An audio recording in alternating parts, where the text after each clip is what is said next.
Alright, let's try this again. Hello. Can Hello, people everyone. hear us? Hopefully, people can hear us. Uh, don't Can see people anything not yet. hear us? If you can't hear us, type something in the chat. Alright, sounds Loud like and we're clear. working. Okay. Okay.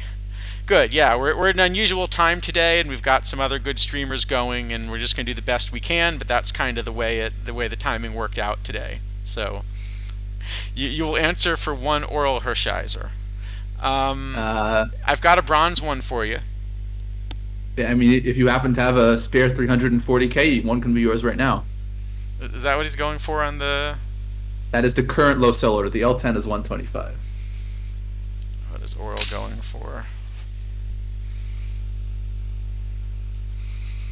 But I It's will give less. you a bronze. Here, all right, I'm going to give you a deal right now.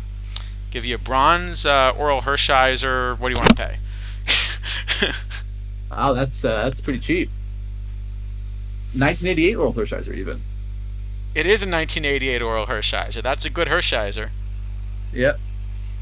I mean, to be fair, this Hershiser did play in bronze on launch, so it's not like the card was I mean, terrible. there's But another 1988 Oral Hershiser that yes. Yeah, spoiler alert for later in the stream. That Oral Hershiser is probably going to get a pretty decent review that in terms of its That power Oral level. Hershiser is one of the worst cards they've put out, I think, decision wise. But the card is strong. It's very strong. I don't think it's that bad, actually, but we'll talk about it later, I'm Wait, sure. OTP Platinum cards are back in packs? That's yeah. So they lied to Apparently. us. They told us Platinum cards were never ever coming back. Yep. So much for 2 million point Mike Schmitz. Yep. Not bad. Though. Maybe I can finally finish collecting all the cards. They It'll be told fun. us they were never ever coming back. I suppose that's one of these things that I could quote from the disc. Oh wait, actually, I think that the Discord that actually I probably was supposed to quote this week was the one where they explained that they couldn't release tribute cards if the player died. And that would be really bad policy. That's probably the one to quote this week, right? I mean, yeah. I think the card was well done, the Wakefield, but I don't understand if there was such policy. I don't understand it. There are a lot of policies I don't understand. Yeah. Um, Mr. Audit, that's not true that nobody plays anymore. I saw like the Tuesday weekly this week filled by Wednesday. Solid. I Oh, have to oh, say oh, I oh, you, log oh, oh, in. you meant nobody plays 23 anymore. Yeah. I mean, I log into 23, once every 2 weeks or something, maybe. So that's pretty exciting. Yes. All right, I'm But curious how I'm doing in 23. I'm gonna have to log in now and find out. Uh, anyway, so we did the exclusive 1981 set earlier in the week, so we won't cover those here. But if you missed that stream, you didn't miss that much. I will say there was one card from that I had evaluated very differently, or at least one that stuck out to me, which was the Tim Raines that All I right. had actually as the best VR left fielder for gold. Okay. Let me pull up Reigns. But other than that, yeah, I pretty much agree. There's Well, let really not me let much me there. pull up range real quick because I think it may be that we just didn't look at the splits enough on the card when we were, there was a lot of not super playable stuff in there, so Yeah, it's I mean, it's it's it's also possible we missed one. Let it me just pull up Reigns. he has a huge amount of stealing also, so I don't know exactly. There's going to be different evaluations of how that Apparently, plays I out. am currently in the perfect league in 23. So, How exciting! yay, go ship. Well, if you saw what I was running, you'd be shocked at how well it had worked for a while. All right, I'm gonna check. Sorry. In the meantime, I was gonna pull up in 24. I was gonna pull up Tim Raines. Uh, all right, so he's a splitty enough card that let me take a look real quick, just at kind of the one side. Yeah. Um, because yeah, I don't think It's possible I didn't even run it as a split card when we were talking on stream because we were sort of going quickly at that point. Yeah, that's understandable.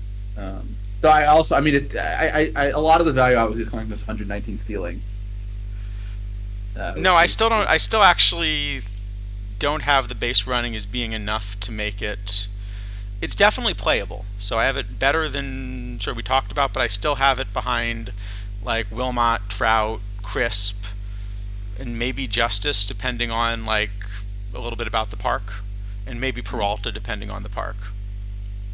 okay. Yeah, I mean, it's sure it's also some kind of some of this Babbitt versus I stuff to some degree too. Yeah, I mean But it's yeah, kind but it's kind of in that range. yeah, I think it's probably like a B-ish card, not I a mean, it's a card not that has nothing eye, crazy. so that makes me really want to like it. It is true. It Um, does have a lot of eye. oh man, I miss these perfect leagues where you know you get 8 teams making the playoffs on each side. Yeah, that's convenient. Although I'm looking at this, I'm 65 and 53, and I'm a half game up on like getting the drop again. So it's just that kind of thing, I guess. Yeah. Anyway, all right. Well, that's been my 23 moment for the month. There you go. Very exciting.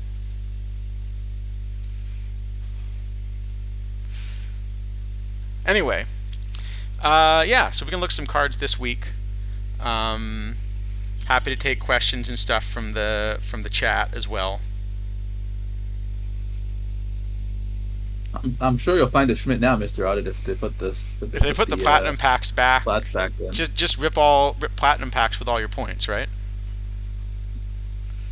Yeah, I mean, I think perfect packs have been in the shop there for ages, so there should be lots of them pretty soon. Right. Petition for Rivera to have no pitches. We will definitely talk about that, Rivera. That's not the most broken card, actually, possibly, that we need to talk about this week. But that one was a bit broken on launch.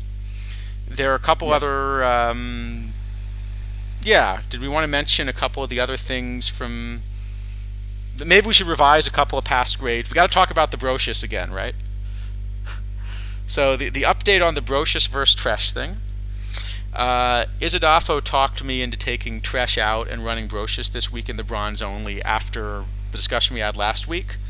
I got knocked out in the first round. But Isidafo actually did not run Brocious and did run Tresh. Well, I mean, there's a slight caveat. Uh, it's on my alt, and I couldn't find a Brocious. Uh, so I ran Treasure left field actually, And since but I got knocked out in the second round, so it did do me that But much he better. got yeah. Oh, hey, if you get knocked out in the second round, you get a pity pack. No, you get 2 pity packs. Did get 2 packs. I won 2 packs. It's Yes. true. Very So exciting. you got 2 pity packs. So we got a lot that we can talk about. There's the change to the packs. There are the new tournament formats. We got some cards. What should we do first? Should we talk tournament formats, or should we start looking at a few cards? I'm happy to do either. I mean, I guess there's maybe tournament formats is a decent place to start. Um, I guess it will give a little context to where the cards can be used now. Yeah. So I think there are 2 big changes that they made to tournaments, which I do feel like is one of the more cynical ways they could have gone about it. But we'll see what you think. One is they made a lot of changes where they took caps away and turned them into like fully constructed rosters, both Yep. for the dailies and some of the weeklies. Yep. And I know they're selling that as this is going to help inexperienced players. That's just not true. In a cap, you can play when you're missing some cards. And the gap isn't as big because you just punt different positions. The lower the cap, kind of generally, the more you can do until it gets exceedingly low, at which point they're again unskippable cards, but they're the floor cards instead of the ceiling cards. Yeah. So Um, I Go mean, ahead. I think on the whole, I guess maybe yeah, we talk about the pack changes too, but I think that those two changes, the pity packs, I guess as we're calling them now, and the lack of caps are the goal of those is to address the Yeah. issue of tournaments not filling, Speak, which was a yeah. substantial issue. Speaking of which, I Uh, now have a historical rainbow pack. We can open that on stream later. Just remind me. I finally did Alrighty. Clemente. Anyway, sorry. Go ahead. Um, I mean, so I think that was the intention of those two changes um, was to help those tournaments that were, in all honesty, just basically not filling. Right. And it sort of worked to some degree. Tournaments are filling better now than they were before they did this. Um, I don't think it'll last.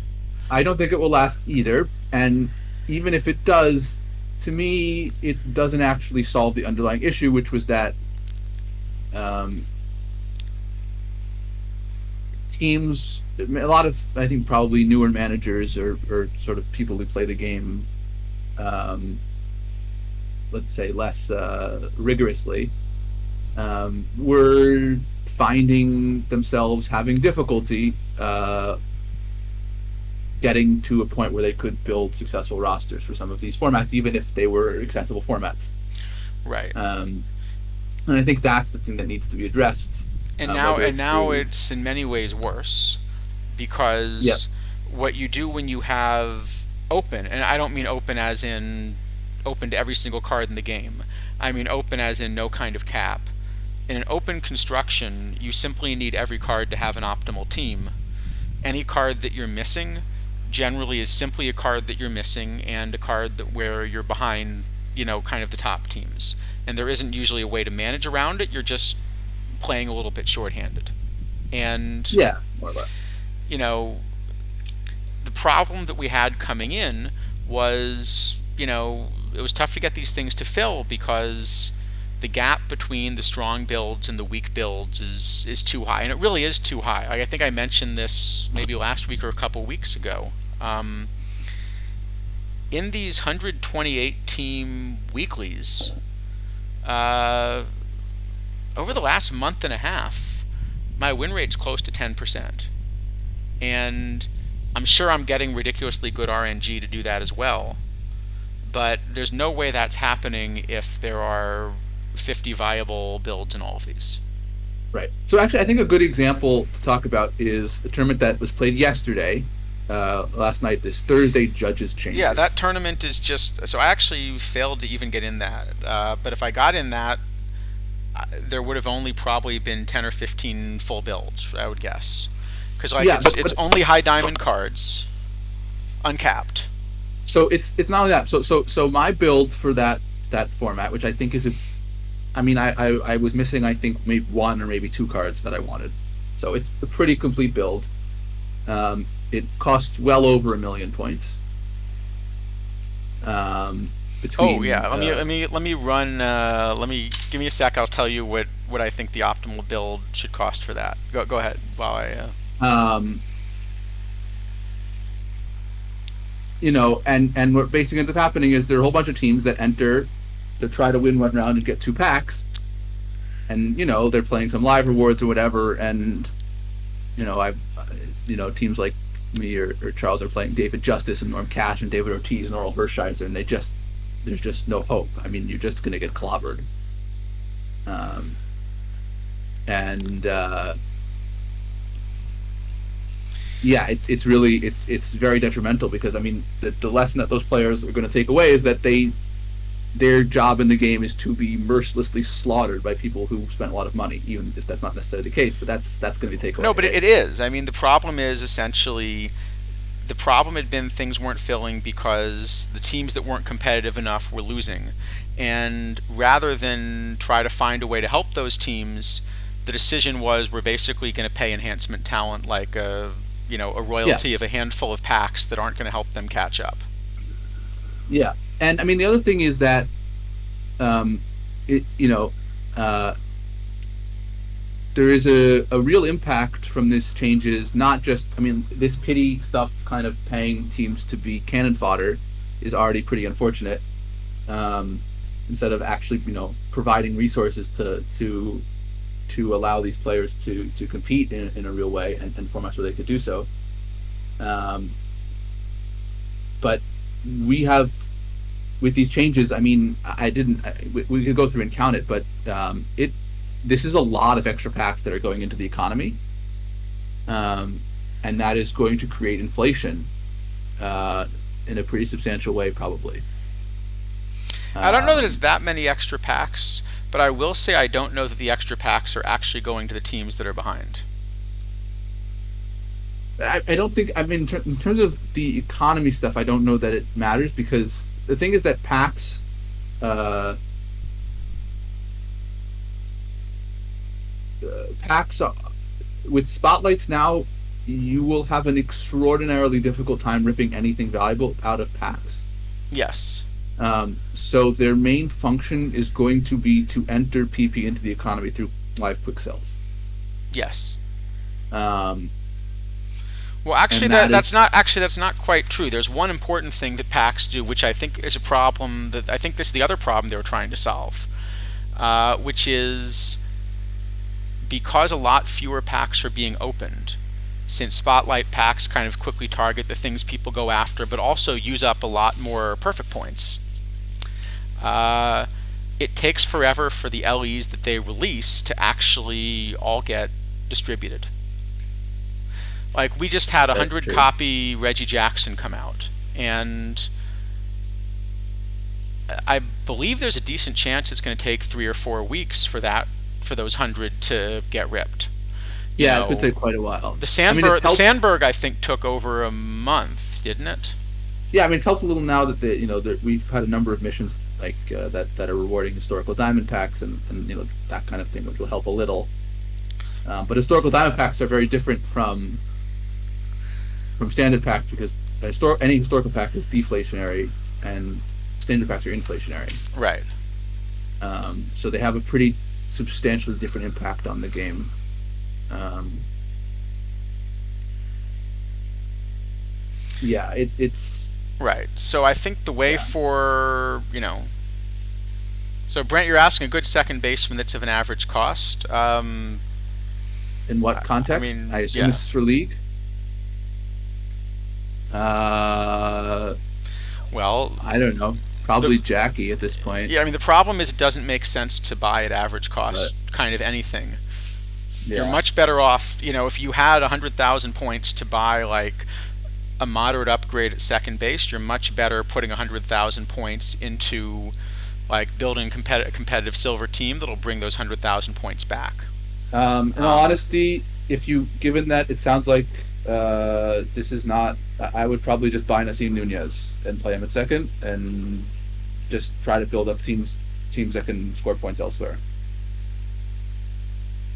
When you buy cards for league, you're basically just throwing your points into a giant pit that you will never get them back from, unless you're unless you're kind of getting demoted. Then maybe you got something out of it. But uh, yeah, even then, it's you're not getting a whole lot. you're probably even You, better off getting demoted and um, I mean actually for 55,000 it wouldn't shock me if you could find a Ryan Sandberg at this point. If you're kind of looking for like Sandberg's L10 is 100K. There are three sellers up, two for 130 and one for 300. Yeah, you might but be able to get him for I'm guessing 55K. those have been up for quite a while. Probably. I mean, it's possible you get him 55K. I still would not do that. I would just buy Nasim Nunez for 3K and stick him at second. If you're in gold, yeah, Monty Ward is probably close to that price. Monty Ward is actually a reasonable buy, I guess, because you're Well, getting Monty Ward's a a starting good pitcher is a too. good tournament card as well for a bunch of formats. The problem is that in order to make Monty Ward work, you probably need all the other really strong cards too. So if you're kind of in, let's say silver, gold league, bronze league, whatever, there's really very little point to buy cards. You should just buy barely enough to not get demoted and then be happy. And actually, even if Yeah. you're kind of making the playoffs in Diamond League, um, probably the right thing to do is to own sort of just enough to make sure you're going to make the playoffs and get your lottery ticket. Um, Yes, I that is probably the correct thing to do, but well, I don't do it at least. I don't know if I'm guessing you don't either. Um, I can pull up how I'm doing in League, but I am doing better than that in League. But it's not because I bought cards for League. It's because I'm buying cards for tournaments, and that like yeah, that's what fair I enough. probably bought 1 to 1.5 million worth of cards this week for PTCS, and any of those that play in League, like Hershiser, are going to be on my League team. Uh, Sorry, yeah, we'll get to Hershiser later. He's listed under the diamonds for some reason. he's not on my league team actually. I do own one. Uh, so yeah, we'll talk about him. It sounds like I don't think he's quite as strong as you do, but yeah, we'll get to it. There's Perfect League data saying he's pretty good. I saw there was a start. Yes, made by him. Yeah. Uh,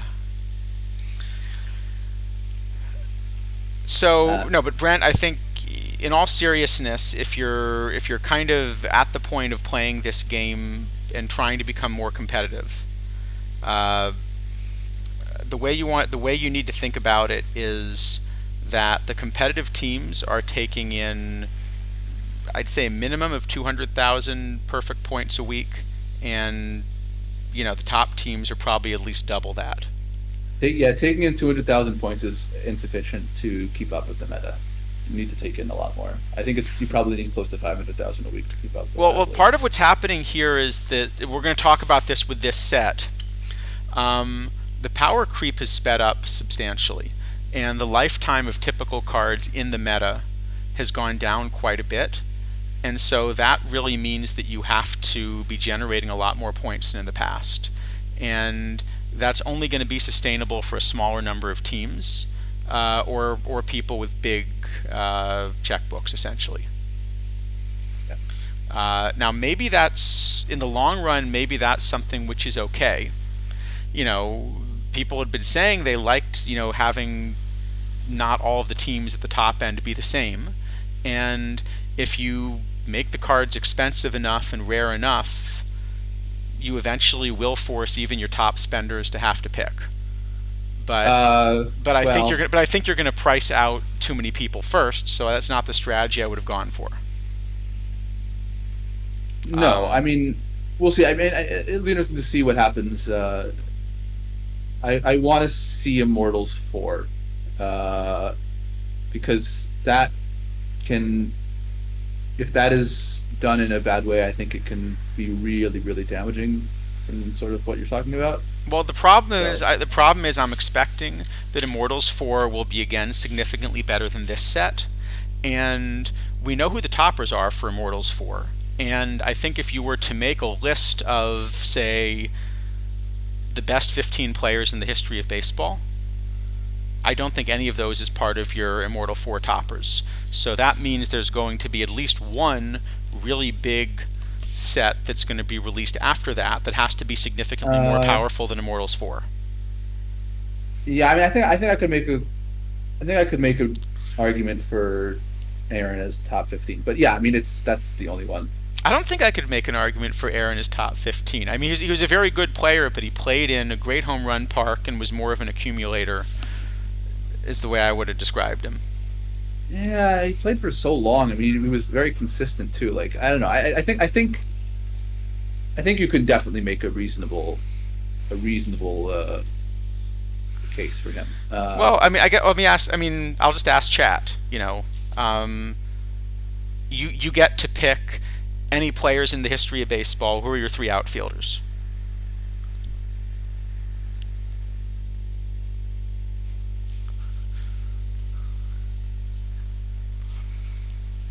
So I Jeff see a Francis. Ted, Jeff Francis, Rob Deere. So I don't see any Aarons in here. It's a tricky question actually. I mean, I think it seems like Mays is a pretty much consensus answer for the most part. I think Mays, Ruth, Williams would be, probably my three. But yeah, Well, okay. maybe. I mean, the first thing you have to grapple with Barry Bonds because by stats he should be in there. Okay, sorry. Yeah, that's right. But we know Um, we're not going to get a Bonds in the game. right. But then you Well, might no, have but you might have a Cobb. You might, you know, yeah, Cobb, Charleston could be in there for Charleston could be in sure. there. No, You but could you, you, I don't you could think make a case for Mantle probably. I, I Speaker. I would definitely have Aaron over Mantle. I think Aaron has a real argument for making that, but I don't think I would pick him. I think probably I would pick uh, Bonds, Mays, Cobb, and Ruth at DH. Yeah. So I think the Right. point is that Aaron. I don't think Aaron's in the conversation we were just having. I think he's in that next tier. Um, so my point is, all the names we just brought up are cards which they don't have, sort of a peak version of in the game yet.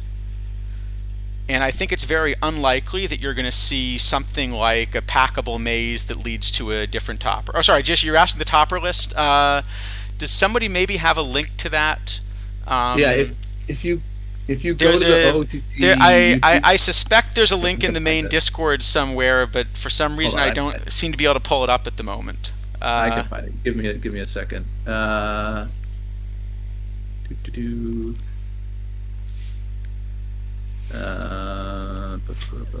Maybe Yeah, someone but else but already but got it. when they hold on. Sorry, Nightbot. Nightbot is mad as usual. All right, Let me see. For some reason this link isn't working for me. Yeah, I can find one.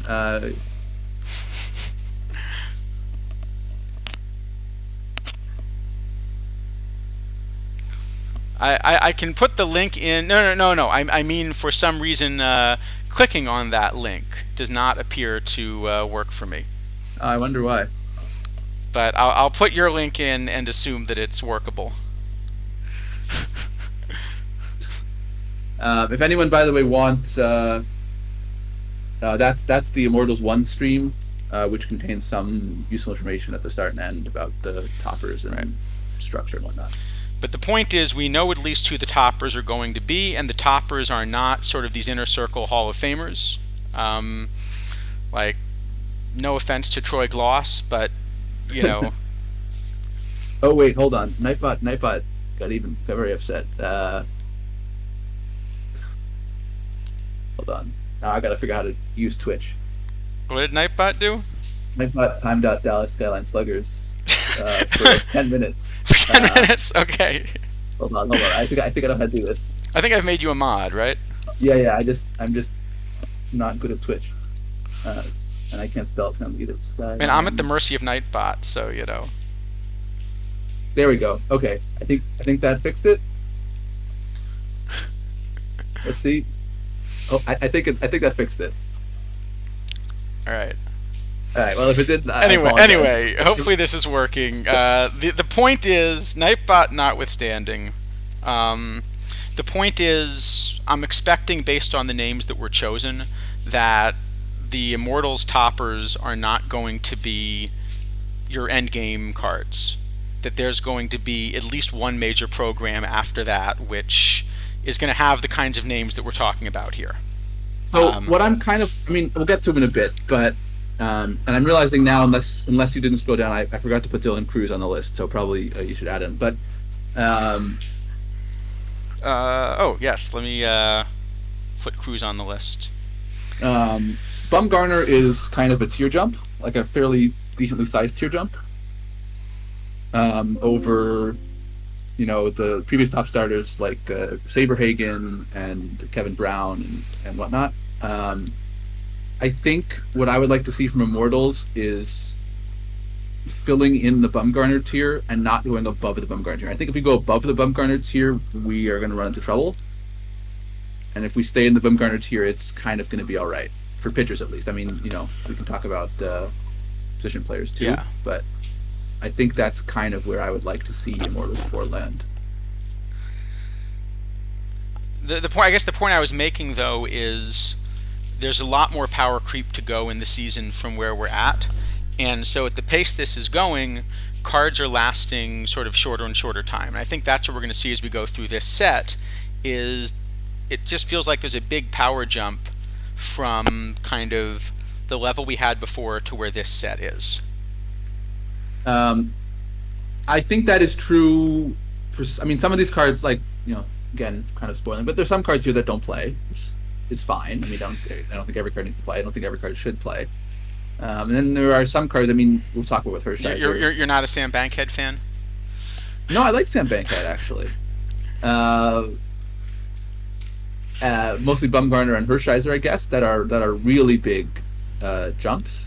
And I don't think it's terrible to have really big jumps as long as you sort of time them well. And Hershiser and Bumgarner, I think are timed pretty okay. Well, I think it's aggressive power creep right before a PTCS feels a little well, Hershiser doesn't play in exploitative. it. Hershiser doesn't play in it, to be fair. Yeah.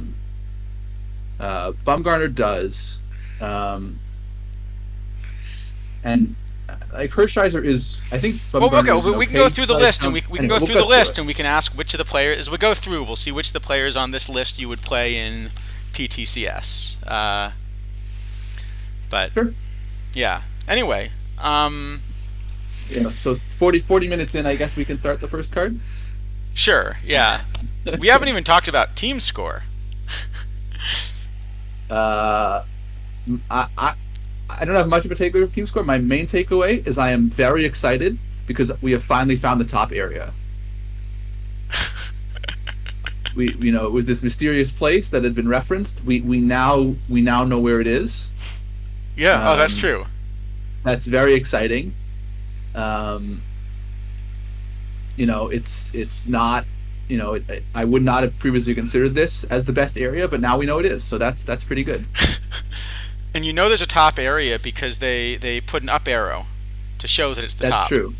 Yeah, everyone who I've seen post any screenshot of their team score has had an up arrow. So I guess maybe at some point people will start going down and get the down arrows.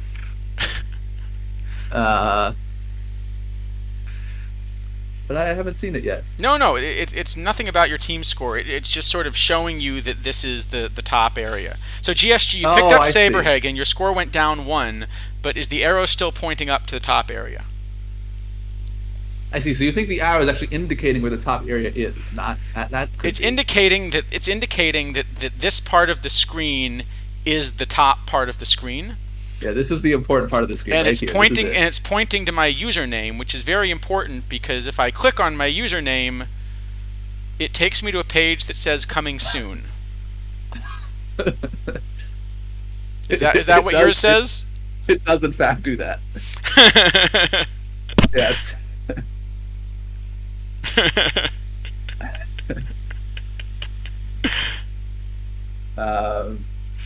Yeah. I mean, this is just riveting stuff here. This is why everyone's tuning in to watch us discuss coming soon pages in the top area. Well, I guess it does mean we can see who they consider the top teams, and so if you go to managers and rankings, we can sort everybody by score. So it looks like there's one page plus one user. How many are on a page? Is it 25 on a page? I believe the setup is 25 teams get 100, and then the remaining 40 to 99 are divided equally among the remaining teams. Okay. So we can see who they consider the top 25. There are definitely some good teams on there, and us. Yeah, somehow we made it on. I don't know what we did to deserve that. Well, considering my complete lack of league success, I don't think I should be on this list. I mean, I have too many live duplicates. I was actually very surprised that I was there. Not because I've done badly in anything per se, but I have a lot of live duplicates. So So I thought my collection score would be too terrible. I just It's can't just get out. this. I just can't get out of diamond. Yeah, I've been stuck there for a couple weeks now too. So Uh, kind of annoying. I lost to a team that we beat by I think 30 games in the regular season last week. That's fun. So How much does a 100 cost if you don't feel like if you don't play anything? You well, mean like that's you an don't play no any no, but single that's an tournament? easy thing to ask because there is a team on this list that has 6 tournament wins and 1 draft win, and they still are on the list. So that you can basically not be playing tournaments and still get on this list. It would appear that way, yes. Um, yeah, I mean, it's a funny list because I would say, if you were to pick like the 10 or so teams that you would least like to draw in a tournament, I'd say not all of them, but a lot of them are on this list. Uh, but then there are definitely some teams on this list. Not that I'm going to call out anybody directly, but there are definitely some teams on this list that I am very happy to draw in a tournament. I mean, I don't. I guess what I would say is um, the team score is not doing, to me at least, a great job of conforming to the teams that I think are the strongest in all cases. Let's put it like this. Yeah. Um, no, I don't think it's done a terrible job. I mean, like we said, I think kind of the teams that if let's say we asked a whole bunch of players in the game to sort of make a list of their who they think the 10 best players this year have been. My guess is nearly all of them would be a part of this 25. I would say there are 1 or 2 that I can't understand why they're not. Yeah, there are a couple that I'll give you an really make no example. sense. This is one of the teams that I would least like to draw in tournaments Well, they this stopped cycle. playing, I think, so that's why. Within the last few weeks. Yeah, but I mean, certainly there. I mean, I again, I don't really want to mention any names here, but I mean, there are definitely teams in the 99, 98, 97 range that I think are stronger than some of the teams that are in the 100. Um, so, um, yeah, it's not perfect, but I mean, it's not horrid. I guess it would be my reaction to it. It does probably overemphasize some stuff like collection score that I think is kind of irrelevant. Well, I mean, Um, I think basically they've managed to create a second overall score in the game, which is about as good as the first. yeah, that's fair enough. It has some Yeah, correlation. It has some correlation with quality, but you know, you'd be just as you would be making a mistake, kind of auto setting your roster based on a card overall rating. I think you'd be making a mistake evaluating which managers you should be scared to go up against based on this overall rating. yeah. No, I mean, I said it as kind of a joke at some point, but it'd be sort of fun to make a fantasy perfect team. Uh, Well, all right. You know what we should do? That would be fun. All right, that would be, and I feel like no affiliate stream could do this. He's like worst Punzuka ever. No, no affiliate stream could do this, but we're not an affiliate stream. We should have the official Warbot stream, like top 25 poll. See how that compares. yeah, that could be. I mean, we could do that. We could. I don't. I think 25 is probably too many to ask most people to rank. I think probably ask to rank the top 10. We'll end up getting 25 different teams in there. I like that. Yeah. All right. You know what? Um, Should we do that? You want to put up you want to? It's probably easier if you do this in the I background than can if I create do. one. Yeah. I mean, I'm also. I don't think it makes sense to ask people to rank the 10 in 10, rank 10 in order. Just pick the 10 teams you think are the strongest of the cycle. Let's do this. So no ordering here. We'll just count the total number. Very unofficial. Um, yeah. How does that sound? Yeah, just I feel like I think it's more fun if you ask people to rank them, but I agree it makes it tough.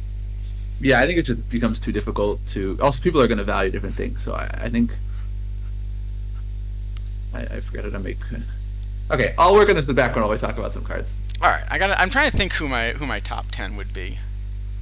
Uh, but I would say only a handful of those probably would be hundreds, in this ranking. Yeah, I haven't really thought about it to be honest. I mean, so this would be an interesting question. All right, maybe this is a good question to ask chat as well. Uh, you know, if you're playing, what would be a good tournament format to pick? Let's just say some kind of like random weekly tournament. So, random from one of those formats. Maybe the way to ask it is, let's say they gave you a list of teams where, like, a PT plus feature is you're allowed to pick one team and say you cannot draw that team in the first round. Only one? Who do you put on that list? If it's just one, it's really tough. Yeah. Yeah, I don't know who I would pick if it's just one. Exactly, Mr. Del- Black. Who do you not want on your left in poker? Skyline Sluggers, I believe the tournaments, drafts, and league is all the past 8 weeks. I think that's the time frame as far as I remember it. Um, but that is a good question. Who do you not want to draw? In fact, maybe that's actually a good way we could ask the question. All right, why don't we do it this way? We could just say, let's say you have the ability, we'll phrase the question this way for the poll you're doing. Sure. You're allowed to pick, either 5 or 10. Let's say you can pick up to 10 teams that you would be allowed to say you're not allowed to draw in the first round. Yeah. Who are the 5 or 10 teams, whichever you think is the better number. So RDT, I think part of the idea of this is to include card collection. So I think it's just you pick a random weekly format. You've got to beat this team. You've got to beat whatever team you draw. Who are you think it's 5? Maybe even 5. Maybe who are the 5 teams that you do not want to draw? Yeah, we can. I think I'll give up to 10 and then just say, fill in as many as you think are there. Sure. So up to 10, up to 10. Yeah. Yeah, So, RDT card advantage. Card advantage, I think, is something to factor in for sure. yeah. So I'd say for me, in any format, yeah, I'd say random format. I think for me, Aster is probably like the Millers are still probably the team I would least want to draw. I think Yeah, I think if I it's. were just picking one, but there are a bunch of others that I'd love to be able to put on an excluded list. Yeah, if I have just one, I'd have a very hard time, to be honest. I'm not sure how many I would want to do before I would feel like, okay, I've gotten kind of the whole first tier that I don't want to see. But I don't know. It's hard. It's very hard. I think it would depend on the tournament format. So if it's some kind of weird historical format that nobody's ever seen before, I'm not sure it's sort of any of the suspects on this list. I think actually Snailman might be the team I would least like to draw. Yeah, I mean, it depends on the format for sure and that kind of thing. That is a different question though. And if it's a late round of a weekly, then I think you may be the team I do the worst against. See, the thing is, the way I build actually, I don't. I shouldn't do as well in late rounds because I'm more building against an average team than a strong team, generally. No, but somehow, usually my record in late rounds is really strong, but you seem to beat me in like every quarter or semi that we meet up Oh, in. well, guess I'm doing something right. I don't know. Uh, All right, well, I think this would be a fun poll to put up. yeah. Yeah, the Who's Many, the Diamond Dailies, that was the Value City Viffers, and this team score has them quite a bit lower.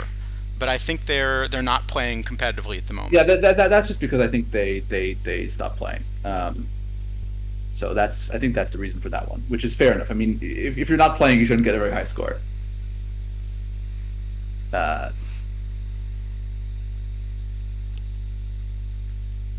Yeah. I wonder. Yeah. I wonder how low I could get my team score while not changing anything about tournament play. That would kind of be a fun game to play.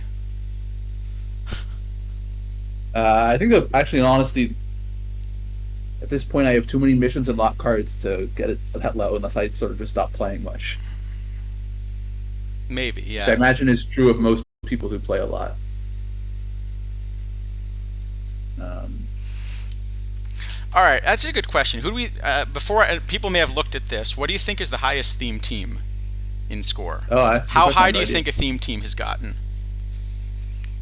Because some of the theme teams are very good managers where it is their main team and they're restricting the cards on their league roster, but otherwise they're, you know, just really good managers winning a lot of tournaments.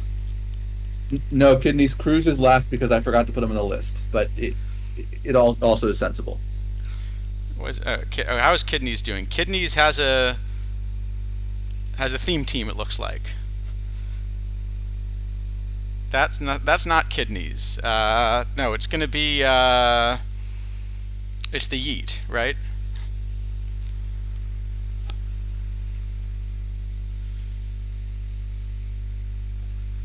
All right, so black. All right, so Kidneys is 84. It looks like. And what is the highest theme team? It is Chess Safari's got a theme team with a 96. It looks like.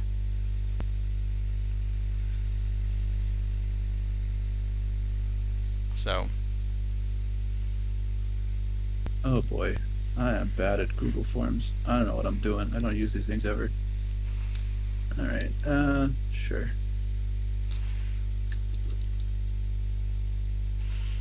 All right, these have to be ordered. These are ordered. Going to be ordered because I don't know how to do it otherwise. So just either do the ordering if you want or ignore it. It doesn't really matter.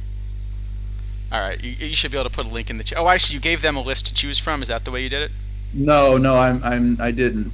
I don't want to influence the answers at all like Yeah, that. no, no, I don't want to influence the answers. So But if I make it one giant paragraph, then it's a pain to actually. I guess I could do that. Make it one giant paragraph and just we'll split them up. That's probably easier.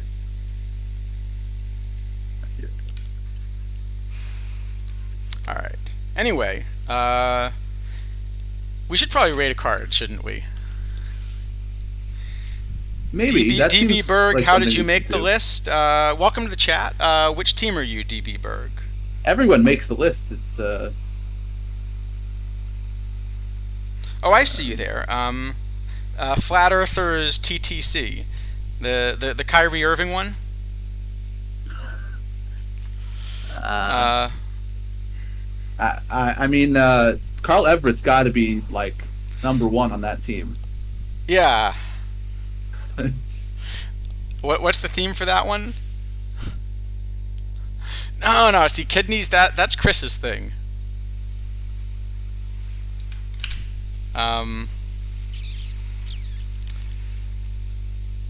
I see. Pre-1960. Okay. How do you I think see? even if it's pre-1960, I think you got to make an exception for Carl Everett. Yeah, Carl Everett. Carl Everett should be allowed. If anything that says flat earthers and not allowing Carl Everett seems. Yeah. I think it should be pre-1960 or players that actually are flat earthers. Or players that are actually flat earthers. Exactly. It seems right, doesn't it? Oh boy, what did I do? Delete. Delete. No, don't do that. How do you actually get a link to this thing?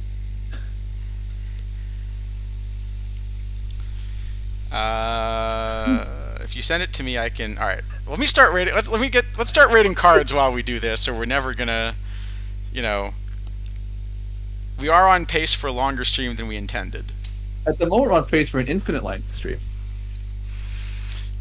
Yes. So And we still have to, do our PTCS build. Ooh, we could do an imperfect draft. All right, let's rate. Let's at least get out of the irons. let's get some cards out of the way. Let's first. get some Yeah, cards really out of the quick. way, and then we'll do an imperfect draft.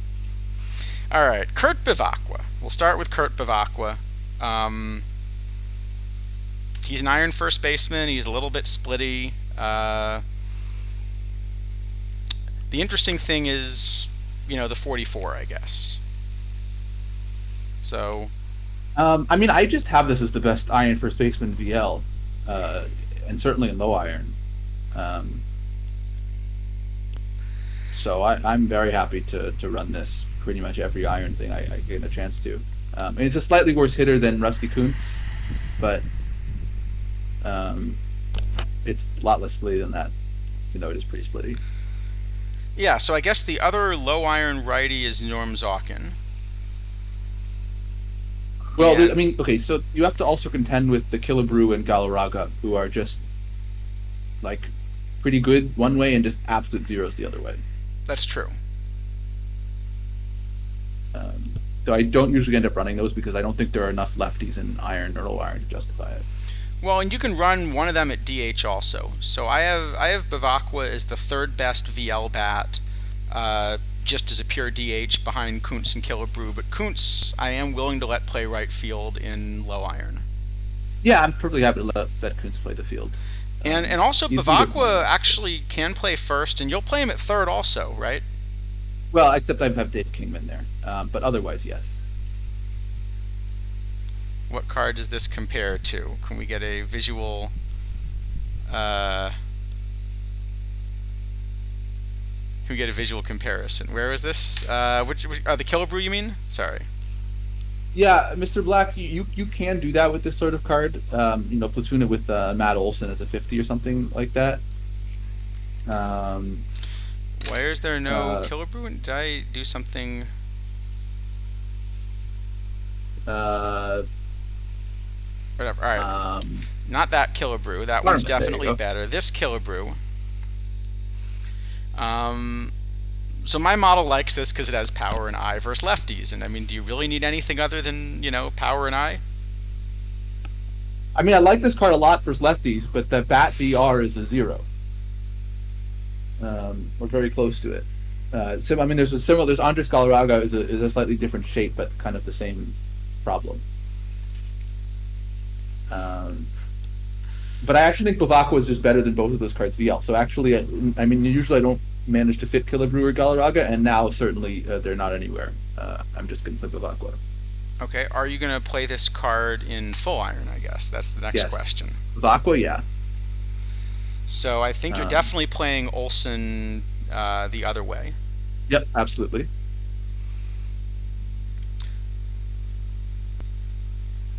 All right. So in full iron, yeah, as a platoon bat, it's still a good bat. I have him still as the fifth best bat just as a platoon bat in full iron. But he's the best first base option by an enormous amount. I mean, I'd actually been running Cecil Fielder for a little while in that. I think maybe I'm still running Fielder.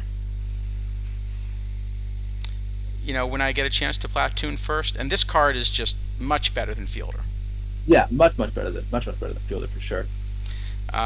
Is this card good enough at 44 that you're gonna see him in caps?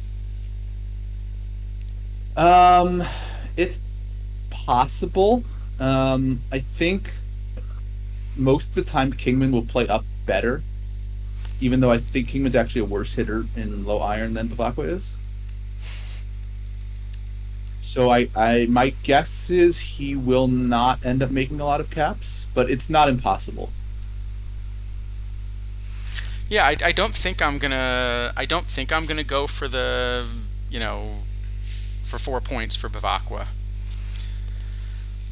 So Yeah, maybe that limits him a little bit, but even so, I think if you've got a 44, which just is playing in your full iron build, that's a really good card. a very Uh, good card. I think it's probably more an A than an S because I don't know that iron has enough left-handed pitchers to like get him to play a lot.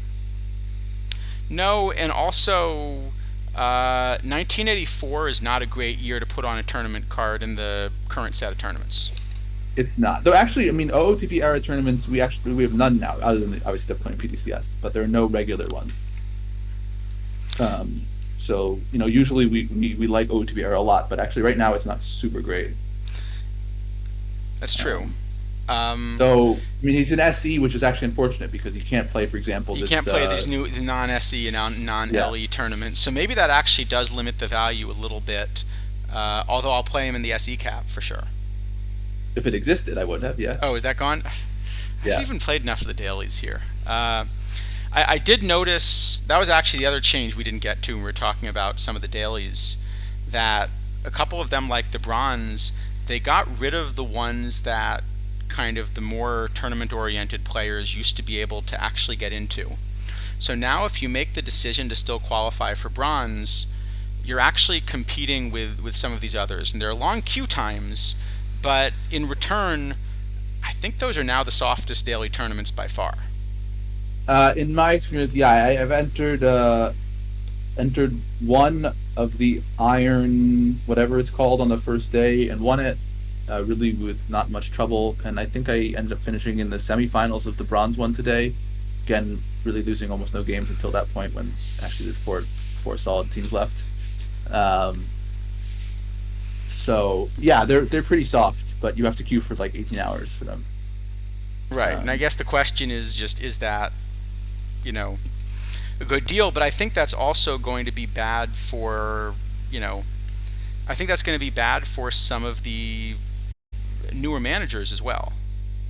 well, I mean, I Because think well, it means because it used to be that this was some place that you'd be able to, you know, make, you know, get your feet wet in a daily, have some success, and you're not in with the Sharks because the Sharks don't want to queue for 22 hours for a bronze week for bronze daily. But now the Sharks are going to queue for it because they've got to queue for it. There's no other option to qualify for PTCS. yeah, I mean, it'll be a bit, you kind of have this sort of situation where you have probably a whole bunch of newer teams or teams that just play bronze or just play iron or whatever, and then a bunch of teams that are only playing for PTCS qualification. Um,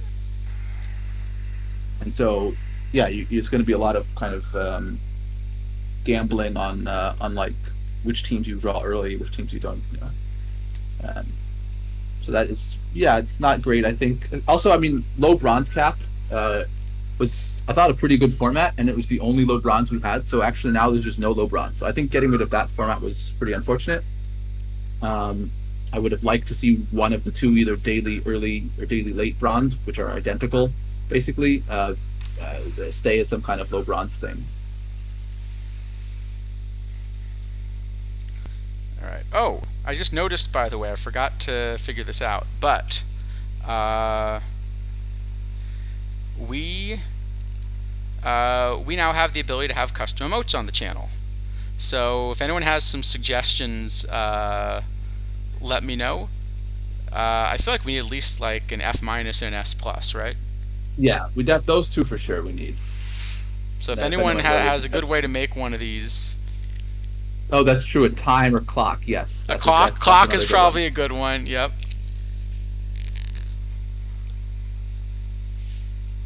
Um, That makes sense. I in third base defense. I don't know how you do it. How do you even depict third base defense?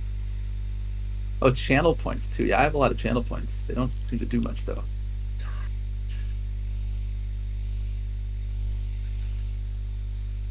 Hmm. Yeah, we should think about the channel points too. That's a good point, RDT. Also marbles. Yes. All right, let's do this. If what do you think? A million channel points for marbles?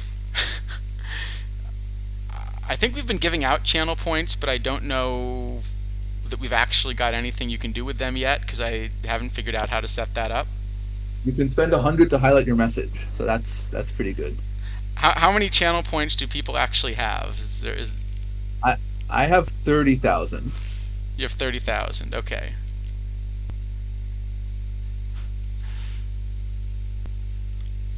All right. But also, Well, I'm sort of by necessity here for every minute of every stream, basically. So, that's true. uh,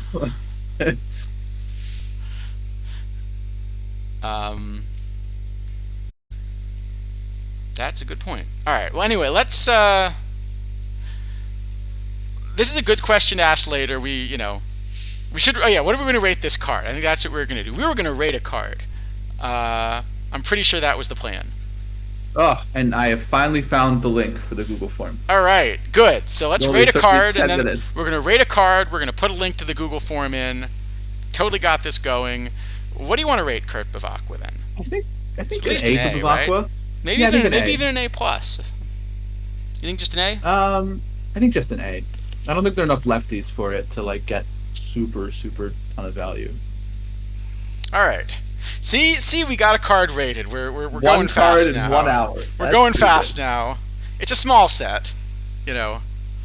It's a small set, and I'm sure we're not going to need any time to discuss like Oral Hershiser. All right, there's the form, by the way, for anyone who wants it. And I can send you the link, to Charles, to the Okay. responses. So how are you putting the teams in? Because it looks like there's one box. Yeah, just enter the team and hit return, and enter another team. Oh, you're able to enter multiple teams. Yeah, I mean it'll go in one big response, but I'll just split them up afterwards. It'll be pretty easy. No, hold on. I hit one team, and then it said your response has been recorded. Submit another response. Oh, huh. Well, hold on. Close for responses. Okay. I'll just do it this way then. All right. Well, no, I think that we just clearly go who's the one team you don't want to face, maybe. No, it's okay. I got it. I got it Found now. another plan. 1, 2, 3. This is much more annoying though. Sorry everyone. 1 second. The link. It's still the same link. It won't let you actually enter it right now. Preferably team name if people are taking this, so they're all the same. But if you don't know, yeah, put username and I'll try to fix it. Yes. All right. You want me to take a shot at this in the background and you rate the cards, or you got it? No, I got it. It's just okay. Let's see. Okay. I need to delete your response because it's. How do I do that? Because my response is clearly invalid.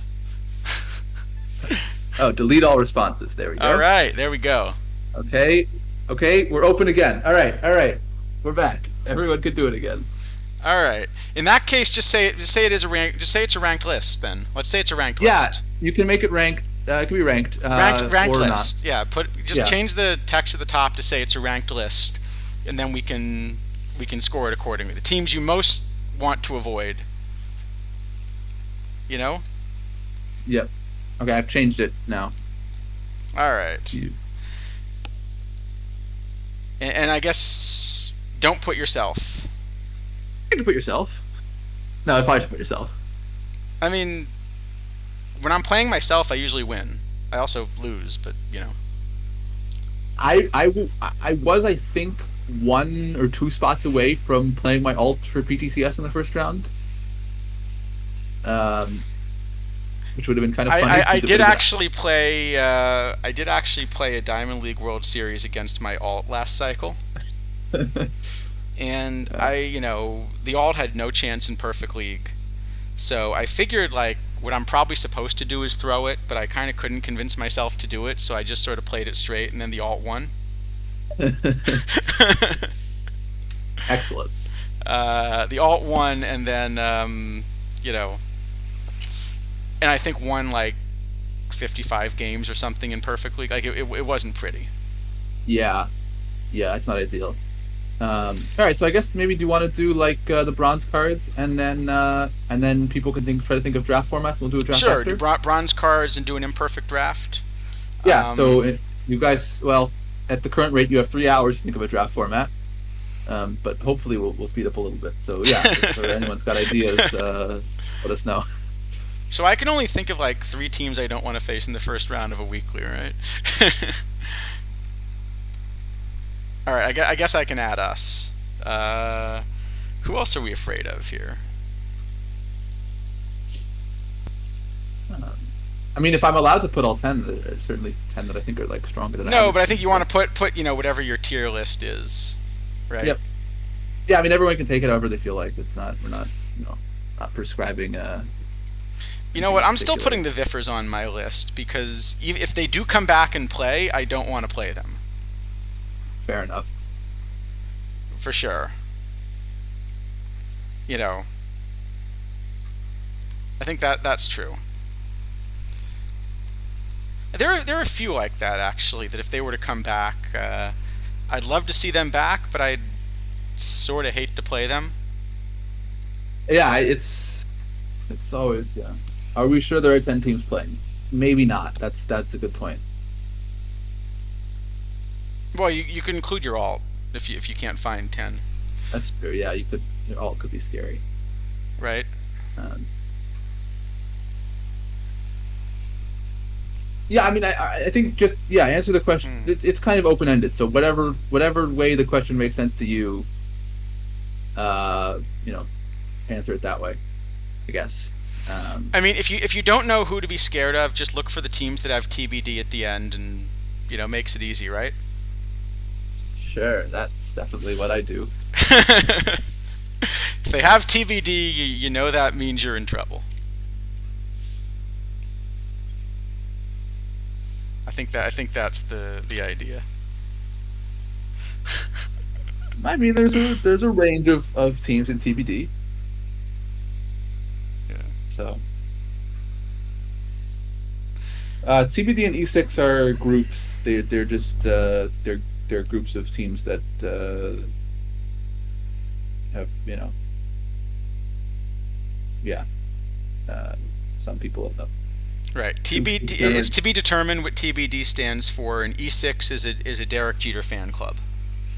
Yes. Well, no, I mean it's not a Derek Jeter fan club because he wouldn't actually he wouldn't even get the ball to make an error. It's like Andrelton Simmons fan club or something. I don't know. Yep.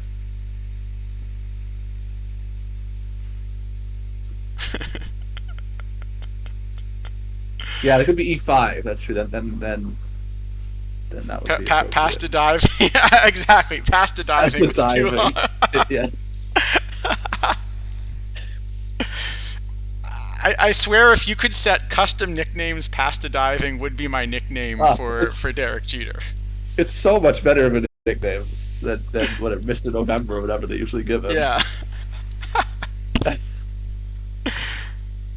Exactly. Both groups are known cheaters and hackers. That's Absolutely. I that's true. mean, Yeah.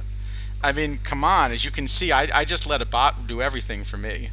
Uh, so. Well, yeah, Laird. Yes, it's a two-part stream for this batch of cards because it's a two-part batch of cards. Yes. I mean, um, my general feeling is that the number that usually comes after three is four. But people may disagree on that front. I mean, I'm a mathematician, so I just count like zero, one, many, many, many. Fair enough. So I think Intimate. what comes after many is many, right? Yeah. Yeah. It's many, many, many, many, and then infinite and infinitely many. Yeah, yeah. Yeah. Um. I mean, Anyway, right. card number two. Right. Card number two I of the mean, we could, stream. and if you really want to know what groups are, I could answer that question mathematically also. But all right, all That's right. true. That's Um, true. except the problem is we're sort of getting to is that this can't be a group because we don't have an identity. Oh God, that's terrible. No, no, this Andre Ethier is actually pretty good. The Odyssey series is quite good. uh, do I not own one yet? I think I intended to own one by now. Whoops. Never mind. This is the worst card in the history of. Let me just put up a buy order real quick. Yeah. Okay. Where do you have Andre Ethier? I have Andre Ethier as the best hitter in bronze versus righties by a lot, by really a lot, by like 1.5 wins. Um, this When card you is very. when you said bronze, did you mean silver? I don't have him as the best hitter in silver. I actually think I was a third best No, hitter in I silver. think I may have him as the best in low silver, but not silver. I would have him as best in low silver, I assume. Yeah. I think the ones I had better were Trot Nixon and Edward Julian. Oh, no, Edward Julian's 74, so he's probably second hitter in low silver. Anyway, doesn't matter. Card's silly. Um, Obviously, the VL is pretty bad, but this VR bat is ridiculous. I mean, um, yeah, my model is even happy to play him in the outfield at both spots because the bat is so silly. Yeah, my model is willing to play him in right because of the bat for sure. But yeah, I mean, every single bronze or low bronze team should be playing this, whether it's in the outfield or at DH. Probably want to platoon him if you can, but like in a cap, you're still going to run this because it's it's just such a strong hitter.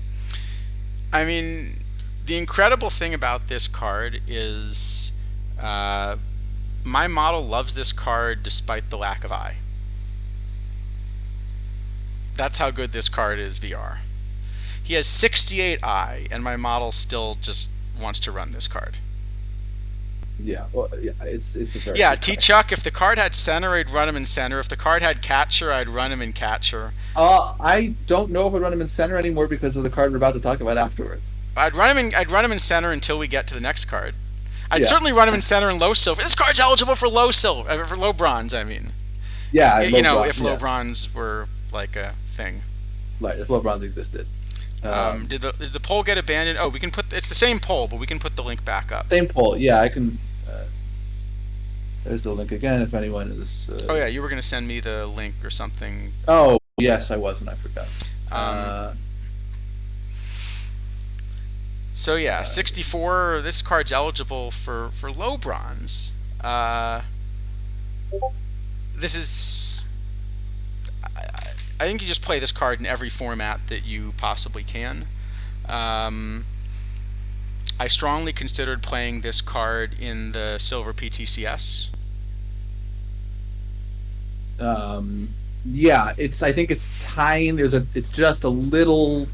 It's close, but not quite enough for that. But it's for the bronze. Absolutely. Yeah, kidneys. Feel free to spread that around. Yeah, absolutely. Can we quote that one out of context? Okay. Maybe not. I guess yeah. People like there's no duplicate protection because I didn't make people give an email because I hate that. Um, just don't take it a lot, please. Once per person. Um, it's yeah. I think I would definitely have played it in low silver if there were a low silver PTCS, like exactly the same format.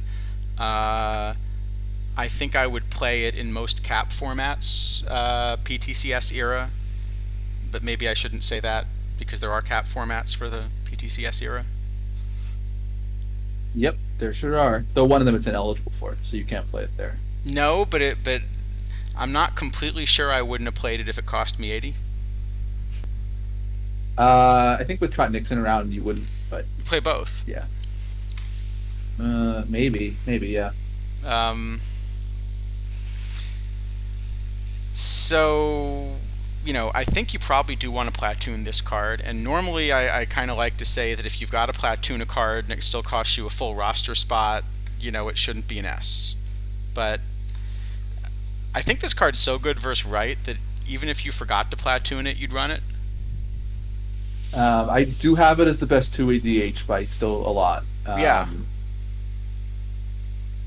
I, I- Maybe it's an A plus. It's an A plus or an S. I don't. I mean, I'm sort of agree because well, maybe it's just too good. It's probably just too good. It's probably still an S. But I think I could. I think I could argue for S plus or S minus or even A plus. Um, if we get to a point where there's one better hitter and now we have to think about playing it in the field, then it's probably not an S anymore. Uh, I think it's still an S level. Yeah, probably it is. I think it's just an S Definitely, level card. yeah, not an S plus, but I think an S is fair. That sounds fair. I mean, you know, this is this is again just a real good example of power creep. Bavakwa, was just miles better than kind of the previous thing that was like him. What's the previous card actually that's like Ether? I'm trying to even think what a good comparison is. In terms of shape, you mean, Yeah, or just usage? like in Maybe like Chicken Hawks. maybe yeah. And if you compare that, well, sure, but if you compare this with Chicken Hawks, um,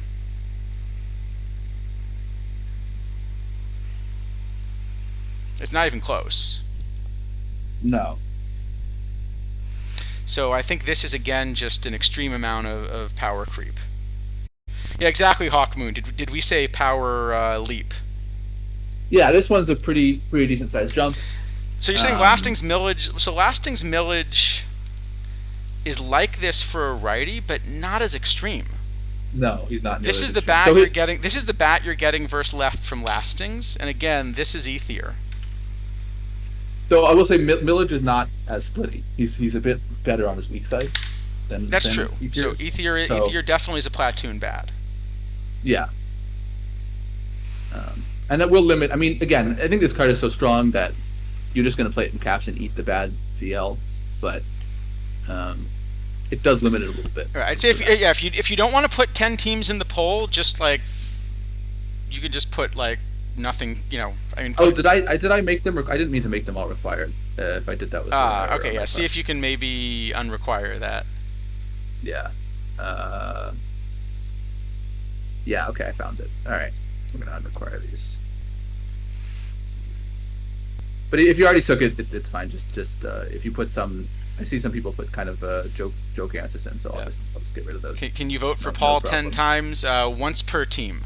Once per team, Once per team. please. Once per team.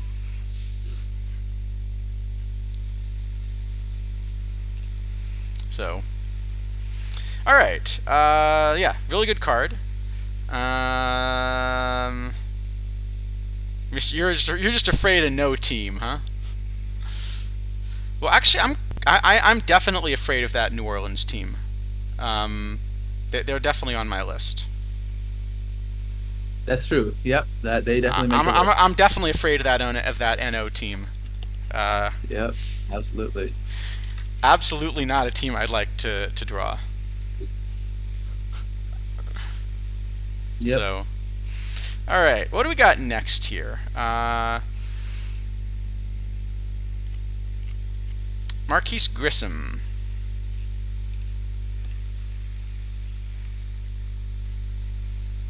Yeah. I think you may be the only one there not afraid of the New Orleans team.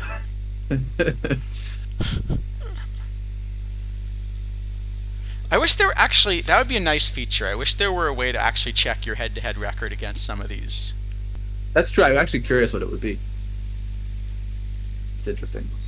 Because it's funny that because some of the ones that I'm most afraid of, I actually have a pretty good record against, but it's just always a good build, and I feel like I'm getting lucky. And then there are others that just for whatever reason always seem to beat me, but I think the build's better, and Yeah, I really have no idea actually. Which I mean I which teams I do well and don't do well against. It's yeah, not sure to be honest. yeah, you're comparing it to Dick Shot, but Dick Shot is sort of the same level card, except you've just like added power to this one. Which one? Uh, This Grissom? no, not Ether. No, but Ether and Dickshot do two totally different things. Yeah, Dickshot's a two way and can actually VL play. Yeah, can favorite. actually Yeah, play the field, and they're very different cards. I don't think you really should be comparing those two if you're gonna think about Ether and comparing someone else. all right. So how about Grissom? So we've got a center fielder with 89 range. So as center fielders go, this is the right shape for that range. He's still not going to Yeah, be in like the Fielder Jones class, but as much as it's 10 points below like Gillenwater, if I put that comparison up,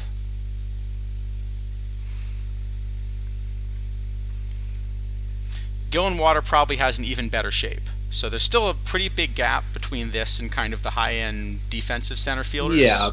There's an even bigger gap in the bat, though. But there, no, absolutely. So this is still, this is a good but not like elite defensive center fielder with a significantly better bat, especially versus lefty, and some real base running value.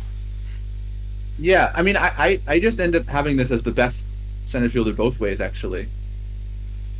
Um, and really, a lot of the ones that it's close to are launch cards: Fielder Jones, Leonis Martin, Cardin Gillenwater. There's this new Albert Almora that I Yeah, keep I'm mentioning. running Fielder Jones. I think I'm still going to run Fielder Jones, but it's not because I expect anything from the bat. This is a much better bat.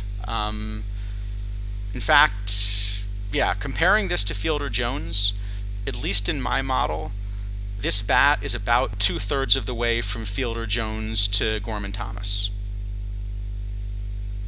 like as in closer to Thomas. So it's a much, much better bat. Um,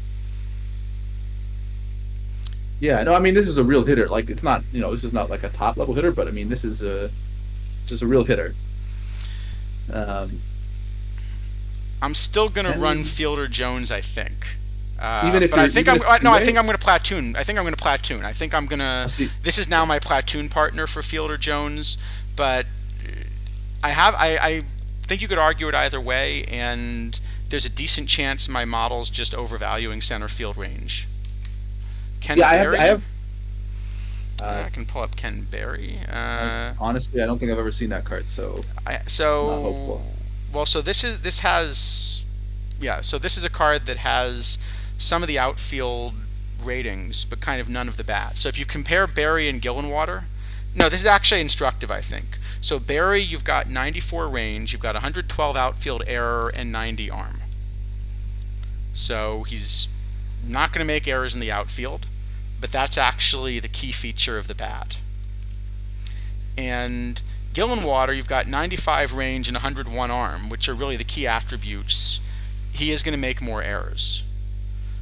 Right, So but the I more think, errors is like three instead of two, so yeah. it's not super relevant. So I think this is one where, although Gillenwater gets a lower position rating, I'd rather have Gillenwater defensively. Much rather, yeah, Um, and then the bat's also better. But that's yeah, the reason I'm not as interested in Ken Berry. yeah. I don't have Ken very much of anywhere really. I have a bunch of irons. I prefer to him. I And wouldn't mind throwing Grissom play. is sort of in between. He doesn't really have the arm, uh, but range is still by far the most important thing for your center fielder, and that's what he's best at. Yep. So this 87 probably is underrating him a little bit on the scale. Yeah, I mean, I generally advise people to kind of just ignore the position ratings. They don't actually tell you anything useful. Um, you should just look at the components.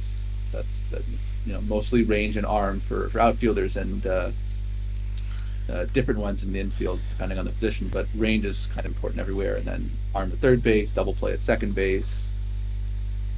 Probably arm more than double play at shortstop, but they're both important, I guess. Yeah, so this is Uh, just a card that kind of there isn't a version of that existed. So it's not clear even that you should think about this as an upgrade from the previous card. It's just there has not been a competent defensive center fielder that had any sort of real bat yet in the game. And now they're in bronze, I mean, and now there is. He's yep. still maybe, I think I'm still going to platoon him with Fielder Jones just because of how much I want that extra range. But Yeah. I mean, I mean, I've even run Fogarty at points. I So have Fielder Jones second VR, but I have Grissom ahead of him by a decent amount actually. And then VL. I mean, I saw Kidneys was asking about Almora. I have Almora worse than Grissom VL and obviously VR because Almora is very splitty. yeah, I agree. So I love Almora in iron, but I'd now rather play Grissom in bronze. yeah, yeah. I'm just gonna play Grissom both ways and platoon some other place. I think. Well, the other thing is, I don't think you necessarily have to platoon him, because one of the things that's happened is that bronze has gotten more left-handed again. So you're probably facing, at least a couple lefty starters in most teams, and if you're playing some of the dailies that are weaker, there's a good chance you're facing three or even four. Yeah, I mean the two top starters in bronze are Giolito and Castillo by at least for me kind of a lot. And then I have some lefties in the tier below that, Cliff Lee and Dave McNally, for example. But I Tim think most Duchesne. teams are still running Lee and McNally probably. They may not be running them as their ace, but they're running them in their five. I mean, Lee and Castillo, Giolito and McNally are probably almost everywhere by now. Giolito and Castillo, sorry, Lee and Castillo were released a few weeks ago and still a little pricey, so it'll probably be another week or two until those are everywhere. Um, but yeah, I mean, I would expect something like 30 to 40% left-handed starters in bronze at the moment. So that's enough that I definitely want this card. Oh, you definitely want. I mean, yeah. This is a question of whether you're going to platoon. I think probably no. It sounds like you're going to, but I'm tempted to because of how much I like center field defense, but I think this is a card that has to be in every build. So yeah. I still think it's probably closer to an A than a B for me. I mean, where do you I have think him? I think an A is what I would give this. It doesn't play in low silver because all of a sudden you get to Jim Pearsall and Bill Verdon, who are way And way better. and we can't give it an S because Nightbot would get upset. And Nightbot would always get upset. That's So awesome. you think A minus? What do you think?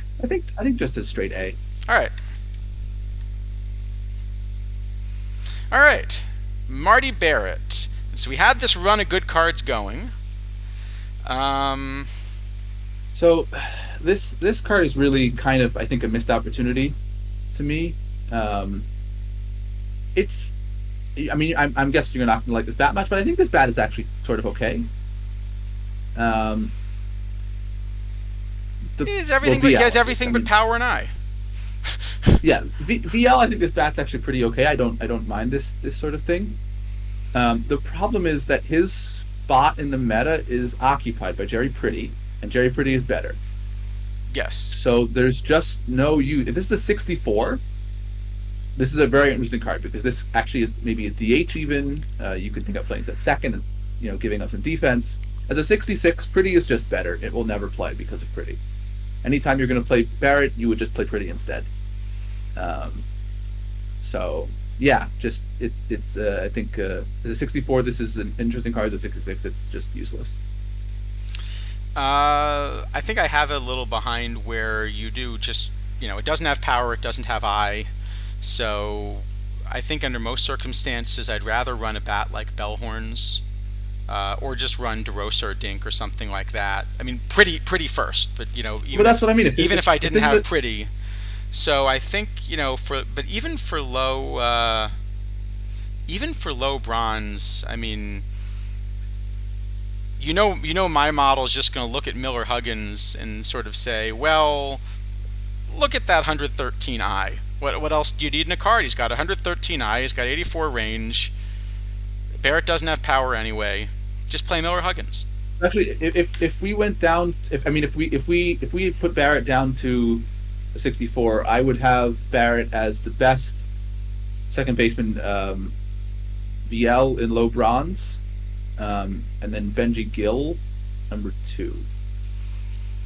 But it's a pretty big And, gap. and I you'd don't know if and I'd you'd probably be right, but my model's going to look at a competent defensive player with 113 I and just run that. He I has a mean, lot of eye. he He has a does have lot quite of a eye. lot of eye. Look at how much eye Miller Huggins has. Um, You know. yeah, he does. I mean, I've played this card in some earlier era stuff. So have When I actually. Yeah. If someone can yeah. teach me how to get the emojis working, we definitely will get some eye emoji going. Oh yeah, we need some eye emojis. That's a good Uh, one. But yeah, I mean, I think as printed, Barrett's just an F, right? He just will never be played. yeah, I think that's right, which is too bad. We got the one Red Sox in here. Well, hopefully there will be some others later on. Um, There is. I'm pretty confident there's one later on that will be getting. there's one later Will on feel better than that's not going to get an F. Yeah, I would think so. All right. Trying to figure out what Rob Deere just posted. Are those chickens? Those appear to be chickens. They're They dancing do appear to be chickens. chickens. Dancing chickens. All right, I'm gonna have to get someone to explain that one. All right. Should we go on to silver, or should we start doing an imperfect draft? What do you think? Um, if people have ideas for drafts, I'm happy to do one now or silver. Sure, either way. Well, there's one low silver, so let's take some ideas for drafts, uh, and then while we take some ideas for drafts, we'll go low silver. We'll do Sure. Solaire. Let's do Solaire. And this is a card actually that we had a bunch of discussion on for reasons this week. Not this, sorry, not Yeah, the they're actually not that different in terms of their no, they're backs. actually not that different, especially Um, versus left. yeah, Okay, so I think this is a DH. I agree. Um, the splits are kind of funny, but it's a really big bat for low silver. Yeah, I don't like this card all that much, I'll say. I mean, I think the problem is he runs into Juan Gonzalez. And Juan Gonzalez is, I think, just better. So, So I think there's maybe one situation I can think of where this card would be really good. So let's say we were to era restrict, I don't know, like OTP era or something. sure, something like Okay. that, Yeah, and let's play like in a really high home run year. I don't right? know, is there one you can think of? Just as an example? Mm, maybe 2003 would be good. Sure, sure. Let's try that one. Let's say 2003, and maybe you'd want to put him in a big home run park, like Wrigley or something. Well, he played for the Cubs, so sure, that makes Yeah. sense. Then this would be a pretty interesting card, wouldn't it? Especially if you think there are going to be enough righties. 85. Oh yeah, 1985 Wrigley. I think that's a good Yeah, year. That's a good year. it's a good year. It's a good year. No, I mean the thing is, I actually I don't think he quite plays in that format as it turns out, but he's closer certainly than in anything else. I spent a lot of time agonizing over this one. I have him as the yeah. I don't know. Should I say what the model says for him? Why not? I have him as the best two-way DH in the format. I do not. But I I think have two different players that are the best one-way DHs that are better than Soler. yeah, I did not have him as the best two-way DH. I had him, I think, as the like basically in the same tier as the third best. So third, fourth, and fifth, I had all very close. Okay. Um, so Yeah. I'm not going to play this, but it's not unreasonable. So my decision was, is this a card that I want to play as a two-way DH because you're saving a roster spot, or normally DH is one of the places you want to platoon because you can literally put anybody there. Uh, so that was kind of the question of roster construction, and well, I guess people will find out tomorrow when I lose in the first round what I decided. That's true. But he was definitely a player that I looked at really closely for that. I can say, or he will not be on my roster. Though he was somewhere in the picture, and then I pretty quickly decided not to play him. For low silver, I have him like open low silver, modern era and stuff. I still have him behind the tournament edition Eddie Matthews, but you're willing to play Eddie at third, I guess. I sure am. But then you were telling me that you were willing to play Ryan Braun at third. Absolutely. Though he's not a low silver, unfortunately. He's not low silver, but just for people that haven't heard your take on this on stream, my understanding is basically you just believe that third base defense kind of doesn't matter at this point in the meta. Well, what I would say, I sort of, I mean, I do account for it. My model is accounting for it. I basically have it as a second first base. So kind of my range at third base is more or less everyone is kind of between +10 and -10 runs above average. So what that means is that if you have enough bat, even if you're literally a zero, you will overcome it by hitting the ball. Um, Yeah, I've Similarly to been kind of first base. I've been starting to come around to this way of thinking about shortstop and second base at this point in the cycle, which just feels crazy the way the game engine's coded, but the way that PBABIP works, it's kind of just saying like your fielders get magnets in their gloves and they don't need to have any range in order for the ball to just hit them in the glove a lot of the time. Yeah. Oh, And I the will. more we release these cards with like 120 BABIP, the more you can get away with playing Derek Jeter at shortstop, because when you put magnets in Derek Jeter's glove, he can win a Gold Glove. Yeah. So on the Miggy question, this specific thing with third base is much more of a tournament phenomenon for me than a league phenomenon. In league, I actually care about third base defense a decent amount, um, and I'm certainly at second and short, where I do care about that in tournaments still. Let But me see what Miggy's doing for me, because I've been running Miggy at third. This isn't a diamond. So 58 games minus 3.6 ZR. So if I played him a full season, what, eight or nine runs probably? 8 or 9 runs, Something and like that. then ZR generally underrates the actual defensive impact, so it's probably Maybe 15. more, yeah, Something, 10 to yeah. 15. Yeah. So it's not great defensively even in diamond. Obviously The thing is the that, bat is great, and that's yeah, why I to mean, the run thing is him. that since league is, I mean, pretty much every case, a lower offensive environment than tournaments are, the gap between the best bats is going to be smaller. So the defense will matter more. Yeah. Um, I see your Ajax. You're asking the PTCS Open. I'm in all three of them, but I feel like showing builds on stream for that maybe isn't such a good idea. yeah, Uh, we generally don't show the builds on stream. For PTCS, I'm usually happy if people have specific questions to kind of give some sure, pointers, yeah, but happy to do it privately, but I think I think it's one thing to kind of pick a tournament format where people are starting out and help build, but I think for PTCS, uh, people really are looking in closely at what everyone else is doing and stuff. yep. So But yeah, I mean, if people have questions on specific cards or whatever, like for PTCS, I'm usually happy to answer them. yeah, and the gold floor format was, I think, a Very particularly interesting. interesting build, Yeah, very interesting build. because not only is it a tight format, but the 80s are really not good compared with the 81s and 82s, so you have some real decisions to make Yeah, about what to do with the end of your bench.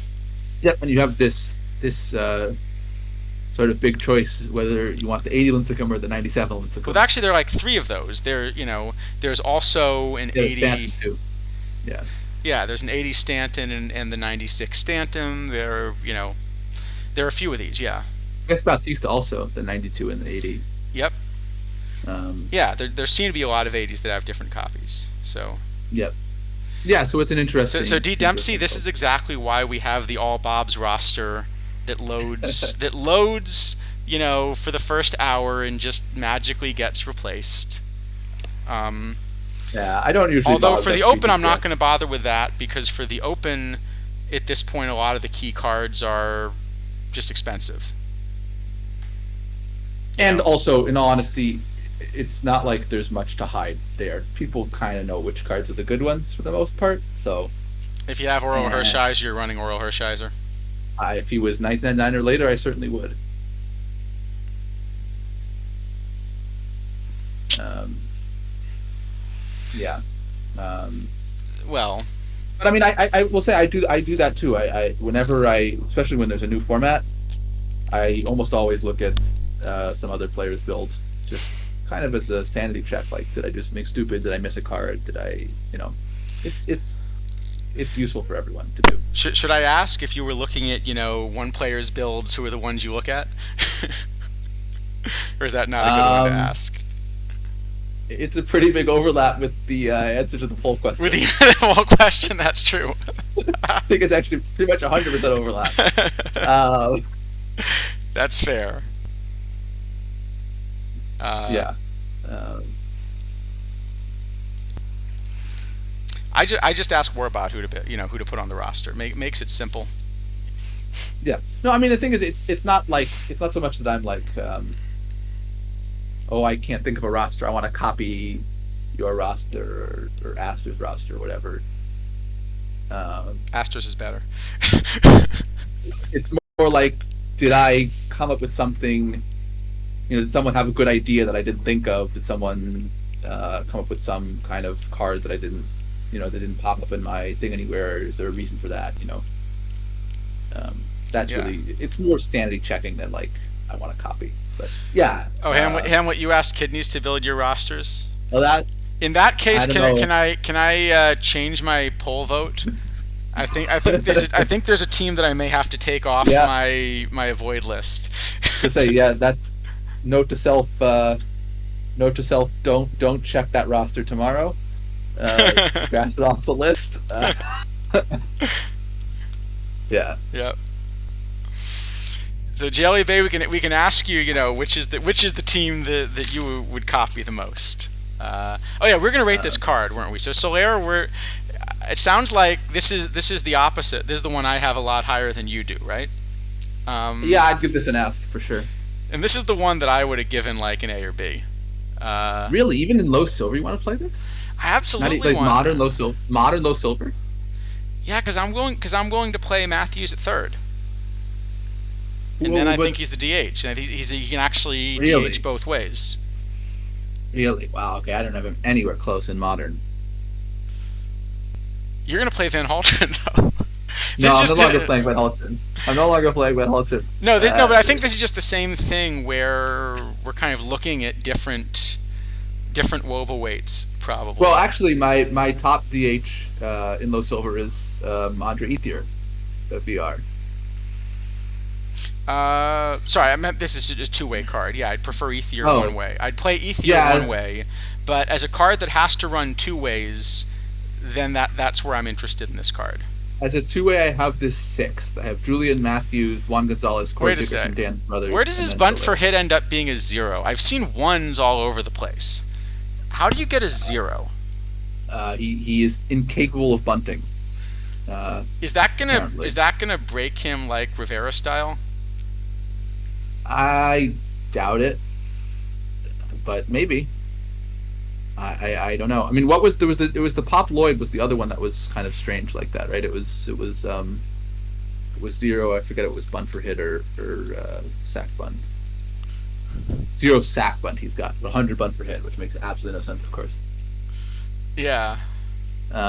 But yeah, I mean, maybe it's probably the same thing. I think the explanation for that was there were just no data at all, and so it picked a random number, and the random number happened to be zero. But there have got to be a lot of players that have no data on whether they've bunted for a hit. Sure, but they're going to be distributed anywhere between 0 and 100, so it's relatively rare to see zero. I guess. All right. Where do we want to put him? I mean, he definitely doesn't play silver. Um, I do think the other thing about this card is this is a fairly park dependent card, and I think that adds value It in things with rotating parks because it gives you it, more it places does. to play. And the low silver weekly is actually one such format, so maybe he gets a D based off of that. But I would not give him any higher than a D. All right, all right. I'll let you win this one. We'll go with a D. All right, one more silver, and we need some imperfect draft ideas because we're going way too fast and have to calm this down a Slow down little. a little. Yeah, it's this is too much. Um, Yeah, there's some. I believe there are no more dailies with rotating parks, Mr. Audit. There are a handful of weekly that still have them, which I think is fine because it's once a week. It's not unreasonable to update a roster once a week. I don't think. all right, Victor Martinez. In the meantime, yeah, if people have suggestions for imperfect drafts, Um, well, this card is a catcher. Um, technically, yes. I mean, he has it's 79 catcher ability. no, this is a real catcher. It has a lot of bat for a catcher, especially VR. I have this as the best catcher in silver VR. Not a good enough bat to play first, really, but more than good enough to play catcher, I think. Yeah, I agree. I have this as not just like a little bit the best bat, but enormously the best bat of what's viable. Yeah. So, I kind of to give you an idea, what I was running before in silver, if I wanted a more offense-oriented catcher, was this Wilbert Robinson. Yeah, I was running into the Robinson or Joe Mauer. Mauer, I guess, one way, right? Or you were Yeah. actually running him. No, Mauer and then Benjamin Molina on the other side. Makes sense, yeah. So you're not getting quite as much glove with Victor Martinez as you are with those two catchers, but the bat is just enormously better. It's a huge, huge I difference. have this Yeah, bat, let me see, 63 points of WOBA ahead of Wilbert Robinson as a yeah, two-way catcher, it's a huge amount. and probably yeah. It's also a switch hitter, which is generally useful. Yeah, So and I've got him 58 points ahead of Maurer as a two-way card. yeah, no, I mean it's a very strong card. It's not good enough to play low gold, I don't think, because you start getting into like Posada, who has a really good bat. Yeah, and there's still the Um, catcher ability thing. So in modern, uh, if I had to pick one two-way catcher, I'd still run Mathis. Although probably platooning this with Benji Molina, or even platooning Mathis with Benji Molina, I think still makes more sense. yeah, I mean, especially Silver right now is a format that actually has a good amount of lefty starters. So I'm gonna just play Martinez, Benjamin, and be pretty happy with that platoon. Well, the more lefty starters there are, the more it becomes Mathis Molina. Well, but it's like 40% lefty starters, not like 80%. Yeah. But I mean, also Martinez is like it's not like his bat the other way is terrible. Um, No, yeah, it's I still a can pretty put decent I can bat. put Martinez back up. Um, so yeah, I mean, it's a good card. The other funny thing is this is still the second best bat for a silver catcher. Uh, like one way. Sorry, I'm lagging a bunch. Trying to stream, which makes it really tough to type and get to work. But Benji Molina's versus left bat is probably still an even better bat than Victor versus right. Uh, Yes, though he's much splittier, of course. So yeah, but it's a great um, platoon. yep, yeah. I think Victor and Benji is really probably the way to go in silver right now. Um, I may still so run Mathis for a while because I'm just convinced by the catcher ability thing. But if I don't, it would definitely it's no longer Wilbert Robinson at all. That card's dead. That's what I mean by this being like a power leap. I think someone said instead of power creep. This is Wilbert Robinson plus like what 60 points of Woba or something. yeah, so I mean, I guess maybe we can get into this at the end, but because this set is relatively small. I mean, it's only 20 cards. We've been having sets of like 40, 50 cards recently. Um, I'm not immediately concerned in terms of a power spike by this set by itself, but if 3.2 and 3.3 are kind of similarly sized and similarly powerful, then I think it gets to be concerning. So we'll have to see. Um, but for the moment, I think this set is kind of on the strong side, but Right. not like And damaging. they're mysteriously mostly OOTP era because Mysteriously, as we know Baseball Reference only actually provides statistics starting in 1999. that's true. So So actually, I there's mean, not much of a choice. probably the strongest card of the set is not. Um, so, Yeah. but anyway, yeah, I guess was mentioned as probably like a B maybe. I think he's maybe even stronger than that. All right, I can give him a Think so? B plus. B plus, yeah, B plus seems fair. All right. And now we have the best Tim Lincecum that they've released in the last month. Maybe. Yeah, 85 Wrigley rewards big bats. But yeah, bizarre coincidence. Yes. Oh, did we come up with imperfect draft formats, or are we just skipping, or do we want to just skip one? Do we want to do an Um, imperfect draft? I'm happy to do one. We are going rather slowly, and I don't All have right, any all right, great all right. ideas. So,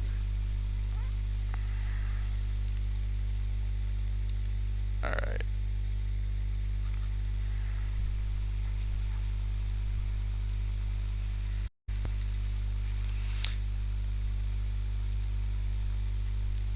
All right, I'm putting a poll up.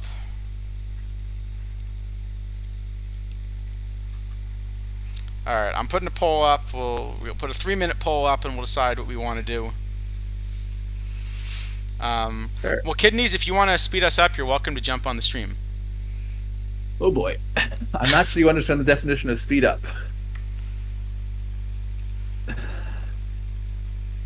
Tim Lincecum. Tim Lincecum. Yeah, Uh, Lincecum is good, right? we had he this is 97 that's really good, and you're not allowed to play him at the same time as the 80. And this 80 is like a decent card, even when you try to hold up against the 97. It's a really good 80. it is. It's a very good 80. You can technically start this thing because it has a lot of pitches and 30 stamina. It will not be able to throw a lot of innings, but you can do it. It won't lose stuff, so that's something. I don't think it's that useful, but it's something. Um, Can we start the Rivera? So we know we can't start a card with 2 pitches. well, Rivera now has 2 pitches. Right, but the question is, could you have started him with 1? The game would not bring him in as a reliever, but would it have let you start him? I tried at some point with Martin, and it just skipped him. That's what it did to me. Yeah. I think if you kind of like force bench everyone and put him in the daily lineups, it will just eventually relent. But Yeah. so that's the thing. Tim Lincecum would normally be a must-have for the thing for the low cap thing tomorrow, but the 97 is also really good. Right. So you actually have the problem that you can only have one Lincecum on the roster. So I think at least one of the Lincecums needs to be on that Yeah. roster. You got to have at least one. But Well, exactly one, I guess, since you can't have 2. yeah, you can't have 2, and it's going to be an interesting thing to see which one most people play. But I'm Yeah. guessing most people will be playing at least one. Yeah, if you're not playing at least one, it's just because you don't own them. I would imagine. Right. Um, And they're actually going for about the same price. Which is kind of not funny. not too dissimilar. Yeah, I mean it's yeah. No, but so I mean, tomorrow's tournaments aside, this is it's the best 80 by a ton. I have it playing in low gold but not full gold. Yeah, I think in anything with a gold floor, this is excellent. Right. Absolutely. I do have it as only the second best. Like it's still like well behind Stu Miller. Of course. Yes. So it's the best 80, but it's not an elite reliever. It is an elite 80, and it's a big power jump compared to the other 80s. It's like almost half a run better, I think, than the Wainwright that came out this week, which is an 80, like that Wainwright. I have it a little bit less than half a run, but yeah, it's still a lot. Yeah, actually, I do too. I have it as. Wait, I can't count. I have it as 0.3. 0.3 is a lot less than a half. Yes, that's about what I've got. Yeah. Reminded that this is a borderline SP. Yeah. I mean, you can start it. It won't lose stuff, but it won't really work that well.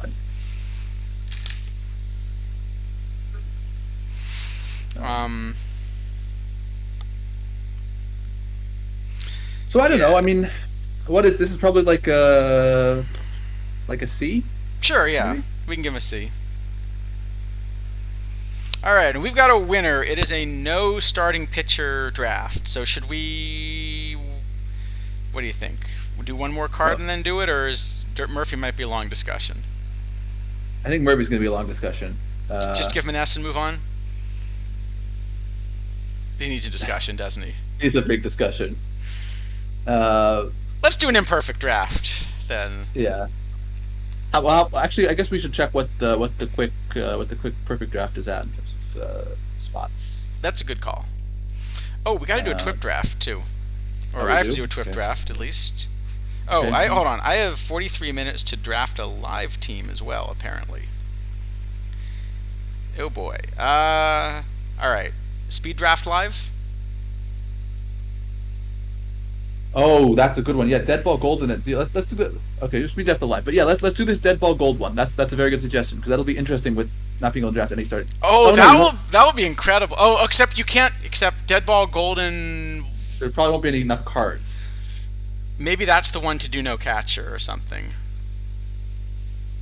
Yeah, that's not a. But that would be a fun one to pick. All right, we will do an imperfect dead ball golden. Let me draft this real quick. We're gonna speed draft it. Let's put. What do you think? 3 minutes is enough on the clock. Yep. All right, here we go. It's live at CHS Field, which you know very well. DeGrom. I'm a bit behind. It's gonna make it tricky. Oh. Sure. All right, then we'll do the best we can. What do you think? Goldschmidt or probably still Yeah, Goldschmidt? Goldschmidt's fine. Uh, I'm a yeah. I guess Buxton doesn't fit the park. What do you think? Cole or Tucker? Polar Tucker, either one. Probably Tucker. Too Doesn't late. matter. Doesn't matter. What do you think? Nemo Correa for sure. Correa Nemo. Correa? Yeah. I guess Nola. Yeah, I like Nola. Maybe Joe Ryan Joe. or Corbin Burns. I was gonna say Joe Ryan. Yeah, Joe Ryan. Yeah, Joe Ryan. All right. Brandon Craw. Oh no, we already have Correa. Yep. Tovar can play second. That seems okay. All right, so Tovar at second, and I kind of want Tim Meza actually. Yeah, maybe that's okay. Eduardo Rodriguez, I think, is also decent. I'm not clicking through the card. Brandon Marsh for sure. Yeah, Marsh, absolutely Marsh. I like Rendon. Sure, Rendon works. Yeah, that's solid. We need at least one catcher this round, I think. So probably Diaz. Sure. And then starting pitcher, of some sort. Do we have Quintana? one? Yeah, Quintana. Sure, whatever. He's probably fine. All right. Bailey Ober's fine. Yeah, Ober's fine. Maybe Kiermaier. Can't have too Yeah, many. Kiermaier. Can't have too many gloves out there, right? Yeah, Kiermaier's fine. Sure. This is Bassett, a rough okay. round. Sure. I think Bassett's all right. I'm pretty sure. Oh, Andrew Vasquez is okay too. I think. Oh, didn't. Yeah, that's what I get at the end. Yeah.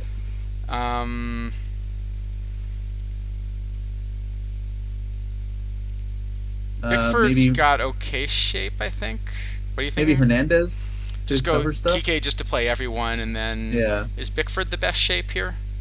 The Ellie de la Cruz is not actually a terrible card either. All right, fine. We'll just get the pitchers later. Yeah.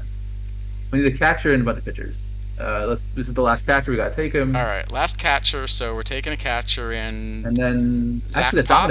that What? Dominic Fletcher is actually a really good card, but all right, why not? I mean, that's a fourth center fielder. What's the budget? We can put 5 center fielders on the roster without worrying, right? yeah, sure, no problem. All right, Siani's another good outfielder, but we shouldn't take him probably. Why not? We'll take Siani. We need at least 3 pitchers here. So we need 3 pitchers and infielder then. I Yeah. have no idea. Siani's Syndergaard's going to be in awful shape. probably. How can you pick the cards that will get that rating numbers? Good point. All right, Tommy Nance. What do we think about? No. Without rating them first. Yeah. We probably need an infielder. So Sosa, just play everywhere. Sure. All right. It took us 3.5 minutes, but to be fair, you were a little bit lagged behind. I was a little behind. Yeah. So. All right. Well, looks fine. It's live. I don't anyway. want unorthodox. I wanted to do some kind of like cap tournament type thing. And I'm just going to assume that the AI manager has set this perfectly, because when has the AI manager ever not set it perfectly? Okay, this was actually bad. It's fine. It's fine. The AI does well. The AI knows these cards, right? Who could possibly Yeah. rate these cards better than the AI? All right. So what do we decide we're doing then? We're doing. So maybe we should not do a no starting pitcher draft if we're going. If we're going to do the dead ball, I don't think there will be enough relievers. So we'd have to do something else. Right. I don't know what else. So. Well, we could still do the no catcher. We can still do no catcher. So there are going to be a lot of. It's going to be less of a handicap there because there are quite a lot of dead ball guys who are not listed as catcher. They're going to play catcher. Oh, we could do the rocking chair with no starting pitchers. That's true. That would work. Um, how about for a dead ball? All right. How about you must end up with every second baseman offered on your roster. Every card that's able to play second base or listed second base. Listed second base. So I think that's 8 of them, right? Yep. It's only 8 of them. You must end up with 8 second basemen on your roster. Okay. I guess if you get more in a round than you can take, then it's fine. Yeah, sorry. You must basically every time you can take a second baseman, must take a second baseman. Dead ball. Okay. Is second Must base the take. good one to do that? Yeah, I think second base is good. Or maybe shortstop. One of the two. I guess. All right. What position you guys think? Second base, shortstop?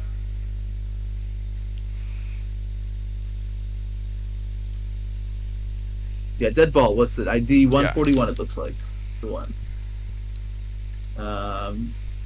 Yeah, I'm fine to do second base. Just that seems okay. All right.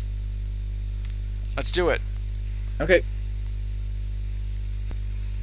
I think I might have successfully pinned it. Wow. That's impressive. All right, let's draft. I have no idea. Let's do it. Oh, remind me, we gotta do a TWIP draft from this account also. Once we're done with the silliness of an imperfect draft. Yep. Yeah, I know.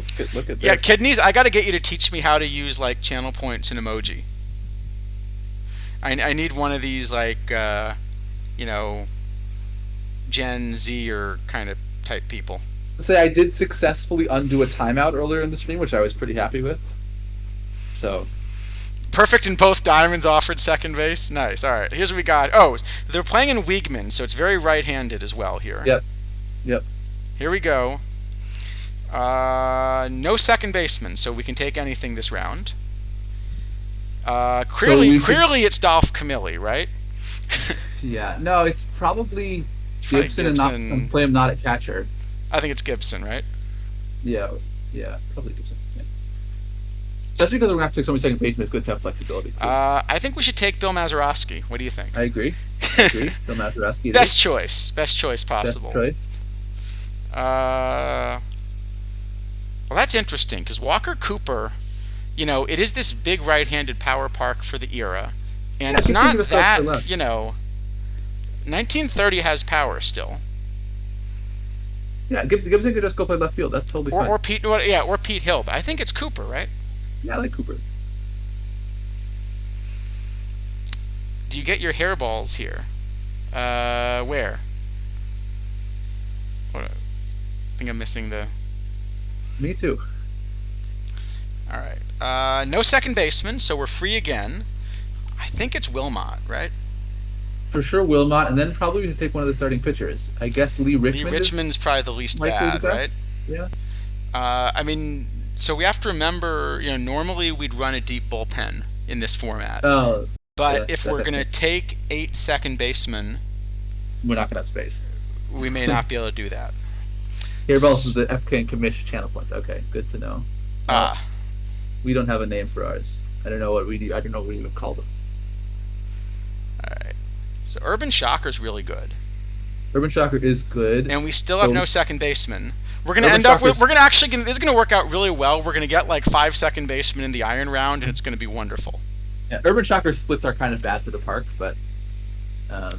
yeah, but I think he's Haddix, Kador...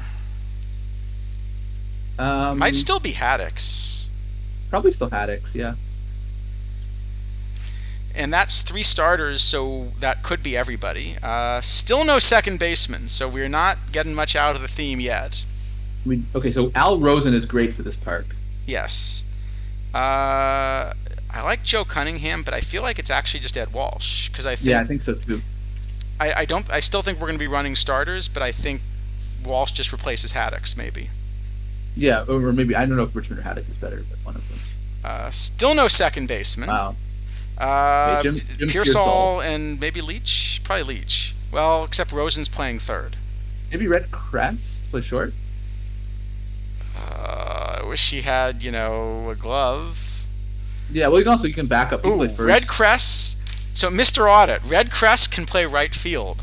He sure can. Does he work for that theme team, or because I think he is your new right fielder, isn't he? He should be. Are you already running him there? Yeah, GT Sundown, the two starting pitcher, lots of bullpen is normally the way to go in this era, but since we have to take 8 second basemen, it's going to be a bit trickier to get that many pitchers. Yeah, because the idea is you're going to be running probably 2+6, and then if you're wasting 6 more spots, it kind of becomes tough. Yeah. Who's the other? I mean, it could be Connie Johnson. I actually really do like Tommy Leach. Maybe it's just take the backup third baseman. Well, Kress is also back third baseman, and he does other stuff that's useful. All right. Well, actually, hold on. And How Leach about is actually? Wait, probably hold the on. first. How about Pesky, who actually has a glove at short? Uh, I guess, yeah, it's not terrible. I mean, his bat is not great, but glove is more real. No, the bat's not great. All right, sure, I'm fine with that. All right. Well, Verdon's great, and we might. Okay, hold on. We're taking Lazari. Sorry, we're taking Lazari Yeah. and Nelly Fox. That's like, yep, that's true. Missouri, Nelly Fox. All right. Bill Verdon is perfect with Pearsall, but By the way, I like that so far. All 3 of our second basemen are one position players. yes. We have not done so well with the second baseman here. Pete Runnels is at least multi-position. Yeah, he's actually a decent hitter too. Well, John Knight does play second, so should we just take John Knight? As does Kansas Jim Taylor. As does Kenny Jim Taylor. All right, so maybe we should take one of them. I think actually we should take Mike Tiernan, but Jim Taylor. The and problem Knight is have more Tiernan on only plays center, and we've already Oh, got I thought he Pearsall played. and Wilmot. Yeah, I thought he played right too. Well, Wilmotson left. Kid Nichols That's is not bad, Kid Nichols is not terrible. but I am thinking like in keeping with the theme, maybe we should just take Sure. another second baseman. Sure, I don't know if Knight Taylor is better, but sure, why not? What do you think, Knight or Taylor? Taylor's the better bat. Yeah, probably Knight. Taylor's just better. You want Knight? Well, the defense. I mean, well, I don't know. It doesn't really matter. How many? Well, the thing is, Okay. his defense at second is completely irrelevant. No, it's short, but we only have one shortstop left after this, so actually we probably need. Okay, so Knight's 84 range, and Candy 78. All right, Knight it is, I think. Yeah, sure.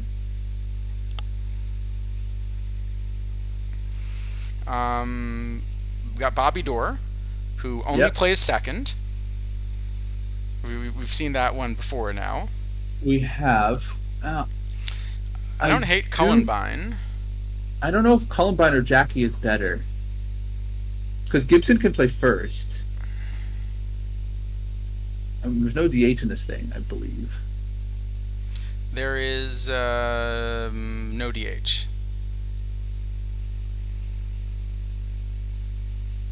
And I don't know if Jackie or Columbine is better. Well, I'm going to go for the 114i if I get to pick. Yeah. Well, it's really, I mean, I'm pretty confident Robertson will be better one way, but it's a question if we need a two-way or not. Probably we do, so I think it is Columbine. All right, we'll go Cullenbine then. Let's see. We've got Lou Fonseca, who only plays second base. Phenomenal. Maybe Porto Carrero. We do have to make it up to 7 pitchers, so the game will let us submit a roster. So I'm thinking Porto Carrero then. Yeah. And so Pat We get Malone's 3 also not awful, here. or Pud Galvin. Or BB even. Sure, we go with BB. I wish he had, some control in this era, like at all. Yeah. Our outfield is a little short, though. So Riggs only plays left, Maris center and right. Would you rather go Maris? maybe. I mean, our outfielders are Gibson, Pearsall, and Wilmot at the moment. We have no one else. I think that's right. Yeah. All right. Let's run Maris then. Sure. Yeah, yeah. Um, Um, we could take another catcher too. you got Neil Okay, Ball, we have Neil who does Ball. play third. Okay, that's Um, something. Now Bob Carruthers is actually like almost a viable two-way option. Almost. Heavy emphasis on the All almost. right. Well, okay. I think just on this stream we have to take Johnny Yeah, Dickshot, you take Johnny. Well, yeah, Johnny Dick shot. and you Yeah, got to take Sid Gordon because he's actually good. oh well, yes, that does help. So I guess that's three, right? So in the last round, we're gonna have to. No, the last round is trouble. We're gonna have to take two pitchers. So no, hold on. No. I think we can't take Gordon because the last round is gonna be. We need to get to seven total pitchers, so the game will let us submit a roster, Yes. and we have one second baseman to go. So that's all three cards in the next round, which Yep. means we're gonna only have two catchers, but Gibson has starting the outfield. So I think we need to take a pitcher here, so we All can right. take the last catcher. Well, I do. Well, Sid Gordon is actually a good card, and Johnny Dickshot is Johnny Dickshot. Okay, if we have an opportunity to take Johnny Dickshot and the only Nolan in the same round. You do have a point. I think that should just be like an addendum. If you can take Johnny Yeah. Dickshot and the only Nolan together, you just do it. Yeah. All right. Well, we got Claude Ritchie. We got some crap. And we need the other catcher, so it's Ricky. And we got And Ricky. that's one of these. And we got Ricky. Oh, there's also there's another catcher. There's this Harry Bemis. I don't know which one's better. Probably Ricky, because Bemis is a little more defensive one, right? Sure, that's fine. Yeah, and we're not in it. We're in 30, so it's not defensive. Yeah, it works for me. All right. Richie, I'm pretty sure, is also second base only. We seem to have a bunch of those on this roster. I don't know how that I works. wonder how. Yeah, it's strange. So, all right, we're gonna run a three-man rotation. Probably just what? Walsh, Shocker, and then I don't yeah. know. I think I don't know. Richmond. I think Richmond's better than Haydex? Okay, sure. I think so, and then we'll just let them set the bullpen however they want. That works. We got, yeah, and what did they even do with lineups? Oh, John Knight, of course, his position should be second base. Does anyone else play second? No. All right. And they think, well, they have no problem filling out a second base depth chart. I'll put it that way. yep. They want to run Johnny Dickshot. What? I think They we should want put to run Pearsall in. Johnny Dickshot versus righties, but not versus lefties. I'm gonna go on a limb here and say we should put in Pearsall VR and move Wilmot to left field. I know that's crazy. You think?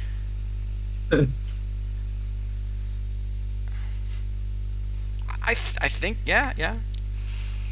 Johnny Dickshot, defensive replacement? No. We don't believe in defensive replacements. We should for sure start Columbine over John Knight at first. Yes. And probably even Runnels should be ahead of John Knight. All right. I think we've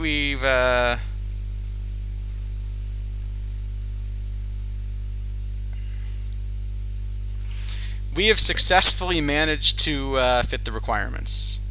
We have. And look, my team score is up to 78 here somehow. Wow.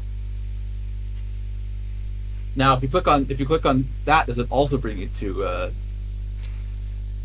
in progress, or is that now is a different? No, it's coming soon. Coming soon. I'm sorry, coming soon. Very soon. Yeah.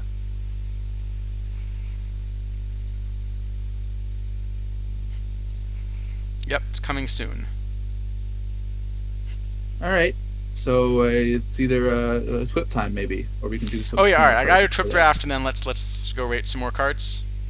Yep. Just because otherwise we're gonna forget to twip draft. Any Yeah, theme for our twip draft? Cards with lots of power. Sure.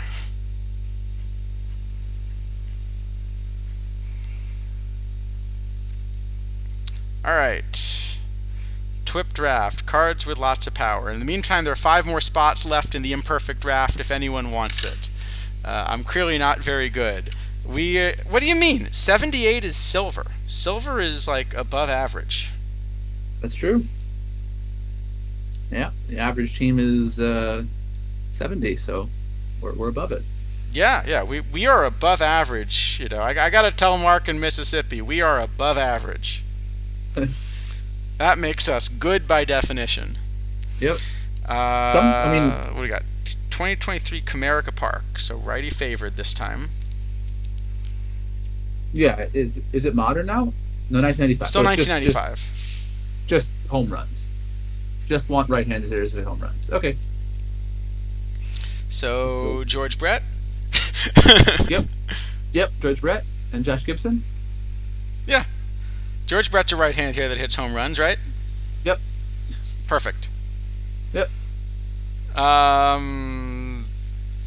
This is the wrong Daniel Murphy, isn't it? It sure is. Is this? Do we have to take 2 of these? Yeah, we do. Oh. Okay, how terrible is Dazzy Vance? I honestly don't know what that card looks like. He's terrible. Really terrible. All right, it's a silver basically. All right. He's got stuff. He's got stuff. You wouldn't play that card in low gold.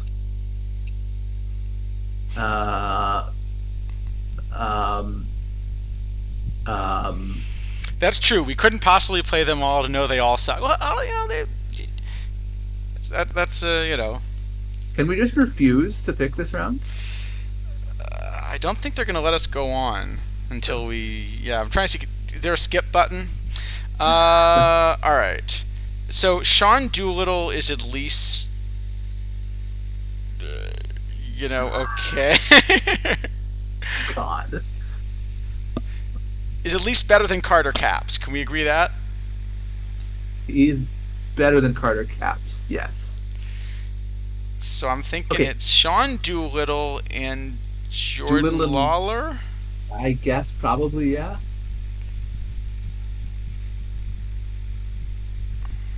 All right. I mean, Dink is a great pick for that, Mr. Audit. I think it's great. Exactly, Mr. Black. It's an AJ Preller draft. We could go shortstops is- next time. Somehow almost worse. Okay, You Brian know, Harvey is at least good. I am. This is not one to be happy about, huh? Okay, we'll take Harvey's at least a good card. Yes.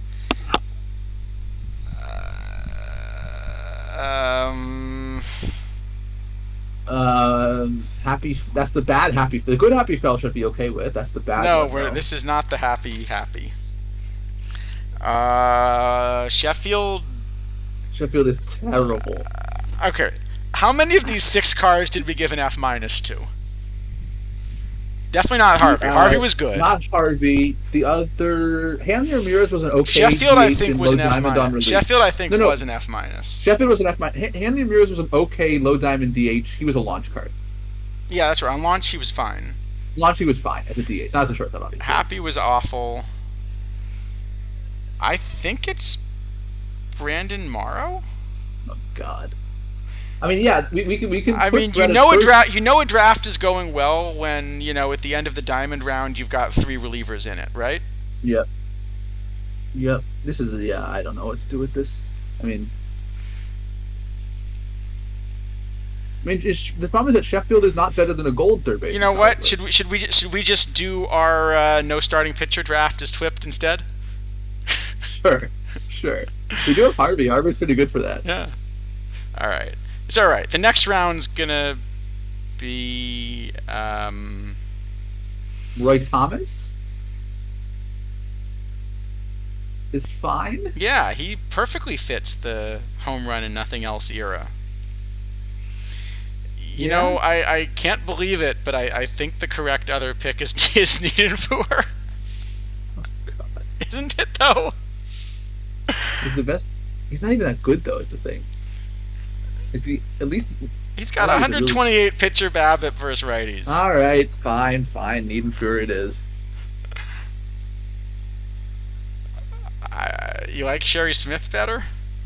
It's probably Bubbles Hargrave, in honesty. We put Gibson at some other position, but I think at this point Gibson's going to be at starting pitcher. yeah, maybe.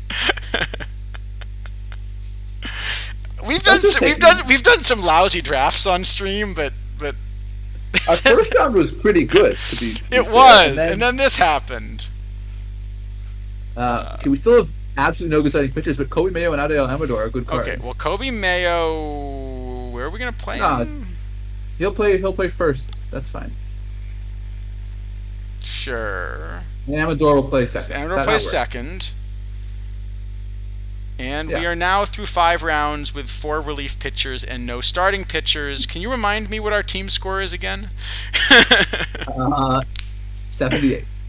Okay, we did get 2 somewhat decent starters in this round.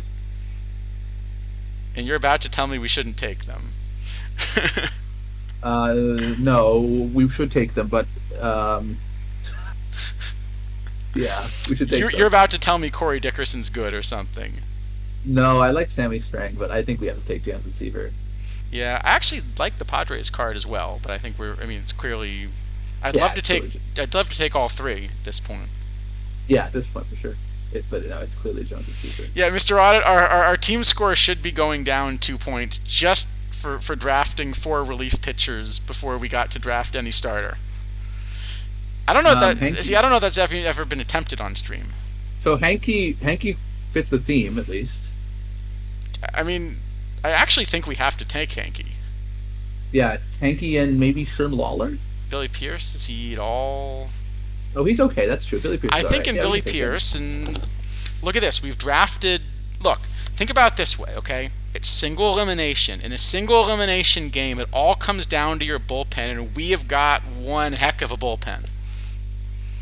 Well, yeah, until you remember that 2 of our diamond relievers are more like low golds, but yes.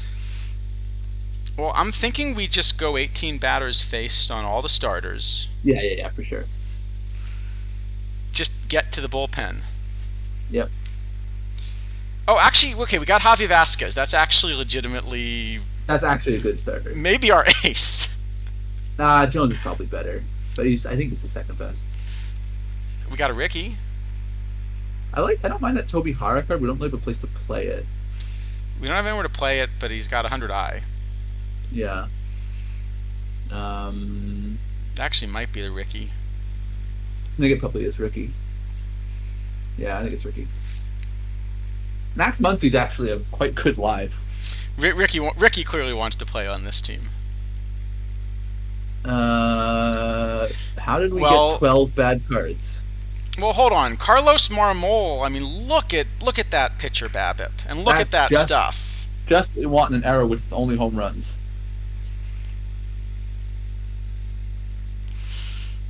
Yeah. Or what's the opposite of that? Ryan Nelson is probably our 5th starter. Probably Nelson and Zanino, I guess. I mean, Zanino at least has a lot of power. Sure. Wait, does Yenier Cano have a ton of PBABIP? No, he should No, I have. don't He think so. should. Yeah, I mean, it's a decent looking live. But You know what? I think we might have just hit our 5th starter. it's Tyler Wells. It's absolutely Tyler Wells. After the draft And- we got 10 lives in the first bronze round. Yep. We just need to fill outfielders, I guess. So I don't think Jermaine Dye is actually Jermaine the Dye best option, though. Is horrible. he? MJ Melendez should play the outfield. Well, he shouldn't play catcher. That's true. Are we allowed to say that on stream? Yes, I think so. Hold on, let me just double check the affiliation agree. Yes, we can say whatever we want on stream. Wow. MJ Melendez doesn't have an J in his name. Yeah, Skyline Suggers, yes, this is one of the worst drafts we've ever seen, also. Yeah, this is pretty bad. No, I don't know. Whichever one of the outfielders is the least terrible. Oh, wow. Is it Jermaine Dye? I'd like at least a bad outfielder that plays center. That would be good. We don't have one of those, but it would be good. Okay, how about Jim Hughes? And now we've got 12 relievers. We got 12 pitchers With 2 rounds to go. with 2 rounds to go. 3 rounds to Three go. rounds Sorry, to 3 rounds go. to Should go. we do it? Sure. It Oh, can't get worse. now we're gonna get Giolito and Luis Castillo in the next round. And we'll Nope, we take didn't. them. Um, No, but wow. well, we said it couldn't get worse. We tried. No, it didn't get better, but I don't know that it got worse. Okay, so Hack Miller is the only outfielder available, so we probably have to take him. You're putting outfielder in like air quotes there, aren't you? No, he does. He does only play left Okay, field. I think Luke Easter actually probably we want. I mean, it's a right-handed power park, so why not get a left-handed power Kobe hitter? Mayo. Kobe Mayo does play right field, technically. So does Gibson. That's true. Oh, we can take JJ Bleday. That's fine. JJ Bleday is a real outfielder ish. Uh, Ish. ish. You know, would we rather take Guillorme?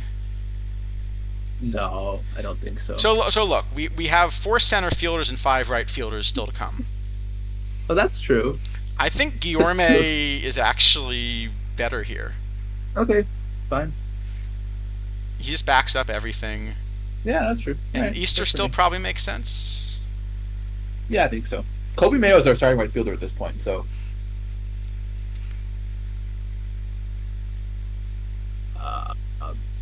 Doug DeCinces is good. That's the best card. Yeah.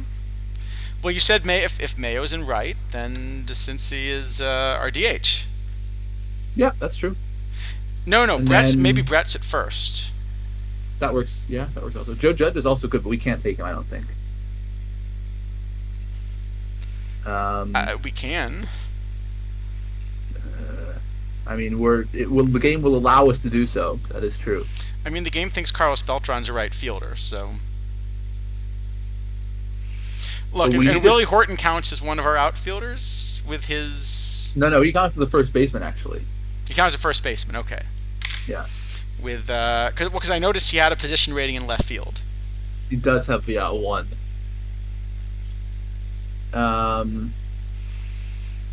We only have one player who's allowed to play center field currently. So that seems like something we should try to remedy. Yes, this is not a great remedy. Okay. We're gonna get Let's three. just- Okay, we're gonna get 3 iron center fielders. We just take Almora and we'll call it done. Yep. So let's take either. I guess Brian Anderson probably. He might have some flexibility. No, Or he Olivares. no, he doesn't. Okay, what about Olivares?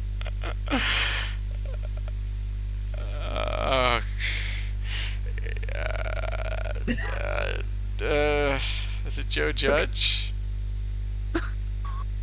What is this draft? Okay, I don't know whoever is in here like rigging the giving his anti-streamer luck behind the scenes. Can you stop please? We give in. We they're all S's. I don't care. They're all S's. You win. Oh God, yeah, maybe it is Joe Judge. At least he's good. I mean, look, do we really have to worry about like a depth chart with this team? No, it's fine. It's fine. You're right.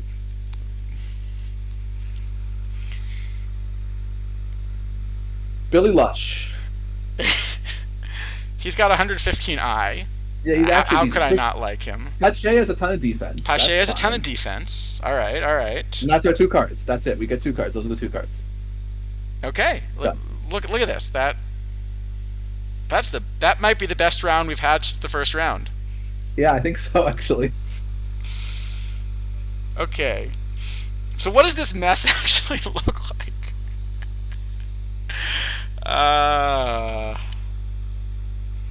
What do you think? You think it's Jones, Javi, think Jones- Seaver?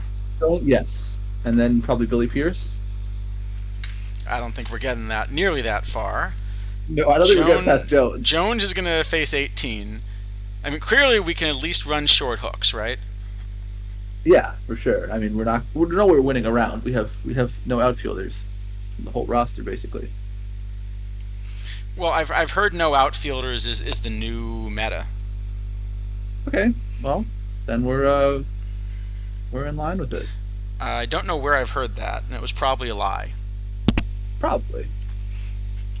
So what? Henke's the other setup guy. Morrow maybe in middle relief. No, Niedenfuhr can also be a setup. All right, we actually have plenty of high leverage guys, right? Yeah, I don't. I mean, even before we just have to get all righties. What if we run But two yeah, stoppers with this? Actually, yeah, that's fine. So it's Henke and Harvey, right? Henke's definitely or better than me. Doolittle? Probably Doolittle. Maybe Doolittle, yeah. Doolittle, and then you run Henke and Niedenfuhr as like sixth or later setup, Sure. or just like high leverage Yeah, and Morrow for just all of gets these. relegated. Junk. Junk. Clean up. And Morrow will get the use more often. Sure.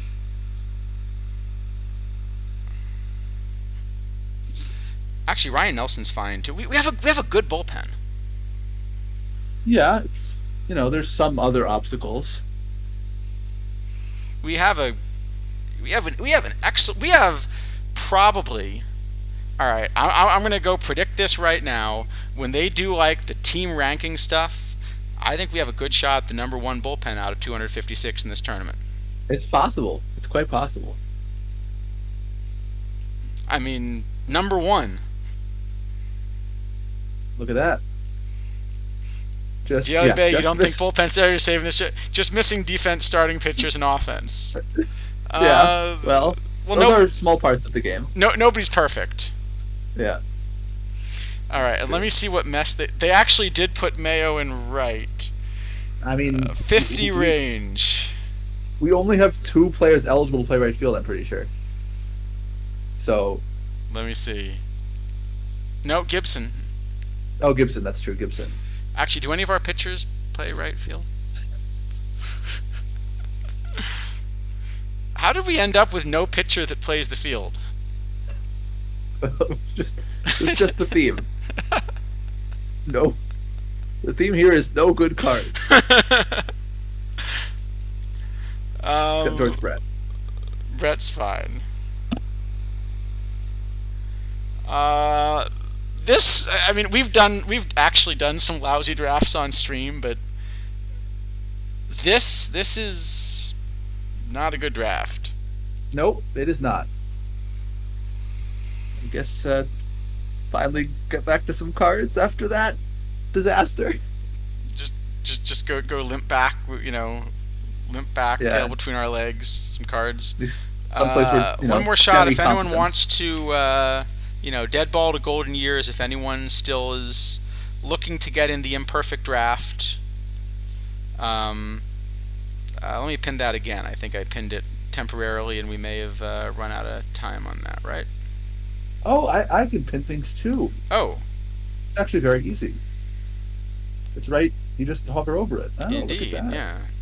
All right. Wow. Okay. Look at multiple successful uses of Twitch features in one stream. Be happy it wasn't my PTCS draft. Yeah. Well. That is Yeah. true. That's true. Uh, that was a rough draft. Like, I'm not going to say that we necessarily are like perfect when it comes to drafting, but we Far from it. But yeah, we, that we, was. we have we have some level of skill in there. There was no Uh, save in that one. there is that draft. There are definitely drafts that like I'll just put my hand up and say, yep, that one's on me. Um, Yeah, there was no way to this draft, no way to save that one. that draft, I don't think was on us. I don't think there's much we could have done to salvage that. Nope. That was just the game decided it didn't want us to win. All right, what are we? We are on to Daniel Murphy. Oh, well, that'll be a quick discussion. Yeah, this is a really interesting card. I think this is probably the most interesting card of the set for me. Maybe I think the pet is also interesting, but Well, this is Yeah, this I Murphy. mean, this is a really easy one. Big bat. Where does he play in the field? Anywhere he likes. Well, yes and no, I think. So in low gold, I think that's true. In low gold, I have him. I still like Votto better. Like, okay, so if Joey Votto wasn't a card that's really easy, this Murphy is just at first base and it's going to crush people. So fine, but Joey Votto does exist, and Joey Votto is better. Right. I mean, it's Um, a low I bat that my model still loves. right. So the problem is that because Joey Votto is better, now he has to find a new home because first base is obviously the most natural place to put this. Uh, Right. But the nice thing is there's a lot of high P BABIP in gold, which means he has a magnet in his glove, which means you can stick him at second. Right. So in low gold, I think it's pretty easy. You put him at DH or at third or at second, and he's just the second best hitter behind Votto, and it's fine. So gold is really where it gets interesting for me. Um, Despite my distinct distaste for third base defense, I really don't have him any better than Colson Montgomery in third. Well, there's another thing to consider there, which is, or you're looking at him as a platoon now. Yeah, yeah, yeah. Okay. Because As a otherwise, two-way, I yeah, have Montgomery much better. right. Because even from low gold, one of the problems with sticking him at third is there is this tournament Brett, and this is also a solid bat. Is a Yeah, I two-way like bat. that. I like that card. That's the card I was playing at third in the gold before Murphy, but I just think Murphy's a lot better. I mean, you could DH Murphy, I guess, and still play Brett at third. That's an option. I just But stick the Murphy's mag. Yeah, I think I still think the answer is stick magnets in his glove, play him at second, and just don't peek until the end of the inning. so If you can't watch the ground ball, it doesn't hurt you. in low gold, I do have him as the best second baseman in VR. Actually, no, it's not true. I don't have the second best second baseman in VR behind the next card. Um, in full gold, I don't think you can play him at second anymore. There's just too much stuff. There's the new Luis Castillo. There's not Nunez. There's this new Sam Bankhead, which we'll get to in a second.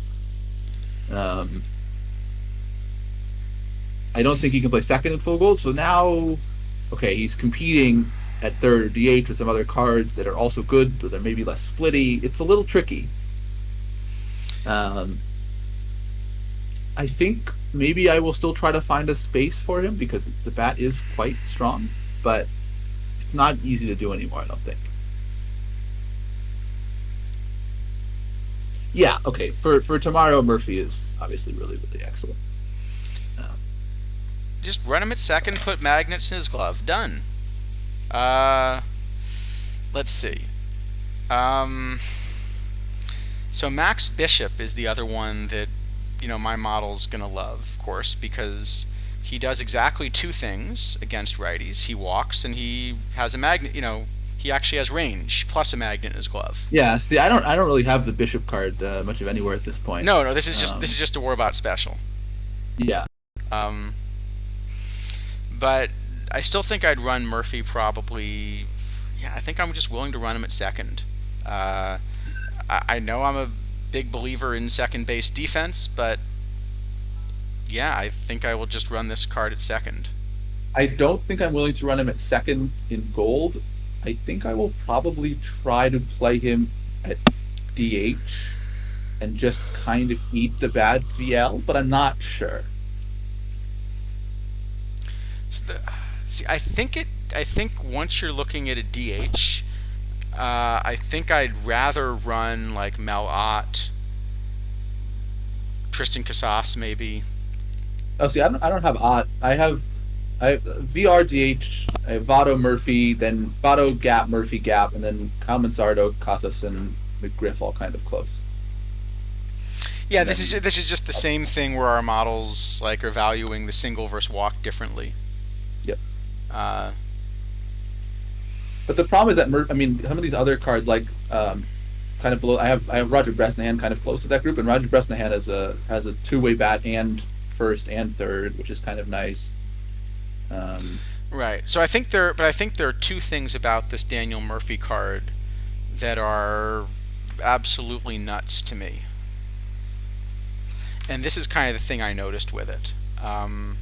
Sorry, not this Daniel Murphy, the who is the much worse, better, by the the way. much better Daniel Murphy. Yeah. Um, the first thing is that there are two significant flaws with this card. Um, I mean, plus the eye, right? One is the defense, because the eye you're going to argue that the other ratings make up for. But the big problem is this card has 114 avoid K. How did I predict you were going to say that one? No, I mean I don't I like avoid K. I like having higher avoid K. So But then you don't. But then you don't think it's strike just out. that's true. Um, I mean, I but don't think I think it's probably the least important of the offensive ratings in general. But yeah, I think it's useful to have more of it, generally speaking. well, the big problem though is one of the things that avoid K does is it contributes a lot to the overall.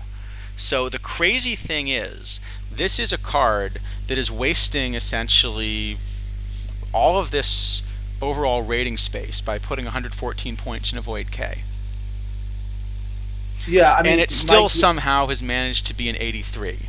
I mean, right. what that tells us about power creep is that if you gave this exact card a better shape, you'd get a card this powerful from this set now Well, in like low silver. I don't think that's true actually. My I mean, I obviously I don't know. Just pretty much So how is every calculated. My single guess rating is higher on the gold? I believe, basically yeah, except for one of the defense ratings. yeah. The So turn double play is my higher on the diamond. my guess for what happened with this card is 2015 Daniel Murphy spit out. The algorithm spit out something for 2015 Daniel Murphy based on just his regular season report with 2015, and that amalgamation of ratings gave him an 83 overall. And because people are saying this is pretty good in the representation of what Daniel Murphy's actually hit like, it was probably pretty understated and would have been not great. And then because it's a postseason set, this card got some kind of manual adjustment for his rather absurd postseason. Okay, but normally And that should overall didn't get change bumped. the overall. Well, but I think probably the ratings got bumped manually and the overall stuck on what the old algorithm gave it for the worst ratings. That would be my guess, because I agree that this card is substantially overstated for an 83. Yeah, I mean, the Um, problem is basically the crazy, what bothers me so much about this card in terms of like where they're going with the power creep.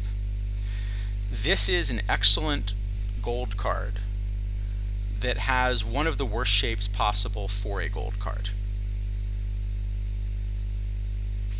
uh, You're, yeah, I you mean, know, you have awful defense, you have no eye, you're wasting a lot of points in avoid K, you're splitty.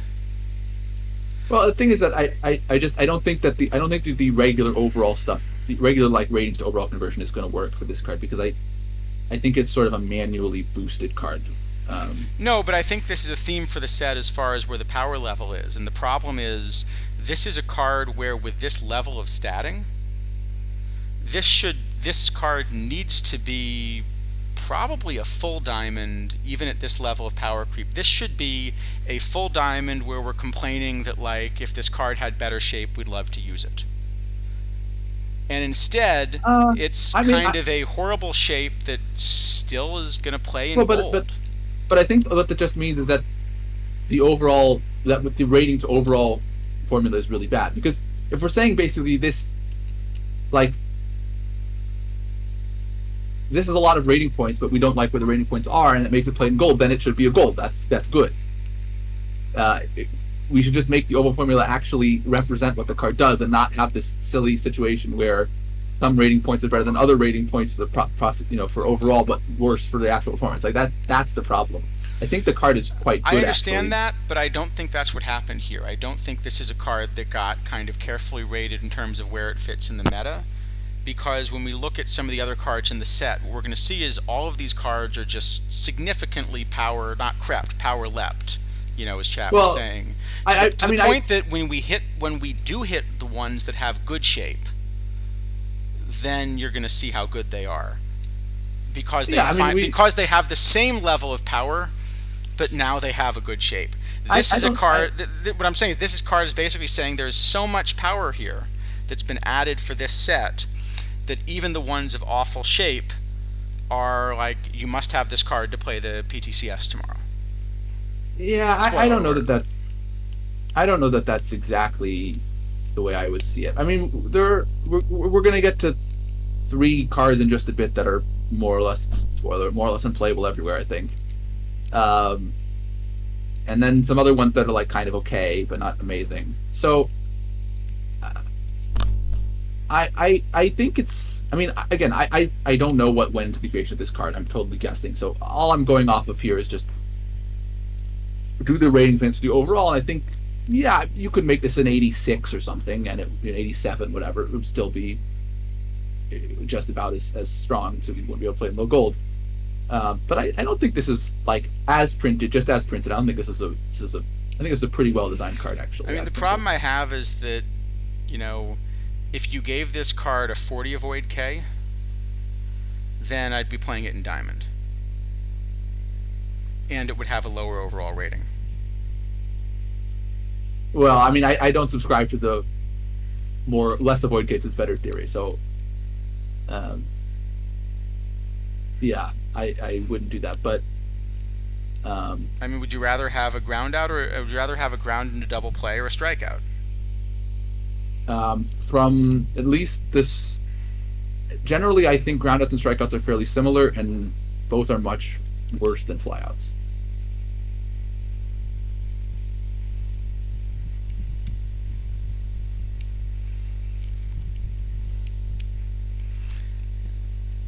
But of course, also when you go to an early era, the strikeouts disappear and the groundouts don't. Yeah, in early era, this is not great. But I mean, you know, like it's okay. That's okay. We don't have to have every card play in every era. I mean, um, that's okay. Um, I don't know. I mean, I think this, notwithstanding the issue, because I mean, I think we can both agree there are pretty substantial issues with the rating to overall Yeah. conversion. I mean, sorry, so for Cage of Um, Wisdom, just say I'm not arguing that, like, you can't release a card with this shape. I agree this shape is representative of the player. yeah, Um, you know, but I mean, if the idea is to get the shape to play, what we're basically saying is you need to give it this number of rating points to get it to play, which is probably true. And then maybe this is again, I don't know what happened, but this is, I think, I agree this is not typical of the way that ratings to overall normally works, and that ratings to overall should be improved. But I think on this particular card, ratings to overall are pretty decent. I don't think so. I think what's happened is that this is a card where the overall level of power has gone way up, and I think you could have given this card a much better shape and made it much stronger, and in this set it still would have been labeled 83. That's the problem I have. I don't know. I don't know if that's true or not. I don't know the Yeah. reason why it ended up at kind of a good rating for its power level, but I think it did. So that's kind of where I'm at with it. Like, yeah, the reason maybe you may be right on the reason. The reason maybe just kind of that there is mistake in both directions that cancel each other out. But I don't know. All right. So where on a scale of like S minus to S plus are you putting this card?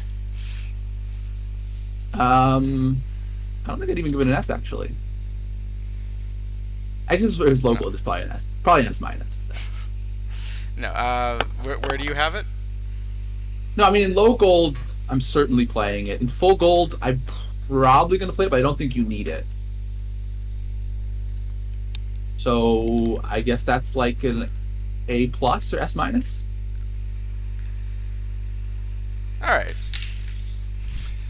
All right, we can give him an A plus if you want. For a card that has 114 avoid K, we're giving it an A plus. What has happened to this stream?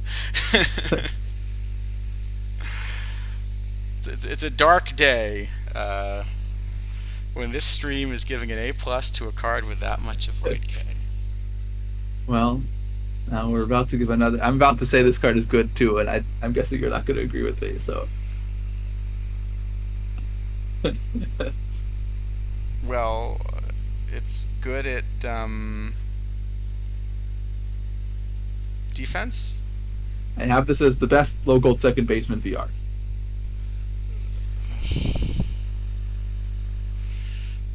Not No, you don't. anywhere close. I sure do.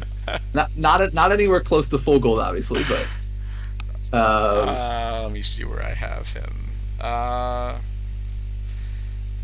I mean, I do really like the glove. yeah, the glove is good. He has this Babbitt Gap combo that I generally like on cards. I don't have him as, again, awful shape, but absolutely juiced for an 83. So I don't have him as far down as I sort of would have thought I would.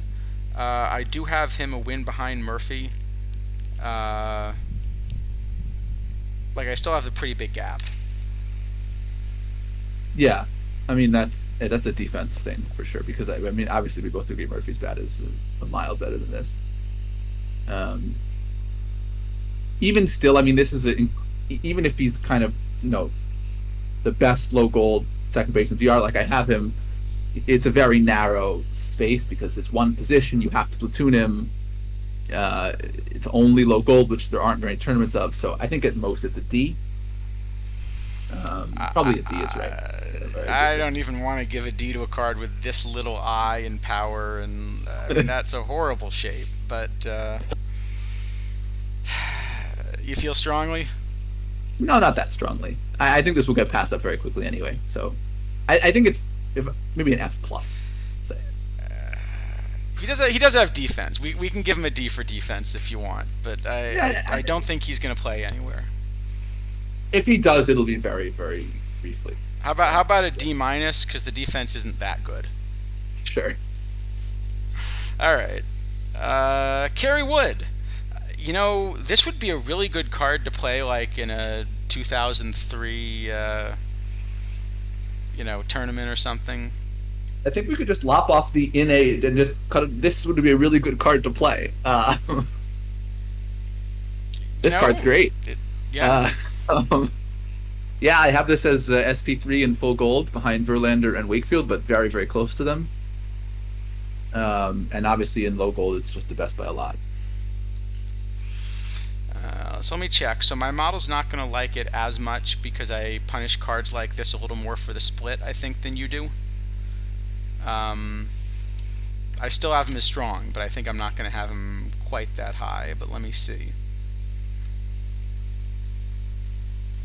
Yeah, so I don't want to play him in full gold. I definitely want to play him in low gold, but I don't quite want to play him in full gold. So he's probably like A plus then. So how many low gold tournaments are there at the moment? Because I guess that's part of the discussion. There's a daily. I don't know if there's a weekly anymore. There's definitely a daily. It's also worth mentioning that this is a pretty unique shape for a card in the gold meta at the moment. We're seeing a few cards like this in Diamond, but this is the first one of these that I can think of actually in the... No, you know what? Sorry. There's a card that's actually the card that I evaluate very similarly to Kerry Wood, now that I look at it. So this is the card my model has not this feller. This feller is the card that my model has as most similar in power level. Yeah, it's actually a comparable shape. You're definitely... So you're getting like 30 more points of stuff, but this is the point where stuff is giving you diminishing returns. That is true. And in return, Feller has 11 points of control, but Wood has more pitcher BABIP as well. So I have Wood a little bit ahead of Feller, but like they're the two that are closest.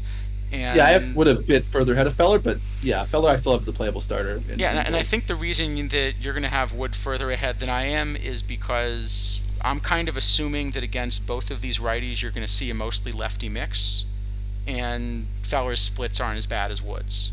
So I'm looking at both of them primarily versus left in the model, and I think the more you mix in the right side, the more Wood's going to jump ahead of Feller. Yeah, that's probably true. So Jelly Bay is mentioning Herb's score as well. Yeah, so I don't love Herb's score anymore. No, just as far as like a comparison. Oh, sorry. Yeah, comparison's pretty decent. Yeah, so Herb's score also has a bit this kind of shape. And I think compared to Herb's score, yeah. So actually, maybe that's a good one because score even has a little more stuff. But I think compared to score, who also has these platoon splits, um, Wood is just a little bit more stats than score. Yeah, which makes sense. I mean, score is a launch card, so Yeah. um, So I think that you makes know, sense. Uh, but it is splitty, and especially splitty in the control, which I think is a big part of making a card like this really run. yeah. Um, there is only the one logo, by the way. It's just the daily. Looks like there's a gold only where you'll play him probably too. Um, And the gold only, I actually don't know if I'll play him. really, as a fit starter to save points, I have. I mean, he's better than Beck. I No, think. that's what I was going to say. Is I have Beck ahead of him. Really? Okay. So you could choose to save points on both, but if you're going to save points once, I think I'd prefer Beck. Okay. Actually, there's a And weekly gold and only too. So, actually, my model also prefers the Ali Reynolds. I think because of the splits. yeah, that's probably a splits thing then. Yeah, look, this is part of the modeling. You have to make some choices. I think part of the issue also is that at the moment, there was a point that gold was all lefties, and right now I think Frank Killen's probably the only starter you're seeing that's a lefty in like a full build, right? Yeah, You're going to see a few older builds that are still going to run a Price, Randy Jones, Vita Blue, you know, like there are a few cards that you'll see in older builds, but for full builds, it's probably just Killen. yep, And even that's a card which is somewhat limited. There are, yeah. what, is it 128 of them? No, 64 64. of them. 64. Yep. Yeah, there are only 64 Killens. So you are seeing all righties, and I think that's part of the reason that the model I've got is going to punish the platoon split so much. Is I'm just sort of assuming that people are running VR lineups in gold, and I don't play gold, so I don't know if that's actually true. Yeah, I mean, I think it Uh, is true for the most part. Though there are some kind of reverse split cards, like Paul Blair, and you see some Tommy Davis just playing both ways. So there are, and Roberto Clemente. So there are some righties that are just playing versus right anyway. Even freehand. Makes Um, sense. so yeah, I mean, gold is right and pitcher heavy, but it's not like it's people are running out lineups of 9 left-handed hitters against them. Um, I Yeah, don't know because where does that. I mean, it sounds like you probably want to give Wood more like a B, and I want to give more like an A. So somewhere in the middle, I I guess. might even have said closer to a C if there aren't enough low gold tournaments. Because I mean, I I think he's even on release. I think he's in my low gold build, but not my gold build. Kind of anywhere. He just doesn't quite make the cut. Because the other thing in gold is right now the relievers in gold are generally better than the fringe starters. Yeah, for the most part. So I You do know, so usually so like. like, yeah, go ahead, yeah. No, I usually like trying to get at least one actual starter in my bullpen in case there's some super long extra inning game or whatnot. No one Um, would play a 30 inning game in a tournament. no, no one could ever have that happen to them. But I Um, think if I'm going to run someone like that, I think the starter in the bullpen ideally would be a lefty for me. Like I'd rather run like a Vita Blue who's a lefty with some reverse splits or something. yeah, yeah. I'm playing Black Vita Blue in my bullpen and gold at the moment for sort of exactly that reason. But as an example, if you were running this as a bullpen card, so one question is how much stuff he's going to pick up. He is dropping that changeup and even the fastball, which is a good pitch. And so the question is, does this card pick up enough stuff, just as a comparison, that you would play him over the Linscomb we looked at earlier? Who's 80, also low gold, but does Oh, play up. I have him better than Lincecum just with the stuff he has already. So for me, that's an easy Okay, one. I see, and I have Linscomb better, even with the stuff boost. Again, just it's all. I think the difference in our models here is just the platoon split. So maybe that's the thing I to think take so. away for anyone kind of listening is where you value this card kind of depends on how many lefties you think you're going to see. And if the next few big gold pitchers that get released happen to be left-handed, that also will, well, I was going to say that'll Yeah. make this card stronger, but actually just by releasing more top starting pitchers, it'll completely push it out of the meta anyway, won't it? Yeah, I mean, you might play it in the bullpen. You might, you know, instead of using Vita Blue for this kind of long relief job, you might use a card like Wood instead. That's true. But yeah, so I don't know. I guess we can give. What do you want to give it a B then? Just kind of B Sure, ish. but I would also say that as a PTCS reward, I think it's significantly below that. We've seen some PTCS rewards that were like really big key meta cards for a while. You know, some of them from a few tournaments ago still play. This is sort of a fringy one at best. Like, would you rather have this 84 or Stu Miller? Yeah, well, okay, that's not much of a comparison when No, you get a but low diamond yeah, that's an 84 written on it. no, but Uh, no. But the point is, I mean, these are both 84 PTCS rewards, but Kerry Wood's the later one. yeah, I mean, So you if you're also, grading, so if you're grading it as a PTCS reward, I think this is an F. I think if you're grading it as a card, it's like uh, it's like a B on release. no, I don't think it's an F then because it will still get play, and now you do have this change in you should do this change in PTCS structure where you get all these lower rewards too. So some people will just get this wood as kind of a bonus, and then you don't want it to be a Stu Miller where there's just the market's just flooded with them. Yeah, I Um, actually think that's not a great structure because it means, like, if you think about what the PTMS did, it kind of means that people who go deep in one tournament actually are getting, six excellent cards. so I don't like that part of it. I do like that it covers for um, cards rewards that are in the wrong order, which I think we'll talk about potentially twice But I think the in solution a to bit. that is you should get a choice pack. That would solve the Win a problem too. Yeah, PTCS, get a six card choice pack. Lose in the finals, get a five card choice pack. yeah, that would also solve the problem.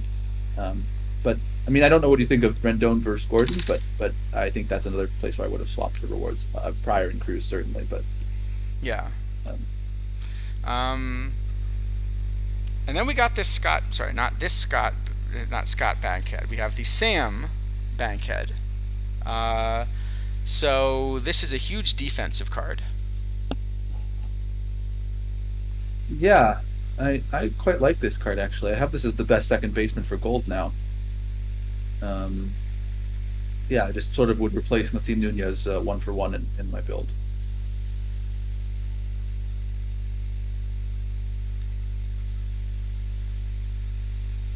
Let me hold on. I was trying to figure out why he wasn't showing up that highly on my screen, and I realized it was because I was looking at the platoon splits. Ah.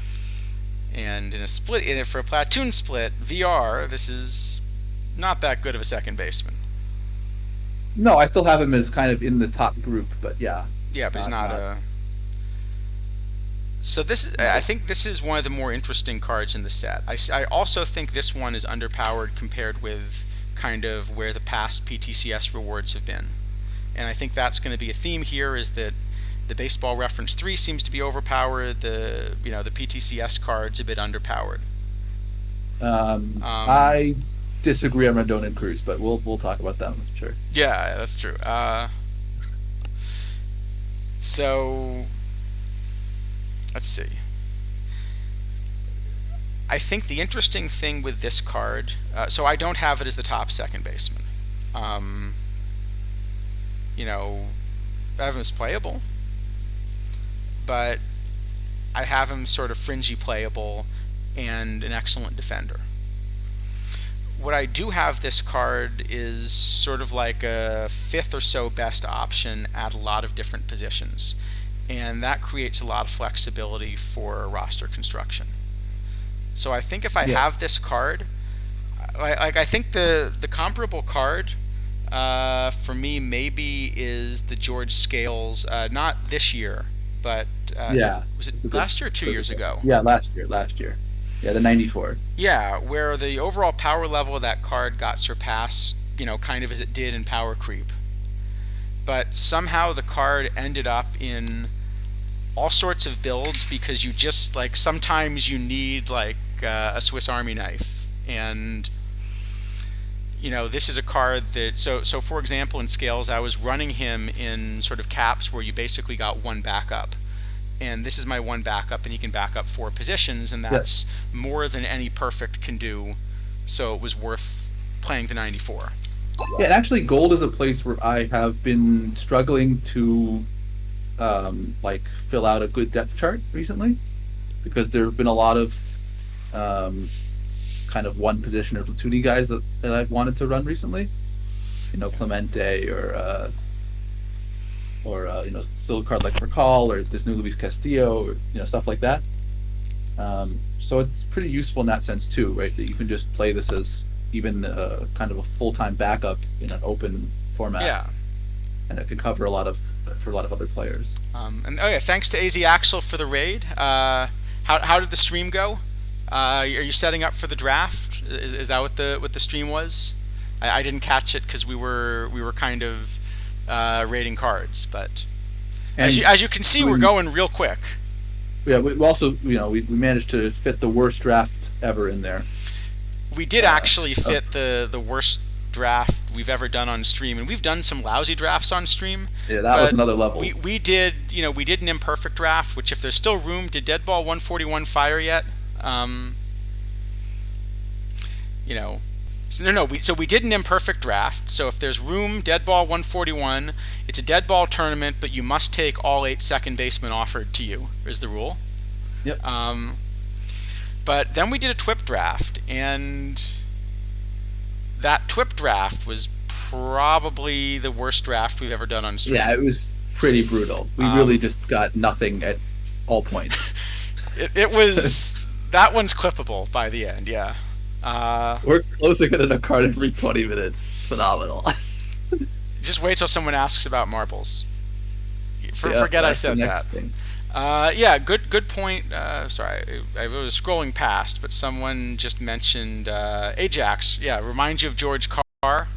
That's exactly right. Yeah. George Carr is the card that I've wanted to use in this format for a while, and because he's in that one mission, I actually have never managed to buy a George Carr. It just hasn't been worth Neither. paying. What is he, 20 or 30,000 points? Yeah, but I think this is I think just sort of a better version of George Carr, a much better version actually. Well, it's much better defensively. It's better hitter too, I I think think, Carr's or at least bat close. I actually have is slightly ahead because of how much I like I. But I suspect I have to put it Bankhead, close, but but I can Bankhead's check. much better defensively, and the defense is pretty important there. Yeah. Mr. Black, the Russian army had a better TWIP draft. That's possibly true. May have. Yeah, I have Carr and Bankhead's bats very similar.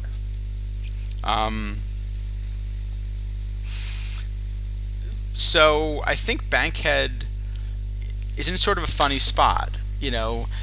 I've found that I end up running Nunez in a lot of builds right now where he kind of isn't the best second base option anymore, and he's not the best shortstop option anymore, but I just somehow need both, and then he's the best of what you've got. Yeah, and I think actually Bankhead's quite a lot better than Nunez. He's certainly more flexible. I will say actually, I'm just noticing now, looking at this. There's a sort of an interesting change. So, Sam Bankhead, obviously a Negro League player. Yes. I assume this is the Pittsburgh Crawfords, but in the past, all the Negro League players have had kind of the full team name written out, and he has abbreviation, which is nice because it's very annoying when these names are super long and they run off of stuff. Yes. So, nice improvement there, I think.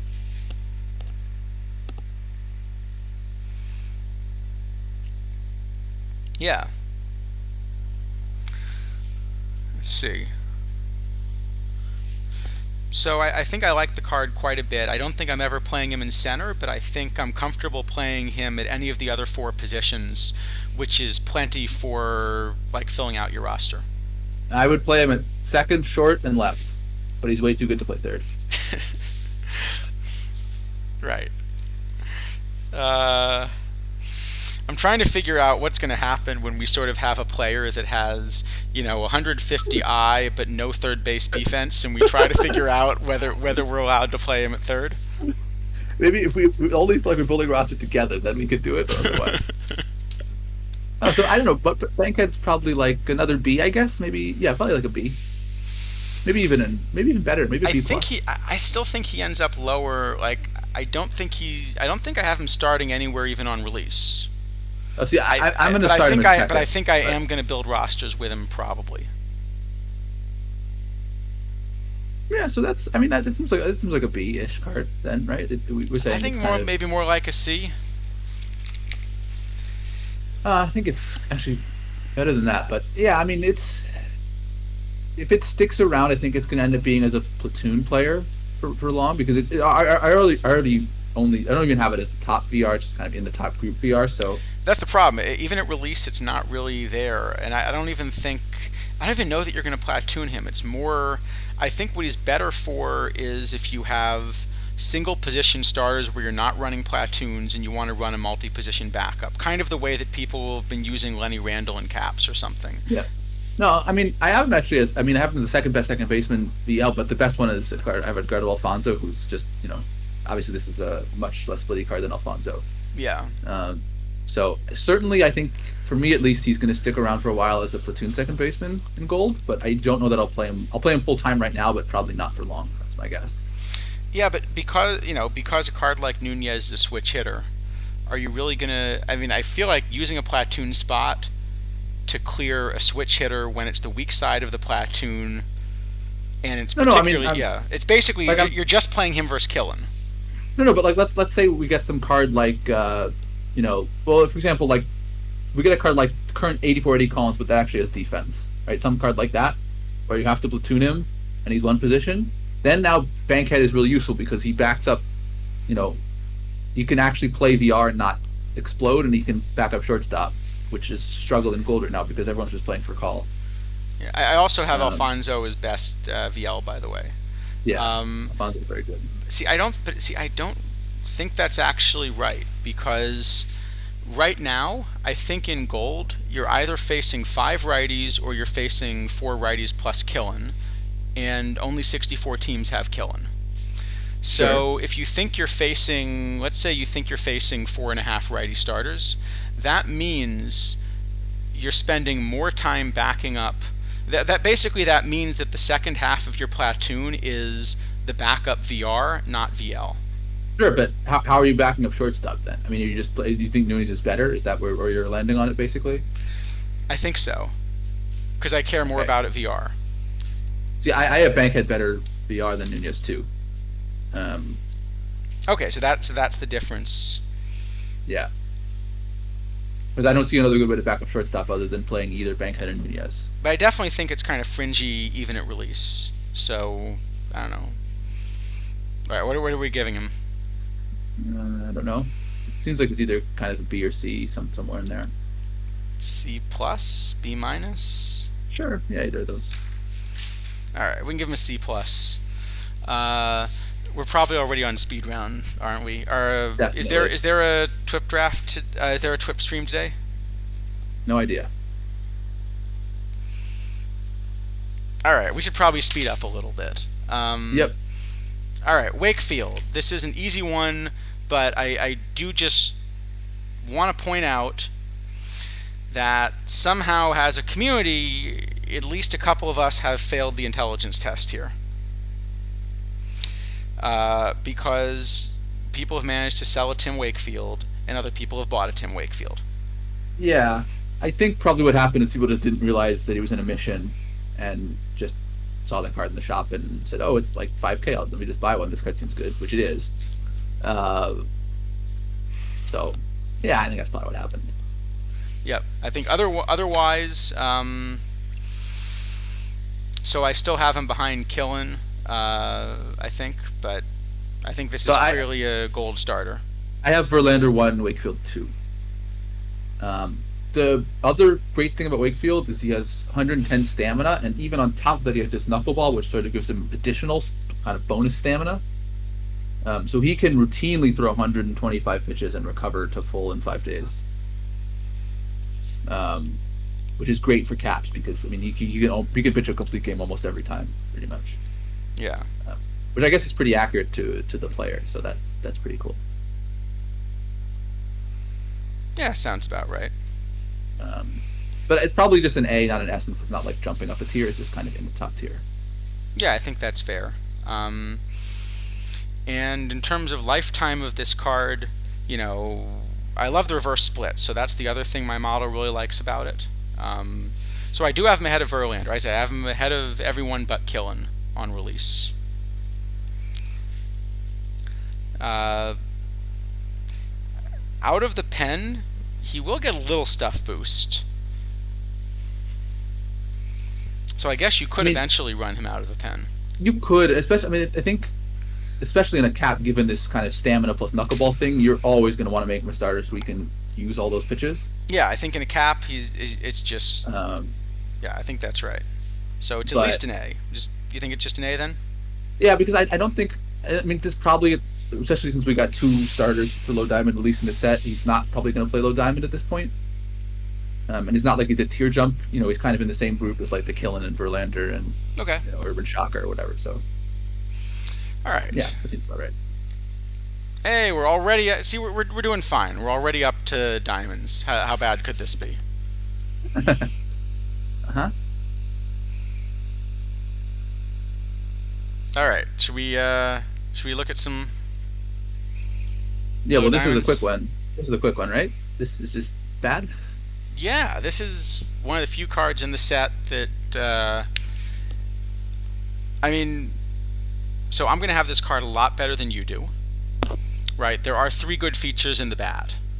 The problem is it's just not quite good enough for low diamond. But the power of Void K and I are elite. Oh, I don't even have this as the best 90 outfielder. Um, so I'm uninterested.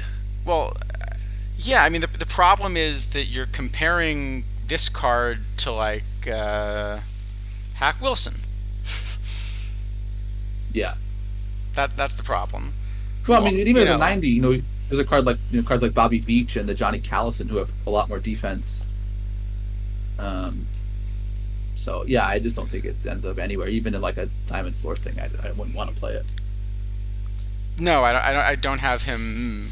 I think this one actually is an F, Yep. despite yeah. Okay, Yep. Pretty easy one. all right, and then we've got this Andy Pettit. Um, this is just an easy S plus. I don't think so, actually. So I have This this. is Go ahead. no, it's okay. Sorry. Where do you have him? So, well, maybe we should talk about Beckett together with him, even though he's kind of a ways off at this point. Sure. Yeah, Um, I have this 3/10 of a run better than Beckett, and like 5/10 of a run better than everything else in low diamond. so I don't, at least in modern neutral. I have Beckett the best, and then Pettit kind of in the next group with like Bobby Miller and John Candelario, depending on split, and Mike Kupko and those guys. Um, there are of course parks where Pettit becomes amazing. Any kind of low BABIP, high home run thing, Pettit's going to be the best low diamond by a ton. But I think conversely, in high BABIP, low home run things, he's probably just not that good anymore. Um, so to me, this is an interesting card because I think it's quite park dependent. So obviously, in something like Diamond Floor, you're just always playing it. But um, Yeah, yeah, I think it's quite a bit better than that. You also have 96 stamina, and a lot of the low diamond starters don't have that much stamina. That this card's replacing. Um, so first off, the home run prevention, especially in modern era, this is by far the most home run prevention that we've seen in low diamond, right? Is there anything I even close to this? I mean, probably could find like some cards with just that, nothing else. But I mean, for any card in contention of being played, I think so. Yeah. I think the closest I'm seeing is like the Boom Boom Back. I'm seeing a few of those in low diamond, and this is still like another 8 points. Yeah, I mean, we can. I'm sure we could find a card like I don't know, just searching on the card shop. I bet we could find one that has more, but it's just gonna have like that. Yeah, like this Larry Sorensen's 85 example, 124 home run VR. So like, okay, you can find, but its car's terrible. It's just that's the only thing it's good at. Yeah, I mean, this is sort of Um, this is the Randy Jones shape that was so good in gold on release, but significantly better, yet only the 1 point higher. well, that And was also a while go ahead. ago, and Randy Jones really didn't last that long. But I don't know. Randy Jones was more PBAB, right? That was this is He has much a more little more, killing yeah. shape. Yeah. Right, But I but guess I really, but really, but, it's but I also have Killen as excellent, and if no. you I can, like yeah. killing too. But this card Um, is significantly better than Killen. it is definitely better than killing. Yeah. Um, And for what it's worth, I had Killen as my top low diamond starter coming into this set. no, I did not. I didn't have killing playing low diamond. I've at least been running him with pretty good results. I don't know, I'm not collecting data, so I don't know what everyone else is doing. Yeah, I mean he's been pretty decent. I mean, not like not kind of blowing anyone out in gold, but solid. But I think this is again the kind of thing where this is singles versus walks stuff. Now, this is one where I But want to make sure I'm running. Yeah, that's true, because this is also kind of I'm willing to take the trade off between singles and walks more than you are. right, yeah, and it's honestly it's hard to get my model to like a card that has low stuff and low PBABIP. So the fact that this does means it's probably an interesting card to think about. But Yeah, um, this does seem like the kind of card my model is going to like more than yours for sure. yeah, Um, but my model absolutely loves the card. right. No, I mean what it says basically is I think there's some, at least according to what my model has, that there are some parts where this plays like a 100 and some parts where this plays like an 80. This is also like not even close. By far the best low diamond if you want to play up in an open cap. Uh, Because now the home run prevention and the control play up a lot more than kind of what you're losing because you weren't going to strike the guys out anyway. Probably yes, I would think so. Because unlike Cliff Lee, this does have actual, it doesn't have zero PBAB. It has, 80 is a lot, but it's not zero. Yeah. Um, So yeah, but I mean, I have this as an absolute S plus to S plus plus tier card. I Uh, don't know if it would win an A.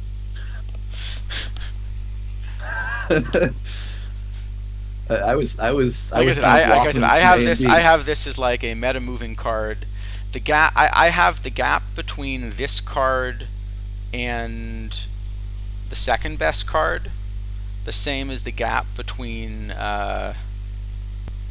Yeah, the same as the gap between like the number 5 card and the number 42 starter. So, are you playing this in full diamond then, just like modern open neutral? I think so. Yeah. Let me look. Let me check where, because full diamond, there's a lot. There's a Full lot that diamond is just a came big out. jump. Yeah, it is a Yeah. big jump. So let me see where I have him in full diamond. Yeah, I've got him second in full diamond. Wow. Okay. Just Yeah, I don't just have just anywhere ahead near of that. just ahead of Gaylord Perry. I wonder who he's behind. Um, Yeah, so who could guess? I've got him just ahead of Gaylord Perry in full diamond. Yeah, I mean, if that's the rating, then I agree, but I don't have him anywhere nearly that good. Yeah, I'm not saying that's why I have this as an absolute must play card, and it's a lefty in what's otherwise a right-handed meta. Yeah, I'm not sure what to give this one then because there's a Well, there's a large. I think it's the same thing where you know your model really wants the high PBABIP even in tournament formats, and my model is much more willing to kind of trade off between PBABIP and control. Like to give you an Yeah, idea, if we compare this card to Hershiser in full diamond, I've got this card is almost half a run of FIP better than Hershiser, and I've got Hershiser is almost half a run of ERA better than this card. Like it's that big of a difference in terms of what the PBABIP is going to do. yeah. If you have, I mean, yeah. So these are So yeah, both extreme profiles. Like this is by far the lowest PBABIP of kind of anything that's in the meta other than Killing here. yeah. So I don't really think Killen's in the meta low diamond now either. So that's well, okay. I play this low diamond, of course, but Well, I'm not going to play Killing in Diamond, but I think Low Diamond, yeah, I would. Yeah, I wouldn't. So I don't know what to give this. This is. I mean, we're somewhere between a B and an S plus, so I don't know what to do with that. All right, we'll have to ask chat. Chat, where do you want to? Where do you want? Which flavor of S do we want to give this card? I will say for something like PTCS, this card is obviously fantastic because you're getting exactly the format and So environment. so and so cards it's you so want. it's a PTC S plus plus. For PTCS, this is a very good card, I think. But for other, I mean, we found PTCS is more or less we found the best possible environment to run him in. It's funny how a lot of the cards released yesterday happen to be really well suited for that environment. Uh, it's weird, you know. Yeah, we get See, S plus A A minus. minus. That didn't help.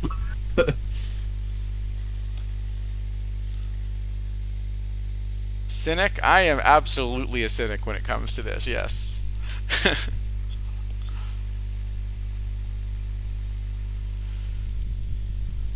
I will deny the other charges, though. Like someone told me this week that I was clearly not a fan of spores, and that is not true. I am a big fan of spores. I've won it 2 of the last 3 weeks. Congratulations.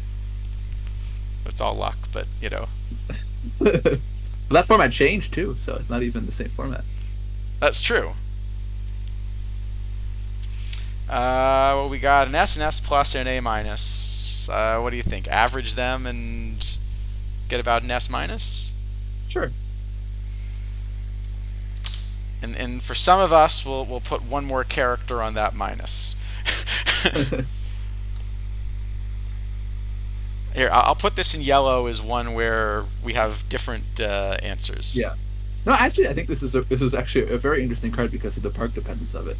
I really interesting card to me, but I think if you were to take away about 10 points of homer prevention or something, then it's kind of in the range we're talking about, and it's a really park dependent card. I think right now it's just overpowered. But yeah, I don't have it like that, but we'll see. all right. Norm Charlton. So we got 3 of these Reds relievers. Yeah, I have Charlton kind of in the top tier of current low diamond relievers, not above it. With Feliz and Stu Miller and the upcoming Mariano Rivera. So probably like a I don't know B. And I again have him a little bit better than that. I have him behind the Rivera, who we'll talk about in a moment. But I do have him, I think, a clear second behind Rivera, like a little, like a tenth or maybe even 2/10 of a run better than the cards you mentioned, like Miller and Feliz and so forth. Yeah, Jake McGee, I probably should mention that too, but Yeah, so I was gonna say McGee's the third one that I've gotten that tier, but I figured you might not because it's the same pitcher BABIP versus no, control thing. I like McGee. No, but I think those are very clearly the top 5 for low diamond, and then there's a very, very large fall off after those 5. After that, I've got almost a quarter of a run, and then it's like maybe Matt Thornton is next, but probably your yeah. At that point, you're probably just running starters in the whole time.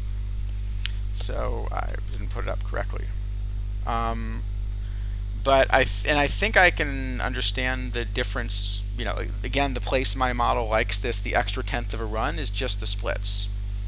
That this is a lefty with who should face righties. Yeah, I mean he's sort of a mixed splits, I guess you'd call them. Yeah, but most lefties, especially on the high end, end up being pretty splitty. Yeah, that is true. He's definitely better than the usual lefty against righties. Like, he does so like you're mentioning this Jake McGee. Here's the Jake McGee. If you take Jake McGee and just reverse these 2 splits, then he becomes like a quarter of a run better or something in my model. I would think he becomes a lot better, yeah. But I mean, Charlton also gets extra value out of being at exactly 90, I guess. That's not a ton. Yeah, so that also pushes him ahead. He does technically have 3 pitches and 29 stamina. I don't think you can really start him. It won't work. It won't work. Especially with the low control, he's gonna throw so many pitches in an inning, it won't work at all. Um, But the stamina helps if he throws that many pitches, I guess. yeah, doesn't help. I I mean, mean, I this is a card you could use as a 2 inning stopper, though. except for the fact that the AI manager doesn't know what to do with stoppers. Yeah. Um, Yes. so I think I'd probably give him a B. I don't think he's like a meta moving reliever. So I don't know if he can get much higher than Yeah, that. I think But it's generally a good for us card. to give relievers A, they have to be like really top tier. I think if the Rivera didn't come out at the same time, this might have been an A. I don't even think so then because I'm not playing this in full dime. I don't think it's really moving the low dime metaphor. It's just kind of Let me adding see. to the I'm top just tier. looking if I play him in full diamond, but I assume I don't. Would be shock. No, but I do think if you have like not quite a full diamond build, then it's a card you're not like gonna. It's not going to be a disaster to run it, but I don't have him in the top 12. Okay, fair enough. All right, David Freeze. Um, I think this Another was the quick. this was the other one that. Uh, Let me see if I can find it. Yeah, I don't have this anywhere. I mean, Yeah, the problem with this card is I think it's a good bat. It's just there are so many excellent bats that have been released recently. You're comparing this card to uh, I was gonna say Dick Allen. That's not right. But no, Even the Jose Bautista, I but think I'd but rather run yeah, Bautista. or Yeah, Jeff right. Bagwell. But yeah, Um, yeah, even Jimmy Fox still. The Rendon, which we'll get to in a second, I like much better at second, but he yeah. can Well, play when third. we And he's talk quite about good here Rendon in a too. second, then that also is going to kill a card like this. I just want to play Rendon at second, to be honest. I don't even care that he has third base on him. Um, yeah, I think Freeze is a pretty easy F. I don't Yeah, see I any think use I for him. think that just give an F for Freeze. Yep, F for Freeze. Um, so Ajak, you wish there were a way to manage your own team in real time.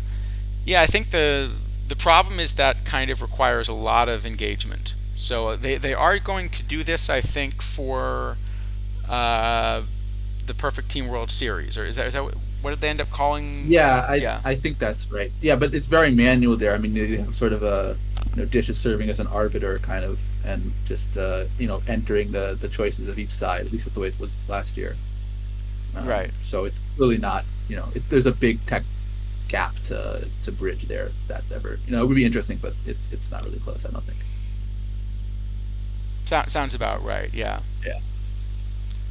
Um, all right. BJ Upton. And remind me, maybe Yeah. at some point pretty soon, let's check in on the imperfect draft. Oh, sure. Yeah. Um, So when I first looked at this card, I figured I wasn't gonna love it. Uh, but actually, the bat profile's great. You know, like especially for a center field eligible card. Kind of, you have everything you want in the bat except some gap power. And the center field ratings, I mean, sure, I'd rather the range and arm be switched, but the outfield error being weak and dragging down the center field rating is a really good shape.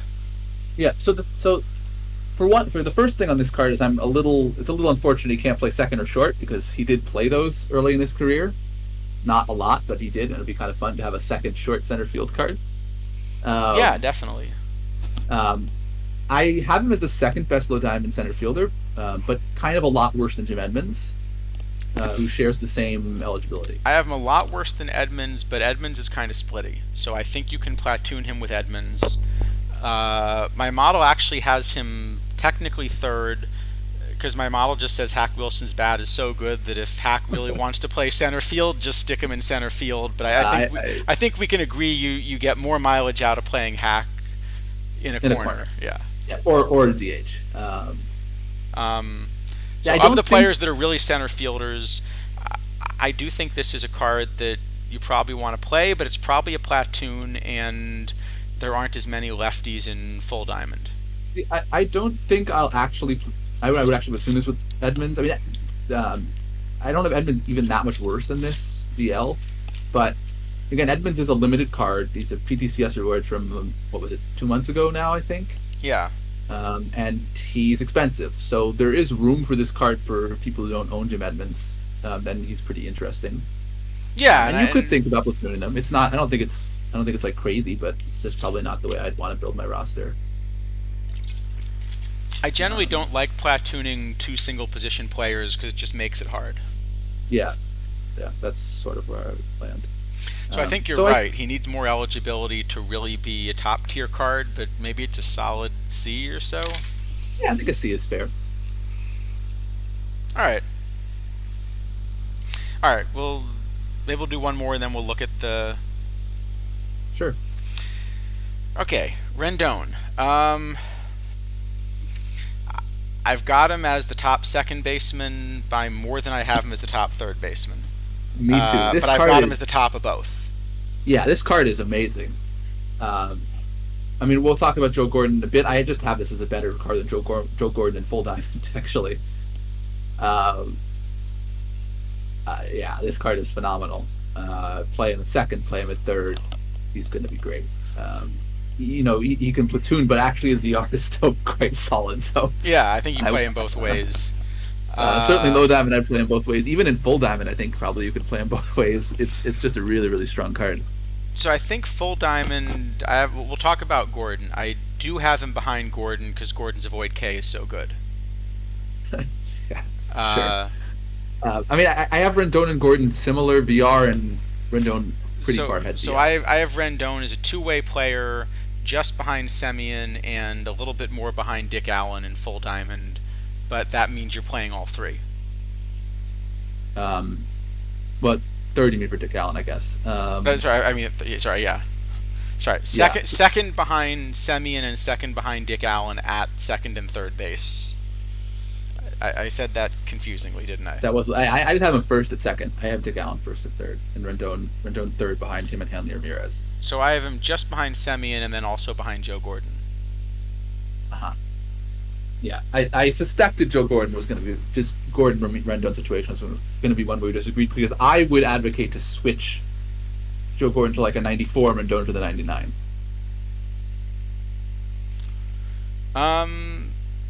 Well, I think in the past we've tried to make the PTCS rewards something where you're getting one really excellent meta for a while card at that tier. I don't think Rendon would be a absolute meta must-have card at Diamond the way he is at Low Diamond.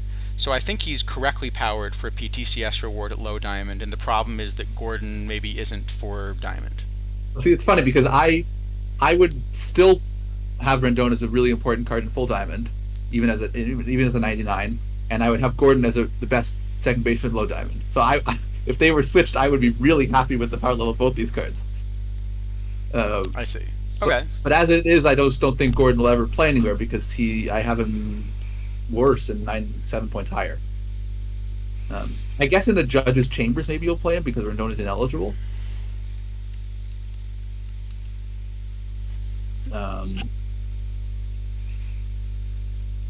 But yeah, I mean, I think I would give Rendon an S, for sure.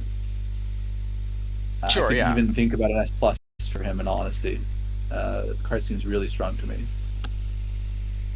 Yeah, I think the gap to Diamond's pretty big, and this card does bridge it. So maybe S is fair, but it's a good S. Is that about right? Yeah, it's definitely a good S. Yeah. All right. Let's check in real quick on the imperfect draft. Sure. See how our second basemen are doing. We may be out by now. All right, now I'm curious if anyone is playing a card not listed at second. That'd be sort of funny. I feel like you should get extra credit if you manage to do that in this draft. Yeah. That would be impressive. All right, well, we are actually not eliminated yet. That's okay. Progress. That was not a good draft, but I guess everyone had the same issues. Yeah. Or maybe we're still in round one. Also possible.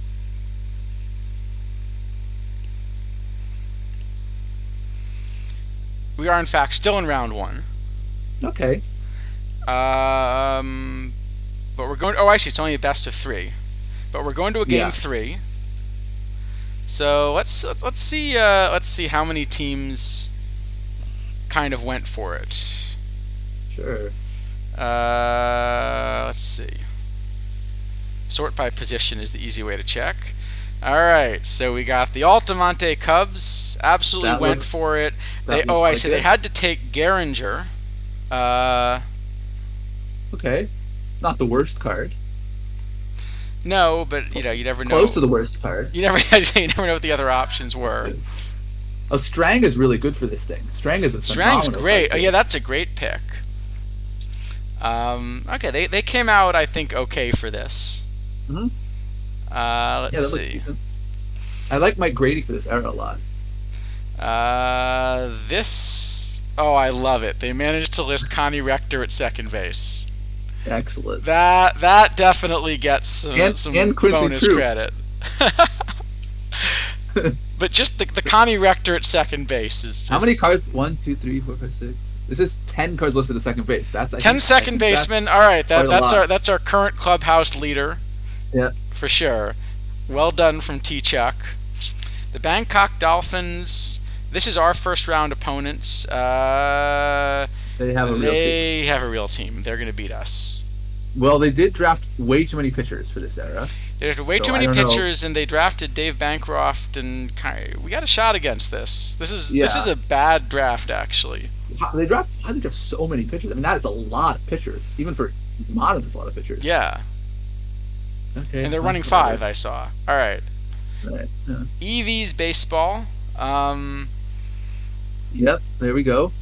They got Charlie Smith and Wright. That's a Okay. good. Now, Yeah, some points lost for not listing Vic Power and Buck Ewing in second. I will say.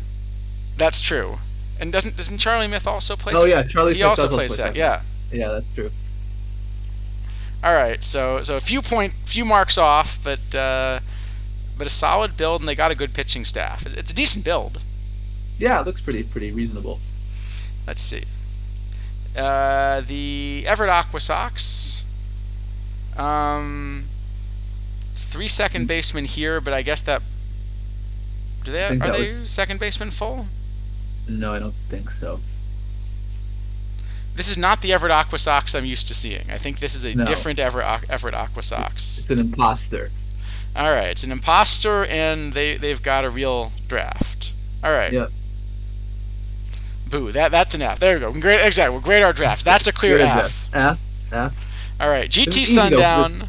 It's All right. mostly either F or S here. It's did you do it or not? Plenty of second Yeah. basemen. Plenty of second basemen. I like Carruthers. We looked at that. Okay, Boom Boom's really Yep. solid here. Yeah, I like we over there. They got a real pitching staff out of it. Knapp's not bad if you have to draft him no, for the he's era. pretty decent. Fatty Briotti, importantly, has made it. I'd like to see that one. Yep. Couple marks off for not listing some of these guys at second base, though. Yeah, it's Scales or Dave Brain probably. This is a solid draft. A decent draft, yeah. Los Perros Blanco.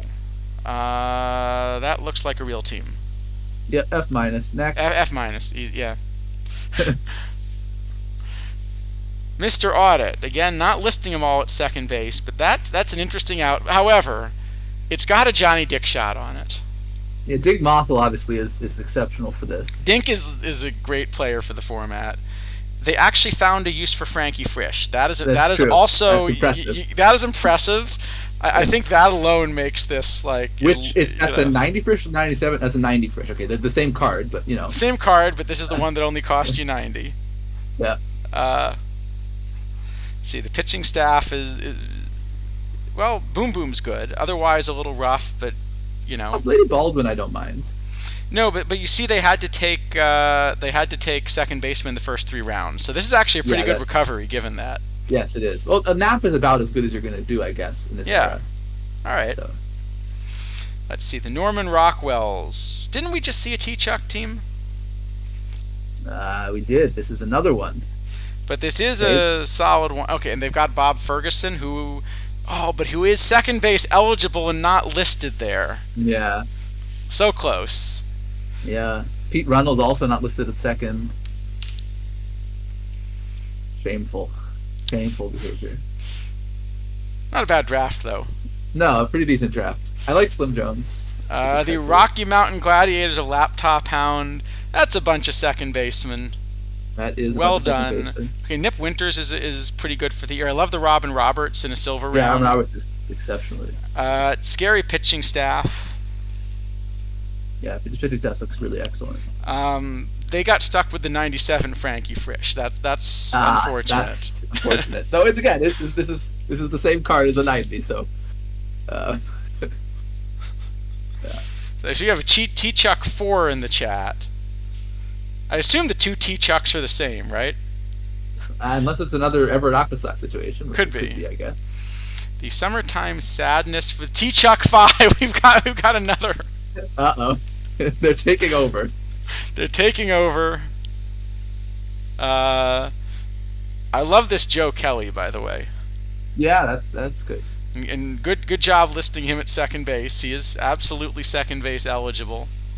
Did they get 10 onto this roster also? That's Looks like it. Yeah. that is nicely done. Nah, it's fine. It's fine. No. These do always are slow to fill. So No. worries. These are all troll drafts, so Yeah. I'm just trying to figure out how you managed. All right, the tourney card team TTC. They also got the Garinger and the Frisch, so not the best start. Not the best. Not the best. You take But what a lot you of can get second in this base. format. And Joe Gordon and Max Bishop. Ooh, that's not great. Yeah. That's a rough set of second basemen. I like Bill Swift a lot for this. Yeah, I think they managed to get a pitching staff, which is pretty good. And the Hack Wilson's great. Yeah. So like outside of the whole second base situation, this is not this is a good draft. The crazy Yeah. thing is, they actually managed in this draft format. They managed to not get a good second base setup. Oh, hold on, I have to reconnect. We just got knocked out by the real team, unfortunately.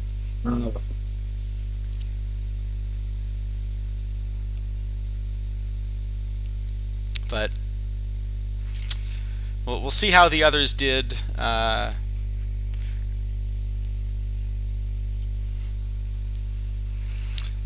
Yeah, so we got knocked out. It wasn't even close in Game 3. But what do we got? The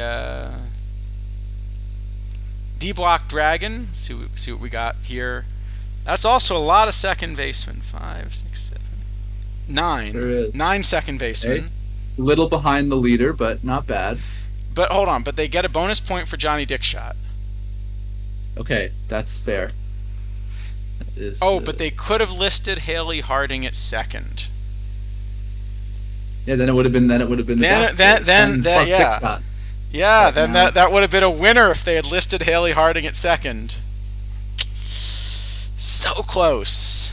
Solid draft though. This is a real team. That's an F minus. F minus.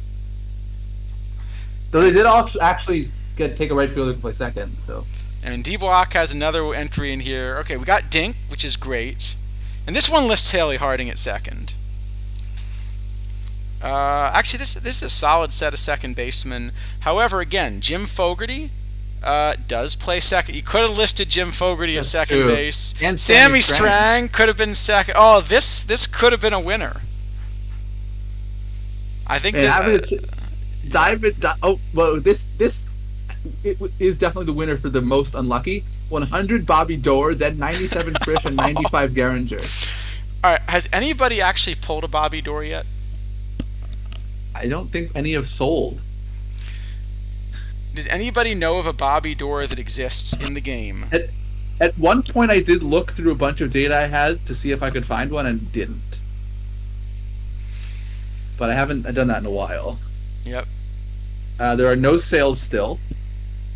There's a 24K buy order up, which is probably more than his value. Which is too high, yeah. No, actually, he now has value. All right, so there's a challenge to everybody. If you take a Bobby Dorr, is this basically the best collection scorecard that you can get in the game? until there's a second one, then it tied with Pedro. But yeah, I think until then, yes, it would be. Though there Yeah, are actually there are two other cards that theoretically we don't know if exist. There's a Hippo Vaughn and a Jeff Kent that also have no sales.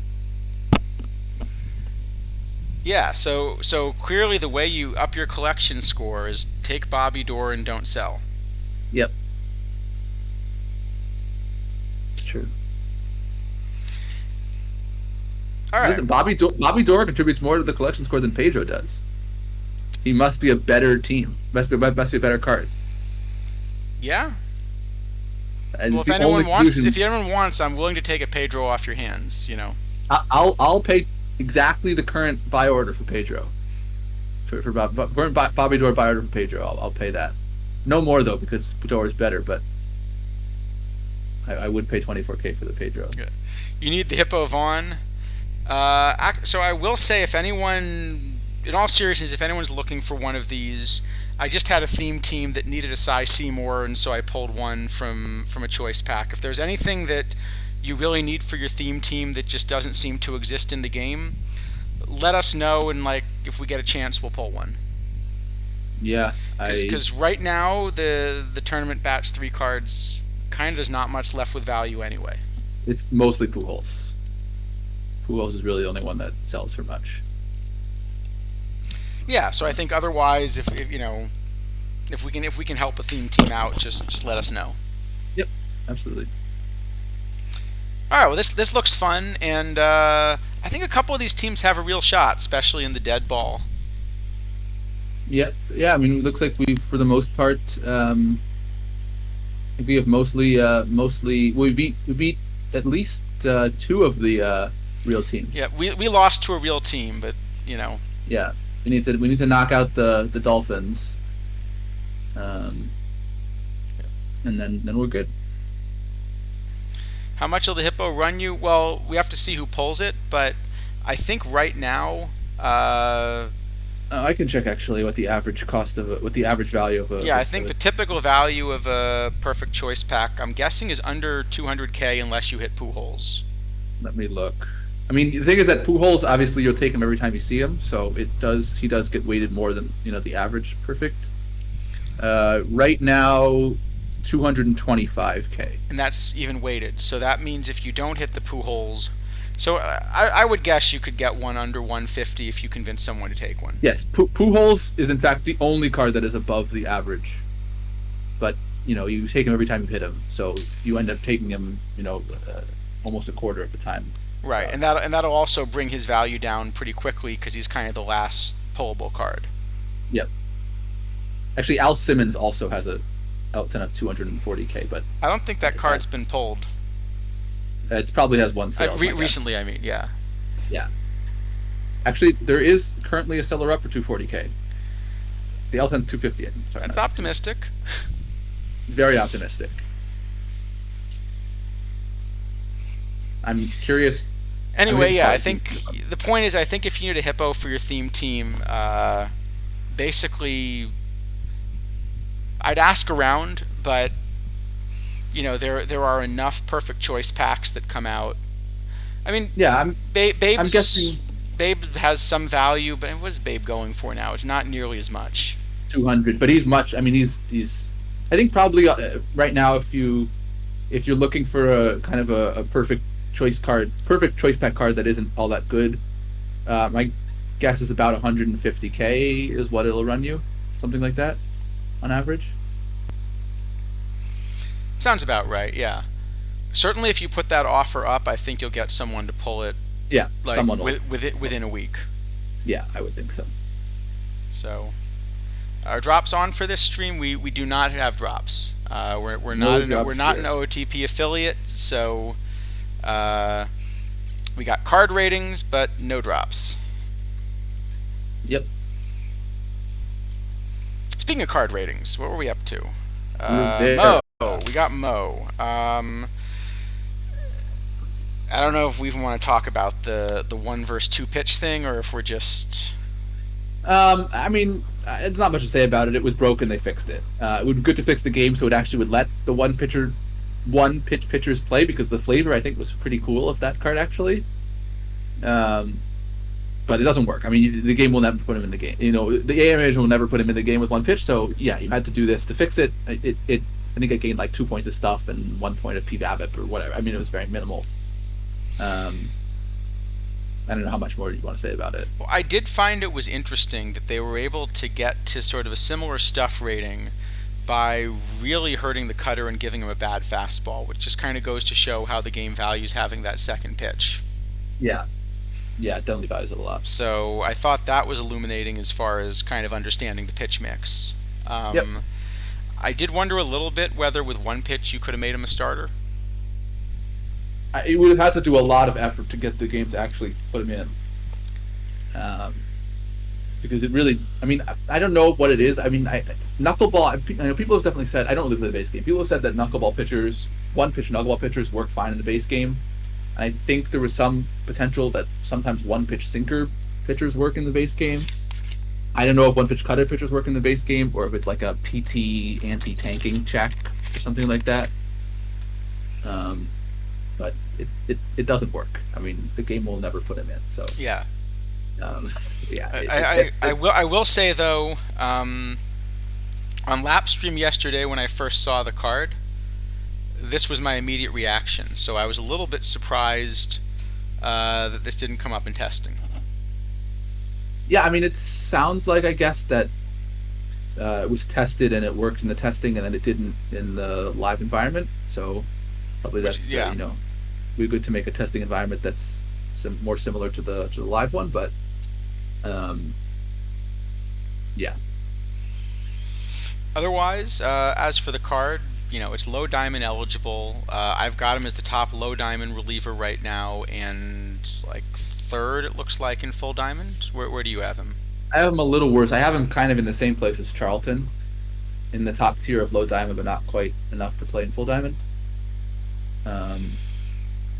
Very, very similar. Yeah, I have a decent amount of, couple tenths above Charlton. Yeah, I mean, I would give him a B also. I mean, I think probably if I could choose one of the two, I think Rivera's probably a tiny bit better, but Charlton has a little bit better eligibility because of the 90. So they're probably about the same in terms of their strength. I think this is a little better card than Charlton. On the other hand, I'm a Sox fan. It's a Yankee. I mean, I can give him an F. I don't think it's an F. I will say, unlike Charlton, this one is PTCS eligible, so that's something. And now you can actually play him in it, because before, with the cutter, you wouldn't have been able to. So that's nice, I guess. I mean, I think probably, realistically, I would have given him like an A. I think he's the top low diamond reliever, and he plays up a tier. But he doesn't I don't critically play up a tier. I don't have him playing up at all, so that's kind of where I'd get to B, I guess. B plus? Sure, B plus is fine. All right. I do think he's a little better than Charlton, probably. So, yeah. All right. Josh Beckett. I think we're already in speed mode anyway, so. Yeah, I have this as the top low diamond starter, but not playing up and not by a huge amount. So probably an A or a B, I guess. So I have this, as we mentioned before, I have this one better than anything that had been released before by, a couple tenths of a run, but like almost a third of a run behind Pettit. Yeah, I have this about 0.2 ahead of Pettit and some other guys in that tier. And then that also means that for me, he's not going to play up a tier. No. There are just too many things to jump in. Definitely not playing up. So, yeah, I mean, he's a starter. So that we'd rather have a starter that is the best in his tier not playing up than a reliever. So, what, maybe an A minus or an A? A minus, maybe. Yeah, that sounds fair. Is he a card that you ever convert to the pen? I think probably not. I think he doesn't get enough of a step boost to jump ahead of the top cards in the pen. But it's close. Like, at the moment, I think he would play in the low diamond pen. But right. I don't think he would if you kind of wait for there to be enough cards released that he's no longer a starter. By the time we get enough starters, he'll presumably relievers that are also better. Yeah, but I do want to point out the reason he might. I think I will actually use him as a full diamond opener, possibly. Oh, interesting. just because the reverse splits. Mm, I feel like you can probably find better cards to do that with, but maybe. I don't know, but I mean, full diamond is so right hand heavy. I don't know that openers even do anything. Yeah, I guess you need another lefty. Like you open for Pettit and um, well, and for Pettit, and you can open for Pettit. I'm just looking at my top 15 diamond starters and seeing 14 R's over there. There are a lot of R's. A lot of R's. All right, should we go on to Jackson But you can open for Pettit. Did I mention you can open for Pettit? and Pettit? Uh,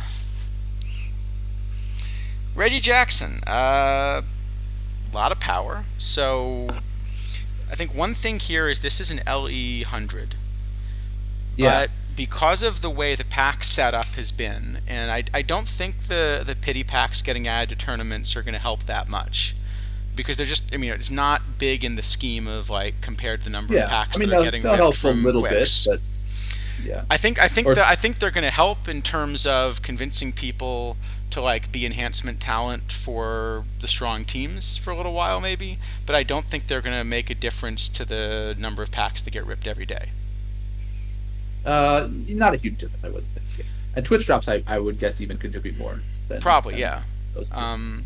But we're doing our part to cut down on Twitch drops. That's true.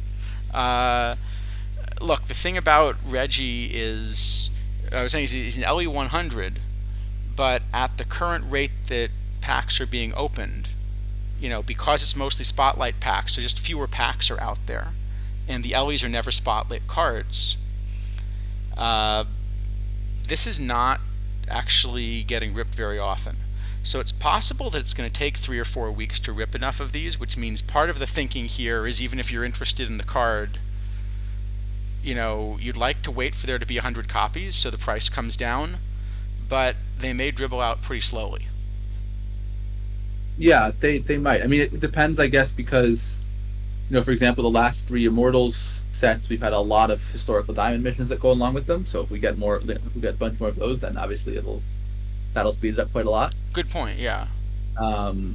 So we'll see, but yeah, I would think it'll last at least 2 weeks, maybe 3 weeks. Potentially even more, depending on exactly what kind of missions or whatever. Yeah. So Ajax, you're saying they changed you from spamming Iron Quicks to now always being in 4 dailies.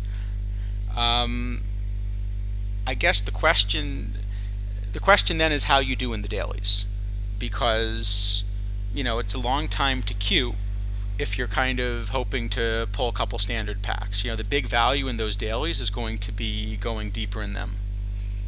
Yep. So my guess is that one of two things is going to end up happening within a couple of weeks. Either you're going to find that you're winning enough of these that the pity packs don't make a difference because you're actually going deep and getting the valuable prizes, or you're going to find you're kind of queuing for a long time and not getting packs that are valuable enough.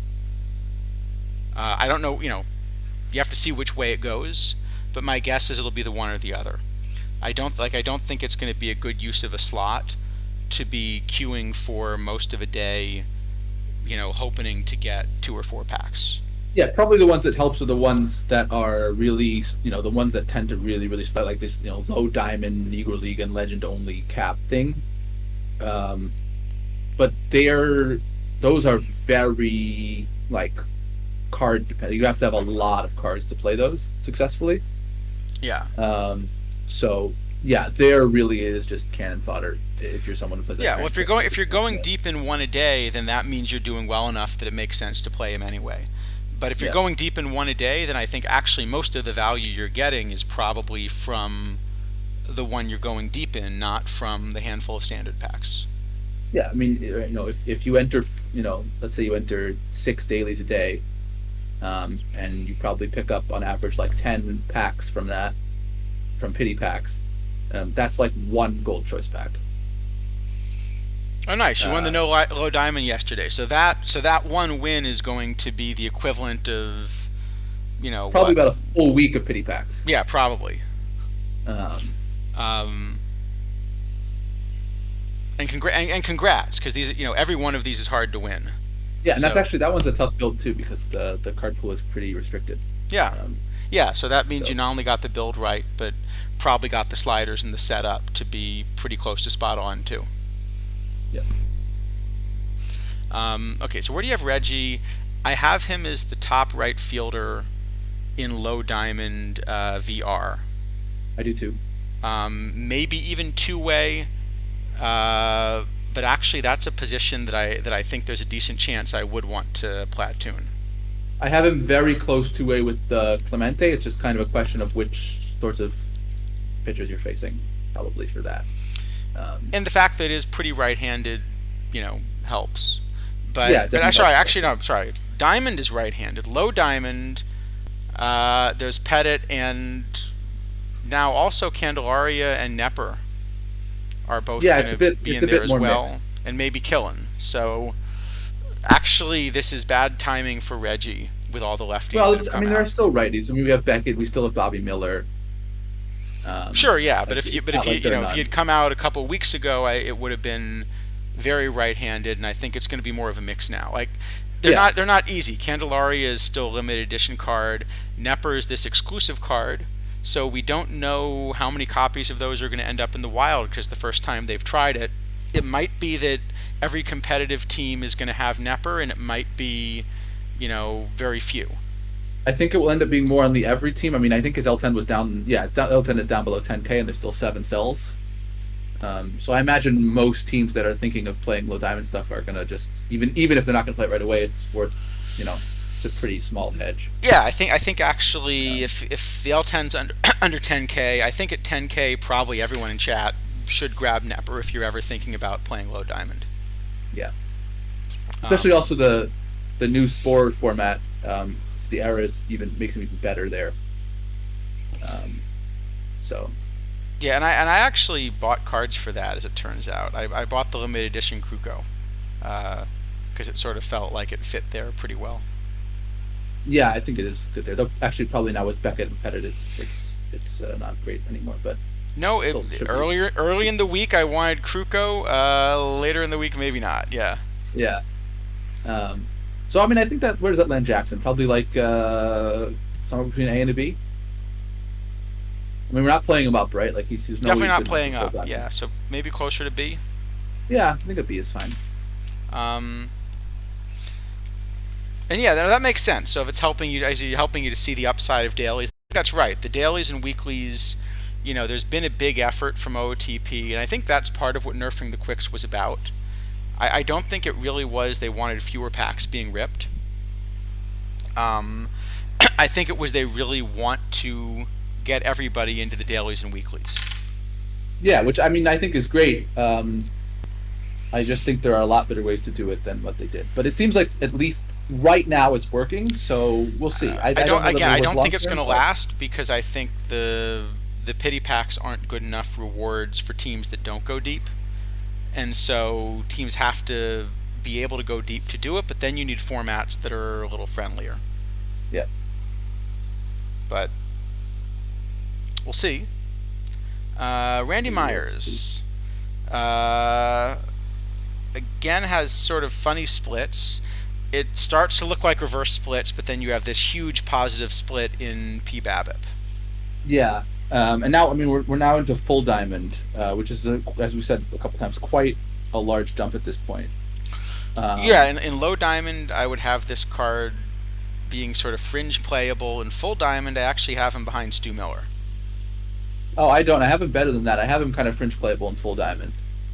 I, Um, I assume this is the same thing with the splits, where I'm assuming that he's going to face a lot of righties out of the bullpen, and you're kind of giving him a more balanced distribution. yeah, and I'm probably also some PBAB control kind of stuff. Um, yeah, I mean, I don't think he's a critical card for full diamond. You know, you have there is another lefty, this Tug McGraw, who I think is kind of similar. Yeah, and I also have Um, Tug kind of no longer really playable. but those are really the only left-handed relievers that I want to think about in full diamond, so I think probably squeezing at least one of them onto a build I is see. I sensible. have him as the fourth best lefty reliever in full diamond. Hmm. It's You have close. like I mean, McGee. it's You have McGee close. above them. McGee and Yeah, I Charlton. have McGee, Yeah. Charlton, and also DePino. Oh, I had the Pinot after them, and then McGee and Charlton a bit further. But I think a lot of this is just the way we're treating the splits, is my guess. yeah, probably. So this is just something, people listening can kind of decide when you're building a bullpen, you know, Yeah, yeah. how So like, I much. would Yeah. have played. I would have played this yesterday in the judges' chambers thing, but I didn't feel the need to go out and spend on it because I didn't think it was a really important card. I would not have played it. Actually, sorry, because some of the cards I mentioned are not eligible. So I guess I would have played it in the judges' chambers, but I actually forgot to enter the tournament. Well, that does make it hard to play him. Um, Yeah, so I don't know. I'd probably give him like a C-ish. I think he's probably close to unplayable, but maybe a D for diamond. What do you Sure, think? that's fine. All right, you okay with that? Yeah, All right, to Kirk me. Kirk Gibson.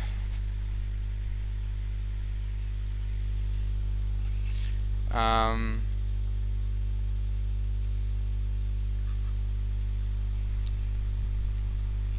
I've not even looked at this card. Yeah, this one was just released earlier today.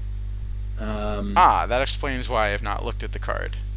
Yeah, I have him as number two left field VR for Diamond, but the card he's behind is, of course, David Justice. I may need Um, to grab a new card list to tell you well, where I've got him. you're gonna have him behind David Justice. I'll definitely, sure, yeah. I mean, otherwise, I'll definitely have him behind David Justice, but I may need to grab a new card list to tell you, like, otherwise where I would have um, him. so I think yeah, this is if you don't own David Justice, you probably should go buy this, or if you're playing Diamond. But if you're playing Diamond and you don't own David Justice, you're gonna be in some trouble. Um, so yeah, I don't know what that puts him at. I guess because I don't think this card is very good VL. I'd much rather play, Eric Davis or Giancarlo Stanton or something like that. Okay, I have him, shockingly, second behind David Justice. Well, there at least we agree. Um, But I have so a yeah, huge gap between Justice and Gibson, and a smaller gap between Gibson and maybe running Eric Davis there if you're going to do it, or something like yep. that. And I will say, I mean, okay, you obviously choose whether you want to play Justice in left or right, and I do have the gap between Justice and Sam Crawford smaller than the gap between Justice and Gibson. Um, so full diamond build with every card, I would not run this Gibson. I would play Justice and Crawford. I guess you could also play Reggie in principle. I just like Crawford better, but you could. Um, the center field is kind of a little funny too. Yeah, my model thinks he's actually sort of okay there, um, but still behind like Jones and Amos Otis and Eric Davis and stuff. Yeah, I think this is the lowest center field rating I've seen for a card with 80 range. So I think my model's also going to like him more there than I expect. Still not enough to play him in center, but he's at least in the top 10. Yeah, like I'd play this over James Wood in center, for example, even though I think James Wood is probably a better bat. Actually, no, he doesn't actually. Gibson's a better bat. So yeah, definitely play him over James Wood in center. Um, so I mean, yeah, I guess there is sometimes Diamond is a struggle to find a second center fielder. Like I've been just running Eric Davis both ways because I don't own Andrew Jones. Um, so maybe there's some value in having this card. Think about this card to get a back center fielder in. I think for center, I'm still usually happy playing Carlos Gomez one way, just because Yeah, he has the defense to back up three positions. that's what I landed on. I would do it with Amos Otis, but I don't own him either. Um, and just move Davis to left and play him in center VR. So that's yeah. I don't think it ends up making it in a full build, but if you don't have David Justice, this is an interesting card.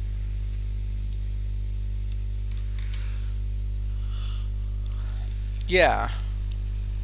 So where do you put him then?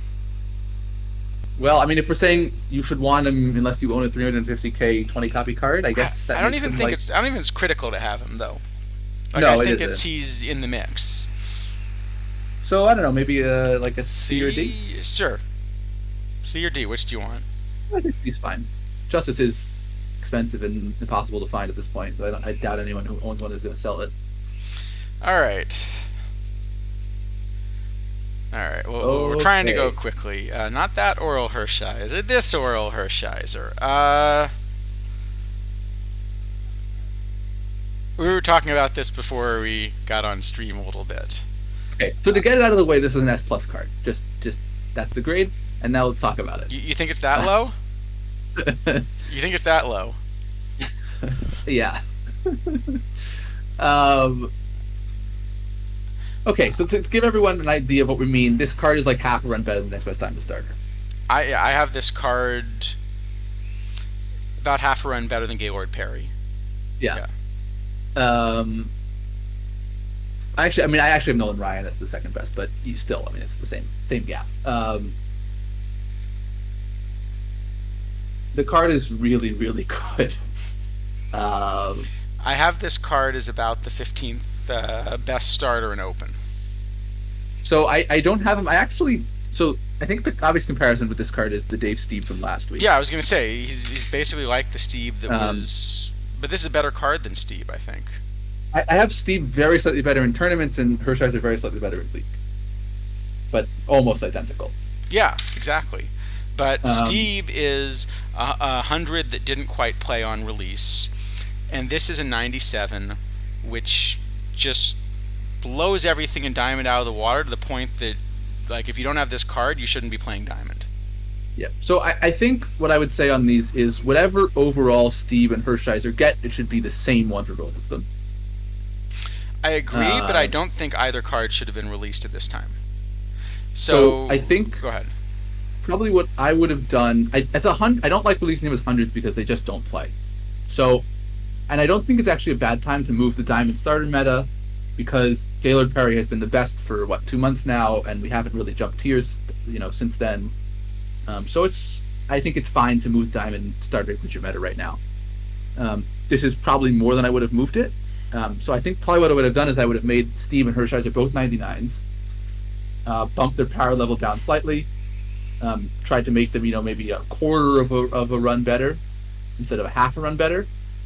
And then I think it would have been pretty good. You'd get kind of 2 diamonds in this tier. We kind of starting the tier off. And I agree. stuff. I think that would have made a lot of sense. Look, I think part of the problem here, in creating a card like this, is for almost all of the cards in the game, the power level is continuous. That is to say, the 70s are a little better than the 69s. The 71s are a little better than the 70s. Well, the 69 is so nice. It is, and it also plays bronze. So there's some artificial gaps because it plays one tier or the other.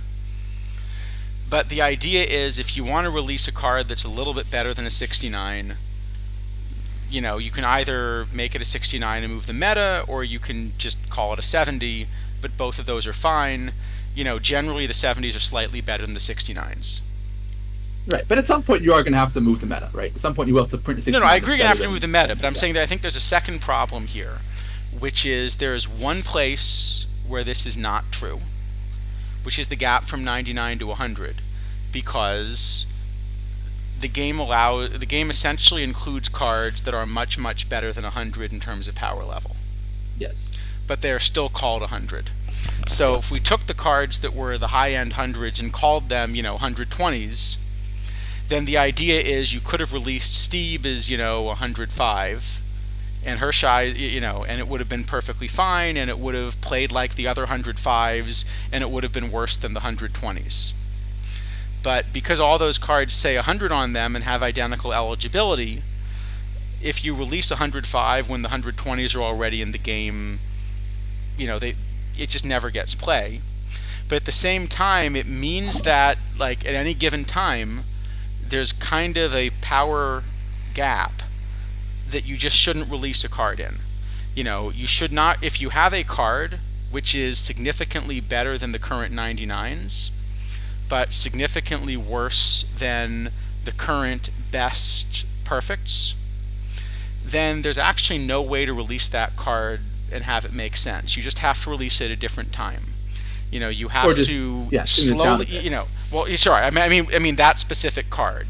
So if Yes, you yes. decide that this is the power level that this Oral Hershiser should have, you know, then right now there's just no way to release it that doesn't either make it ridiculously overpowered and therefore just uninteresting. It's a tax on diamond players. You must buy this card, or a perfect card at which point it's also uninteresting. It's fringe may be usable, but kind of immediately go to theme team card. Um, so I think if you want to release this card with this power level, often we talk about like you should put a different number on the card and then it would work. I think there just actually is no number that you can put on this card that would have worked right now. I think this either needed to be 100 a month or two ago, or this needed to be a 97 a month or two from now. And I think Well, Steve is in the same place. I think if you made yeah, Steve 100 a month or two ago, or you made Steve a 97 a month or two from now, then it would have worked. But I think releasing, even if you made both of these diamonds now, I agree it's better when there are two of them because you're sort of moving the meta. But I think you want to move it a little bit more gradually. yeah. I mean, the other thing I'd say is um, if you're going to release this card right now, this card has to be a 99. This card can't be a 97. Agreed. Um, yeah, yeah, it's extremely strong as 99. As a 97, it makes no. Has to be at least a 99 if you want to release it. Yes, I agree.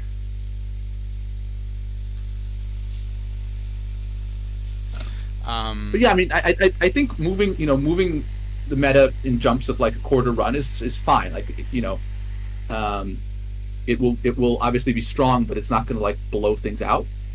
So that's I think probably what I would like to aim for. I think that's probably a good range. yeah. Okay. Was Steve Um, playing at the beginning of the cycle? no idea. I have no idea, but I tend to assume that most of the content's planned out at least reasonably far in advance, simply because it would be hard to kind of have a mission program that works for the whole year, where we know that by the end of the year you expect that kind of most of the fan favorite players or big players in the history of the game are going to be released, and you kind of have to think about the ordering. So I tend to assume that this is worked out well in advance, but Yeah. So but that would be a good question to ask someone like Sporer. I think yeah, I think he'd be able to tell you about the thought process. yeah. I mean, I'm sure obviously some of it is clearly planned out in advance. Like it's not just spur of the moment, right? Clearly there's some advanced planning. How much there is, I don't know exactly. I think the way I would do it is I would kind of plan out most in advance and then leave behind a handful of players that I thought I could make sensible cards for at different levels to fill in like gaps in the meta in case I missed on cards or people did things that I didn't expect them to do with the cards, so I could like fix problems that were occurring as they're happening. Yeah, Um, that makes so sense. um, yeah, I don't know, but I think that's the way that I would probably approach it. Um, and I think Steve is clearly a pitcher that's like worthy of having a really good card. Yeah, absolutely. Um, I just think what I would have done with Steve is uh, sort of the same thing as with Hershiser. I would have tried to put him in a situation where he could be top of the meta for a period of time, but it still made sense in context historically. That is to say, we're going to talk about this when we get to the Bumgarner in a little bit. Um, some of the things stop making sense historically too. If you really get them out of order. That is to say, as much as it's fun to have a really cool Dave Stieb that's a great card, you wouldn't actually want to make your peak Stieb a card that kicks out, a peak Pedro Martinez or something. Right. Well, I think when when Kevin Brown and Dwight Gooden are released at the same time, and Kevin Brown is better, we've kind of it's too late for that now. Um, Well, I'm still hoping that there will be a peak. I'm hoping there will be a peak Gooden that gets released later in the cycle that's better than the Gooden we had. I don't know. 1985 Gooden is basically peak Gooden. I mean, like, I, you know, it's possible. Like I said, I'm at least hoping, from a historical point of view. And I agree, we've gone away from that a bit with some of these baseball reference sets as well. We did release the, like, what if this player was as good as they were in college kind of right. set. I just like, I And mean, actually, when we talk about the Dylan Cruz, it's kind of the same thing as well, right? yeah, and I don't mind those kind of cards. Actually, I'm not someone generally who's like super like I care that much about the name on the card. Though it is nice when the name kind of matches the player. Um, but yeah, I mean, some of certainly the single season stuff, and we've gone away from that a little bit, which I think is okay. Like, if we just kind of want to make this a what if game, I don't have a particular problem with that.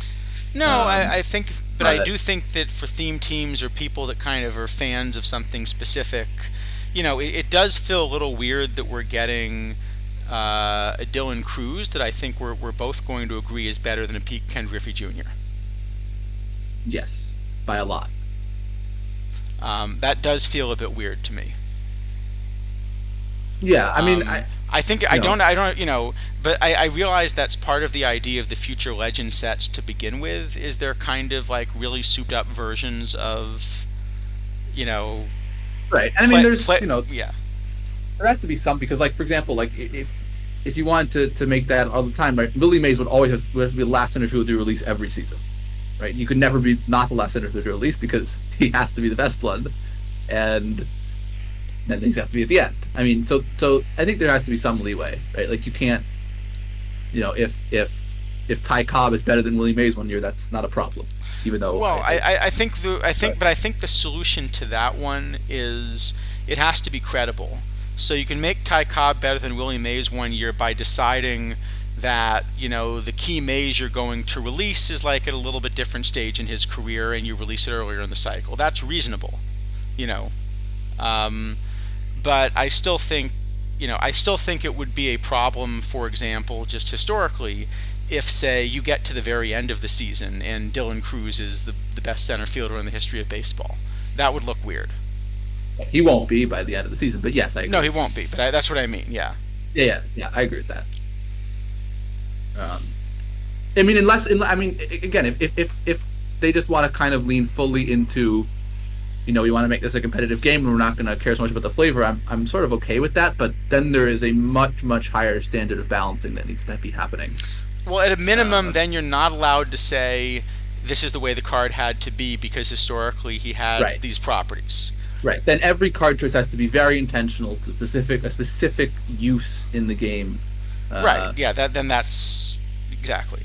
right. I mean, I think it's a reasonable approach, but yeah, it's a much different standard than what we're currently going for, which is fine. I mean, it's just a different way of approaching the content.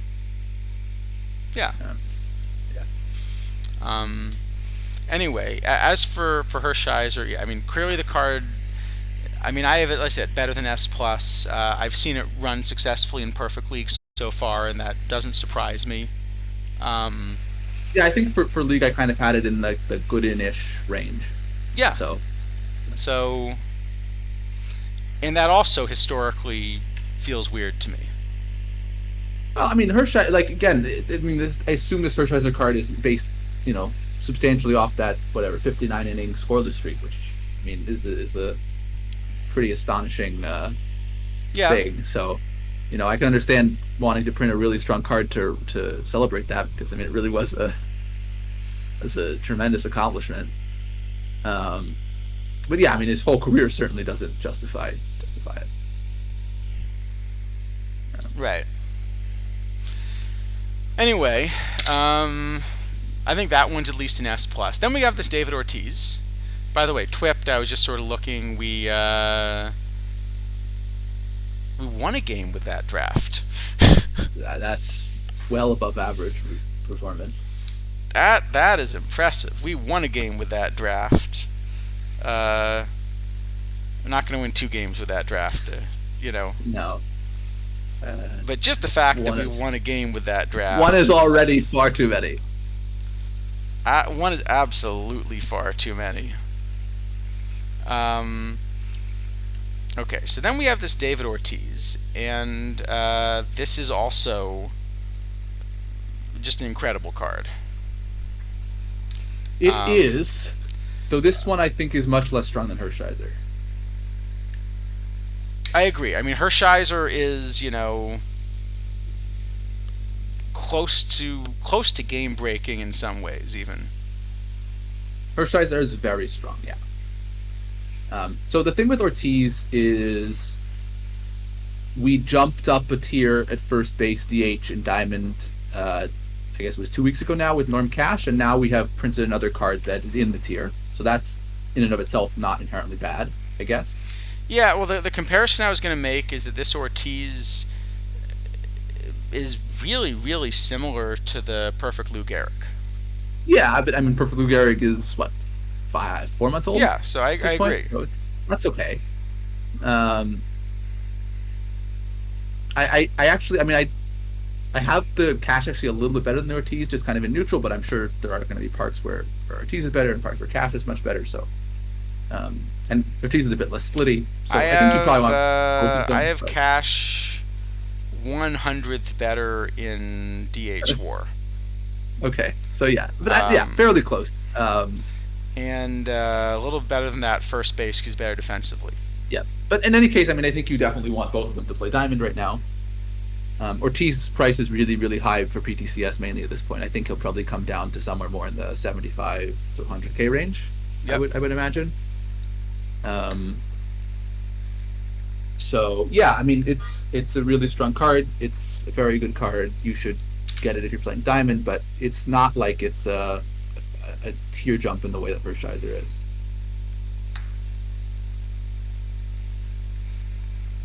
No, I think it's just kind of telling you where we're at in the cycle. Um, but I think you can use this card, on a league roster. If you were going to use Lou Gehrig before, this is close. The problem for me in league is I actually don't think this is. I think this defense is too bad to play first base in league. In tournaments, I'm okay with it, but in league, I don't think you can play this at first. So then it has the TH, and now it's competing against Ted Williams, and it's And not close. there it loses, yeah. Yeah. Um, So it doesn't fully play up a tier. Um, so what do you want to give it? I know we're sort of at the speed round point of the night, so. Probably like plus, What? A+ maybe. All right. I mean, I want to find a way to bump David Ortiz up, but I think that's probably a fair grade. All right. The Joe Gordon. So Yeah, for we talked PTCS, about him a it's bit silly. before. So I do have this card because of the 100 range and 102 turn double play. I actually do have the defense good enough that I think this becomes the top second baseman for me in Diamond by a tiny amount. I love the shape of the bat. Like that, the avoid K being that low, I think is the reason this card's playable for me. So Yeah, I'm guessing you're not I'm- going to like it at all. no, I like it quite a bit. I mean, I have it number 2 at second base in Diamond. The problem is the card it's behind is Rendon, who you get by necessity when you win Joe Gordon.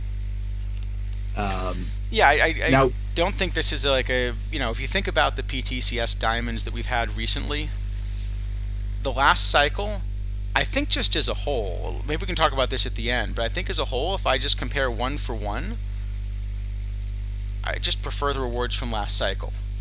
I think with the what was the low diamond last cycle? So, Don't wasn't remember that Stu actually. Miller? No, he was the low gold. The Sorry, low diamond the low was. diamond was, let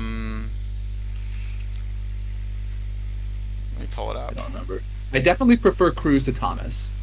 I don't think it's actually close. Anderson Simmons. Okay, Rendon is much better than Anderson Simmons. Okay, I And agree. Bankhead is- Rendon is much better than Simmons. And Bankhead is, I guess, better than Yogi Berra by default. Because it's a card that is not Yogi Berra. Yeah, that's true. But Pryor is just actually a worse pitcher than Spawn, and Yes. released a month later. Yep. But Cruz is really strong. We'll talk about Cruz. But I think Cruz is the best second place reward of the cycle, and probably better than 3 of the first place rewards. I think so, actually, yeah. But the Andrew Jones last cycle was incredible too. The Andrew Jones was very good. Yeah, the Andrew Jones is definitely better than Joe Gordon. So yeah, on the whole, I guess it depends because your odds of your odds of winning a Dylan Cruz are doubled now. So uh, Yep. Oh, sorry. that's helpful. Um, Wrong card. Sorry. Yeah. um, but yeah, I mean, it's certainly these. I don't think these are like standout PDCS rewards, except for Cruz, really, and maybe Rendon. Yeah. I think that sounds about right. Uh, I think this probably plays. I don't think it's going to play for very long. I think in a lot of formats, it's going to get swallowed up pretty quickly. There are a lot of tournaments. It seems to be that as much as there are parks available, and in principle they're rotating parks, it seems like the choices being made so far tend to primarily be either very home run heavy parks or very home run light parks. And in all the home run heavy parks, I prefer semi into this card. In all the home run light parks, that's where this card becomes, more interesting. But this card actually has a little bit more power, and so Rendon then sneaks ahead of it. there is a format, this daily diamond dead ball to golden years, where Gordon is quite good. Then he's necessary because it's a limited card pool. But if your best Um, PTCS case is a limited card pool, that's disappointing for your full diamond reward. yeah, I think I'd probably give this one a D.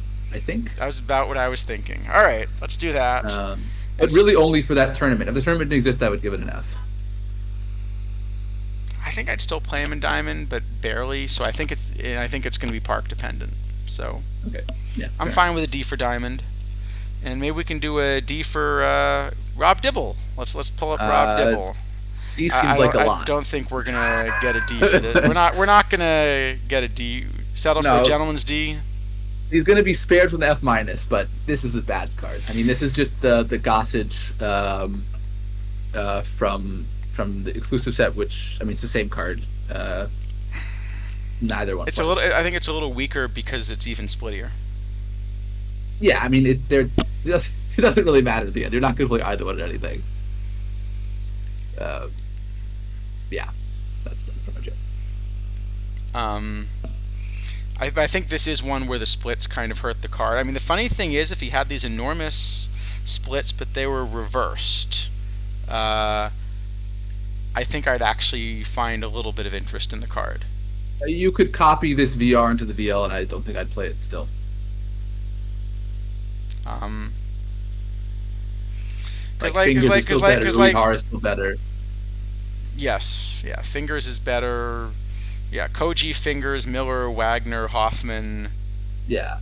There are still a few Lee Smiths floating around, are all like at least a tier, and in some cases like 2 tiers better than even Goose. And Goose, I think, yeah, is better than this. Yeah, so this is just nowhere. I mean, this is obviously in Diamond, you play this, so it doesn't get enough minus, but Yeah. yeah, not a good card. All right.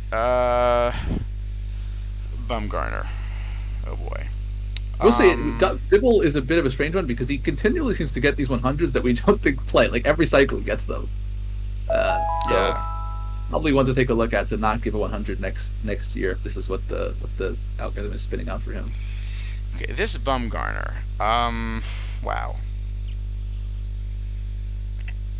This was kind of a frustrating card to see because isn't this card just like better than Spawn and better than Prior and like significantly better than Prior? Have it slightly worse than Spawn, but better than Prior. Yeah. Yeah, I think this is. I think it's significantly better than Prior. So I've got it second, but way behind Pedro. But second. So yeah, I would say I think I'd give it like Pedro first, then like enormous gap, unimaginable gap basically, and Spawn, Bumgarner in the same tier, and Prior kind of half a tier behind them, and then a full tier, and then like Yeah, I have something Smith, like that, Stewart, but I do have Bumgarner ahead of Spawn. Okay. Yeah, I mean it's probably some I have them very close. I'm not. Yeah, they're similar. And Um, he's also somehow managed to get 111 stamina and 103 hold runners for a modern era card. yeah, that's quite a lot. I mean, I assume that stamina is substantially driven by this World Series performance where he threw a lot of innings. Yeah, Uh, but he threw him out of the bullpen. That gave Satchel Paige like a 60 stamina. well, he made two starts and the relief appearance, as I Yeah, recall. So that's the problem with Satchel Paige. They would play a triple header, and he'd throw a complete game in the first game, and then he'd pitch games 2 and 3 in relief for a couple innings, and that would hurt his stamina somehow. yeah, that Satchel Paige is a bit of a sad situation. I agree. The Um, bat's also pretty good for this card. yeah, I don't know that it's good enough to make a difference ever. Maybe in low DH, but I don't think it's like much better than the Quid 40s, if at all. So Yeah. not super important, I don't think. I will say I think again it's a pretty good time to move up a tier because like this most recent tier was started by Hilton Smith kind of 2 months ago, and it's now getting a bit full. Like we have four pitchers in it. Um, so probably again more than I would have moved up. I would have rather seen this, I guess, kind of land more where Prior is, and Prior land more where this is. I agree. I think you want Prior to be better as a PTCS reward than the card that's released to chase for going after Prior. I mean, the thing is, I'm basically at this point just considering Dylan Cruz the first place reward and Pryor the second place reward, except you don't get Pryor's bit a second. Like Pryor's just the bonus for winning, right? Like first and second are the same, and Pryor's just the little extra bonus for winning. Yes. Um, I think that's yeah. probably right, actually. And the other thing with Pryor is we know that we will be getting a Kershaw and a DeGrom from Immortals 4, and they will further eat into Pryor's tournament eligibility situation. That's fair as well, yeah. So I think Pryor is definitely too weak. I would made Pryor stronger and made Bum. I would basically just. I think made this is the Pryor same more half a run of ERA too strong, like Hershiser almost. I So think this is just I don't maybe have half a maybe run. maybe a quarter of a run too strong. I think you Yeah, could have. so Yeah. I think this one is much closer to what I would have printed than Hershiser. I still think it is probably a little bit stronger than I would have liked, but I don't think it's terribly much too strong. No, I'm just more worried about like this dizzying level of power creep. I think as long as I we don't mean- power creep on Bumgarner, it's okay. If we stay in the Bumgarner tier and the Prior tier for the next upcoming cards, then I think it's fine. If we go over the Bumgarner tier, I think it's an issue. Well, if you go past it, then it means in a month Pedro gets surpassed. Yeah, well that becomes the problem. Yeah, so I don't think if this gets surpassed in let's say a month, then I think we've got issues. If this stays as kind of in the top tier in a month, then I'm fine with it. And I think we can agree it's an S plus. Yeah. Okay, so Prior, it's actually sort of the same discussion we just had. The problem with Prior is it's not as good as last time's reward. It's not as good as Bumgarner. So on release, it's the fourth best pitcher in the game, at best. Yeah, behind Pedro and those two. Or fourth best starter, really, because I think Yeah. there are some relievers I'd prefer. Yep. So, But I mean, this is an improvement over the Saberhagen level guys. we can give him an A. Yeah, I think it's an A. I think it's an A. But I think it's not what you PTCS expect for a PTCS reward. PTCS first place should always be S, or at least S. Yeah. I think. And yeah, we did get an S card though, which is a second place reward. This card's kind of ridiculous. Yeah, I mean, this just has I everything. mean, but I guess this is just one where, Fangraphs has now slapped its name on something saying Dylan Cruz is going to be better than Ken Griffey Jr. Yeah, I mean, I love that this is full train all three positions. That is just an extra level of Yeah, you get to use it excellence to this. immediately.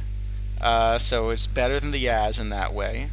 You're getting 103 range. You get a little bit of base running. He's not that splitty, and the bat's this perfectly fine. I mean, look at what Griffey was giving you. I mean, the Bat VL is fine. The Bat VR is a monster. Yeah, it's better than. I mean, it's better than here. Here was Griffey's Bat VR. Yeah. You're fine I mean, with okay. Cruz's Bat. Yeah, Griffey is old now and doesn't play anymore. But yes, it's quite a lot better. So I think Cruz is the S plus, right? Cruz is just excellent, and the positional Absolutely, yeah. flexibility takes him up another level. Um, Yeah, this so is just a ridiculously overstated card. But I am holding Fangraphs to that prediction. I think is the yeah, I mean certainly at the very least, Pryor and Cruz should be switched because it makes no sense that Cruz is better and a lot better. It's not really even close. Um, yeah. uh, yeah, I mean Cruz is what like the top PTCS reward, first place reward of the cycle is probably the Ichiro. You're probably gonna disagree with that. Hannes. I think Ichiro was better when he was released than Ichiro, but I'm sorry, Ichiro was better. Ichiro was more above the other center fielders when he was released than Onisiv was, but maybe, maybe. Yeah, I think it would Um, have worked. You make the 85 good in a PTCS reward. Yeah, could have done that. yeah, you couldn't one from replace them because you have to find another 1980s card to replace Gooden. Um, Kidneys Gordon is a D because well, I just think Rendon's better, so I would He's a actually D. give him an He's a F. D because he has defense. And Charles thought he was sort of barely the best, but won't last long, and parked him in. But either way, I think Cruz is stronger than Johnson and Yaz and Pryor, and is at least comparable with the other three. So yeah, I don't know why he's second place, but he's really good, and there'll now be 20 copies of him instead of 10. That's true. So it's a 20 copy card. All Yeah. right, let me see if we can win a second place tomorrow. I think that's probably a good place to wrap up the stream. See, we sped up. It was no problem. Anything else we want Yeah. to do on stream? Well, I could rip a historical rainbow pack. Sure. If you want to. I don't know if I really want to, but I could. First, you have to manage to let the thing actually do it, which is always tricky. All right, forget the historical rainbow pack. That one's clearly not working very well. What's the result of the poll? A very good question. Oh, that's a good one. Do you want to try to do it quickly, or we want to reveal it next week? Um, I mean, I'm just looking through. I'll give a kind of spoiler alert. It seems like there's sort of 6 teams I see mentioned a lot. I don't know what the order is here, but it's All right. Maybe you should tally. Why don't we tally you do it next week then? You want to do it that? yeah, sure, that's All fine. right. Or yeah, All right, Eric. That's what we could do. Since we are so bad at drafts on stream, we could do the PTCS draft on stream, and then wrap it up. Should we do that? I don't know if that's a good idea. Our luck seems terrible on the streams. It cannot be worse than the past drafts we've done. We keep saying that, and it keeps being wrong. See what chat thinks. Should we do that, or should we finish up the stream? Well, it's not my draft, so. Check 2 drafts to do. All right, we'll do it. We'll do it. We'll do one. We'll do one on stream. Cannot possibly be worse. Definitely cannot possibly be worse. Yep, for sure. Yeah. I think that was supposed to be a fridge full of beer, but if it comes out you have a fried bull of beer, I think you. It may not be quite as bull as it used to be. Something like that. All right. 1985 Wrigley Field. Lovely formatting, I must say. I really like all these cards just covering up various text. We really should try to figure out a way to not have that happen every time. Yeah. All right, here we go. Let's do it. Why do we do this on stream? All right. Actually, I've seen worse. So we're definitely taking Kluber here. Yeah, I agree with that for sure. This is the bad Tulo. We would take the good Tulo. This is the okay. This is not the good Tulo, so it could be Chipper. I think it's probably Mookie then.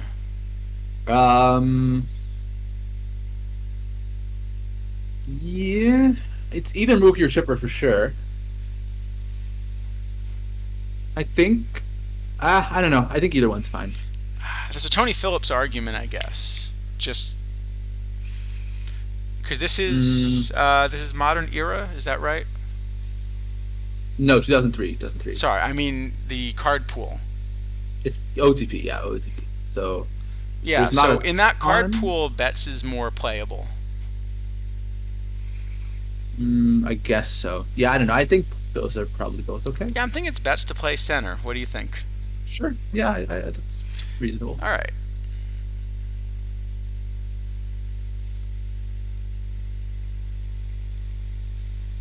Well, you know I'm taking Ortiz. Got to take Ortiz, and then And as much as I want Josh Donaldson, I think the real options here. All right, so one option is you go with second big bat and Delgado. I would not do that. I'd be leaning towards Springer. You could also DH Hanley. Well, you're I going to would tell me you just put Hanley at third. slam Hanley at third. Yeah. I don't think this is pretty easy for me at least. We're getting to be pretty right-handed here, but yeah, just slam Hanley at third. Maybe Ortiz. Ortiz is not. Ortiz doesn't play third. Well, he's not right-handed. Also, he does play third. I'm pretty confident he plays third. Let me see. Does he play third? 27 range, 25 arm. That's good enough. But yeah, this does look like quite a good round. I'd be happy with a number of the options in that round. All right, well, this is actually kind of interesting. So, this Elias Diaz, I don't like in other contexts, but this is not horrible for. I didn't where we're realize at. this was low diamond next. It looks like it is. Yeah. Unless this is the most unlucky round ever. Pete Crow Armstrong at least is going to give us some defense. Yeah, I think probably Diaz. As much as we hated the David Freeze, I think probably any of Diaz, Freeze, Crow Armstrong, or Ellis are okay. I really don't like this Colby Rasmus. Much rather have he does Armstrong. have 31 avoid K. Yeah, I'd much rather have Pete Crow Armstrong. Let's do the comparison. Pete Crow Armstrong has 60 avoid K. He also has like 101 range or something. He does have 101 range. It's a lot of range. That is a lot of range. That is a lot of range. I think I would probably take Crow Armstrong free. Yeah. Well, okay. So Hanley, we're running at third though. So where are we putting Freeze? Unless you're thinking Hanley DHs. No, Ortiz will DH and Freeze will play first. Or Hanley will play first. One of the. It doesn't really matter which one you put where, I guess. Yeah, I mean, Ellis is also fine. if we run up against anyone who actually has lefties. Well, we don't have an option for a left-handed hitter here. Yeah. Oh wait, Rasmus left-handed. What am I going crazy? Well, Rasmus is a lefty with some power. Yeah, I just. The problem is I he guess, sort of has these reverse splits otherwise. Yeah, I mean the thing is, if you take Rasmus, like Crow Armstrong, I think is better than Rasmus. So if you're taking Rasmus, it means you have to be in Crow Armstrong too, and then you have 3 outfielders and no flexibility. So I don't love that. Chad is pointing out that if we draft Freeze, we are going to have to re-rate him as a D for draftable. I guess that's true. It's a limited card pool draft. I don't hate Diaz. I mean, Diaz is probably fine. Diaz and or Ellis are more flexible than Freeze, I guess.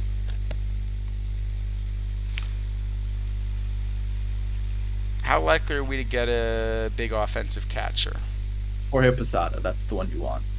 Right, but even if we don't get Posada, we don't hate getting like Johnson, even Veritek. No, you can get Johnson. You can get the silver Victor Martinez or Joe Mauer, Veritek, Benji Molina to platoon. Um, there's even the bronze Roberto Perez is pretty decent. So we don't have to take Diaz. Yeah, maybe. I mean, Ellis doesn't seem terrible. Ellis does give you a lot more roster flexibility, I guess.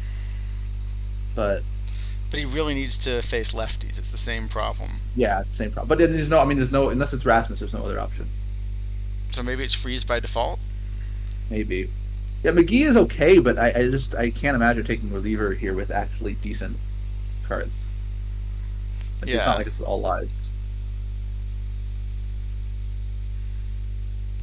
Freeze, so if we make a game 6 of the finals, we're guaranteed the win.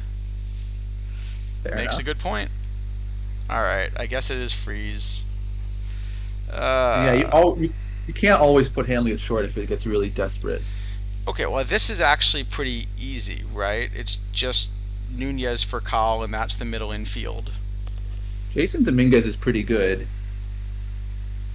He's also pretty a Yankee. He is a Yankee. That is true.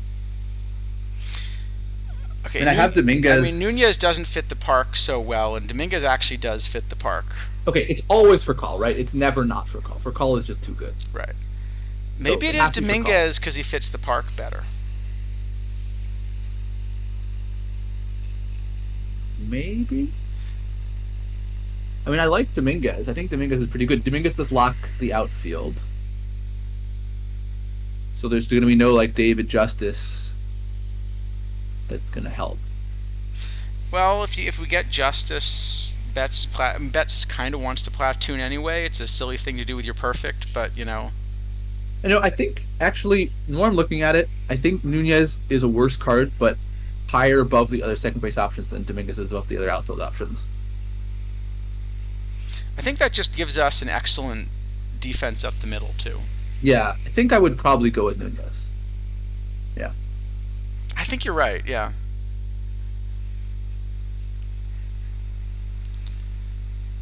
All right. Well, this is a little bit of rougher round. But Hunter Pence is okay as a Yeah. platoon DH. Cartaya's Um, probably just one pick here almost by default. I mean, it's a catcher with some power. You know, it fits I the don't like park. Cartaya much, but probably there isn't a whole lot of choice. Right. Uh, The how question bad is, is so Dylan Bundy, the PBABIP's awful, but he at least prevents some homers.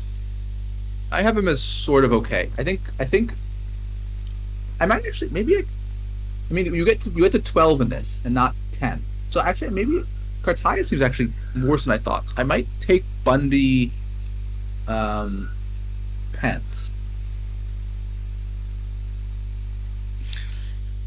So I think Pence makes a lot of sense as the DH. Well, I guess it's Ortiz. The DH is locked, right? Because It's and true. it's not platooning with anything because there are the other But options. maybe it's The other Cartaya Bundy. maybe I Cartaya really don't Bundy. like Bundy. I don't love Bundy either, but I mean the He starting also pitcher only options are has the all 61 stamina, so he's gonna have an aggressive hook, I guess. Hmm. He'll still throw like 100 pitches. What's the pitch breakdown? It's complicated. Uh, Complicated. I mean, my general rule of thumb, I guess maybe this is useful for people, is 60 gets you 90, and then every additional 2 points of stamina gets you one pitch. So if I've got 110, It doesn't exactly work, but it's pretty all right. close. I think we're stuck doing this. Okay. Well, we're taking Posada either way. Absolutely. And then probably John Prob- Lieber. I was gonna say it's definitely one of the starters. Hmm. Let's see, I think I have Lieber the best of those. The other one's Adair, right? Yeah. I have Lieber. I have Lieber as the best of these. unless you want Owings in the outfield for some reason, but I can't imagine you do. He's a terrible pitcher anyway. Yeah, Yeah, I think this I'm just gonna double probably, but check my model, but I think I also have Lieber as the option there. he's not great, I don't think, but yeah, Cartaya was probably a mistake then. Uh, Yeah, I Probably, don't know but what else we had that round though. yeah, that's true. Like I think it was It's just, either Cartaya or a it was just a bad throwaway, round, and probably. so maybe if it's Cartaya or a throwaway, you know, Yeah, it's probably just a bad round. Yeah, that's what it is. Wasn't much way around it. yeah, I've Okay, got but Lieber. this seems like definitely the way. This one. Okay, Kershaw is easy. I am tempted to take Victor Martinez and discard Cartaya entirely. I am too, though. I wonder how good DL Hall is. Is DL Hall at all decent? Because Victor Martinez, like, what you could do with him is you can also let him back up first base, or Let me see. What does it think of DL Hall? It hates him. Okay. Um, yeah, is it it's horrible probably to that draft then. three catchers? What's the alternative? It's I mean, Woodward. It's Is Victor Woodward. Martinez? Well, is Victor Martinez better as a first baseman than David Freese VR? He might be.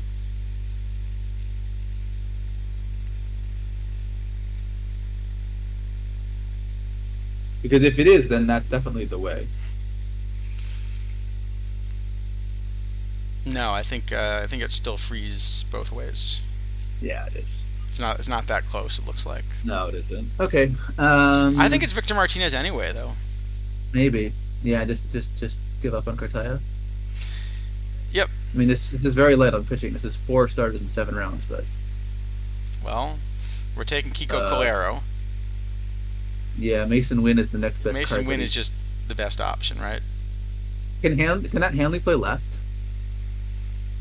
Uh, for some definitions of can, play, and left.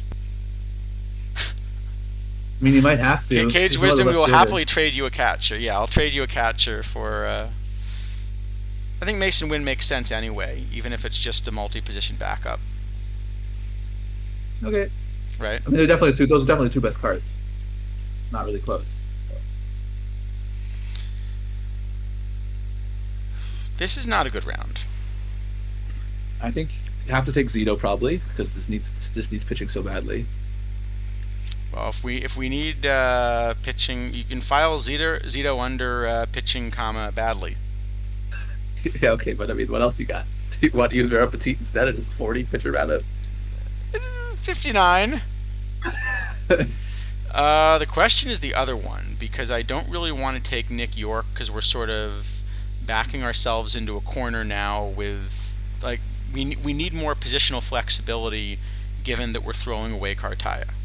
I think Ian Desmond probably. So I think there's it's only, Desmond just because you need the 3 positions. I mean, there's only 2 outfielders right now, unless you're considering Hanley Ramirez as a left fielder. All right, let's do it. Yeah, we're now very much into hope for Giolito and Castillo and Cliffley territory. Alec Manoa is got 75 p BABIP. Yeah, this pitching is looking very difficult. Masterson's awful. Dylan Tate is probably the best. Yeah, I like Dylan Tate the best of these, I guess. Is it actually Tate? Is it Tate and Manoa? It might be. Unfortunately, you can't get offered the bronze Kluber because you have the 100 Kluber. Right. Um, I think it's probably Tate and Manoa. I don't have Manoa I have Manoa worse than like many irons. How's Frankie Montas? Also terrible. Okay. But you probably Yeah, have Manoa pitching- better than Masterson, or I don't know. Let me look. or even with the splits.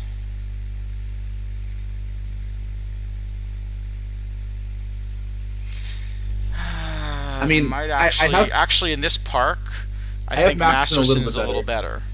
no. To be fair, I have them both projected for ERAs over 9. Wait, Justin Masterson's Jamaican? Yes. I didn't know Yes. that. Huh. Oh, this is not against the right. So, but it's close enough. So it won't be overnight. It'll be more 7. All right. You Yeah, think it's Masterson? I think Masterson. Yeah.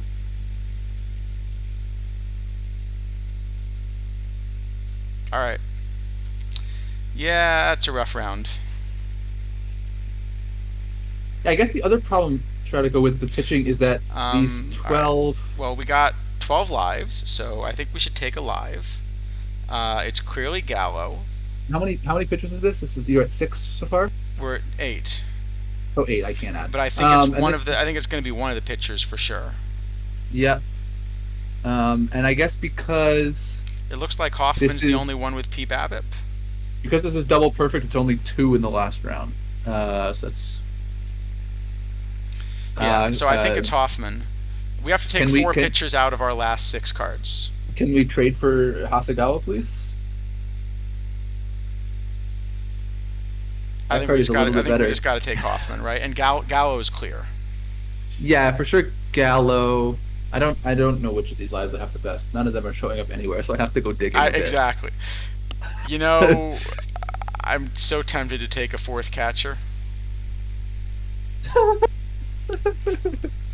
You mean Sam Huff, right? Yeah.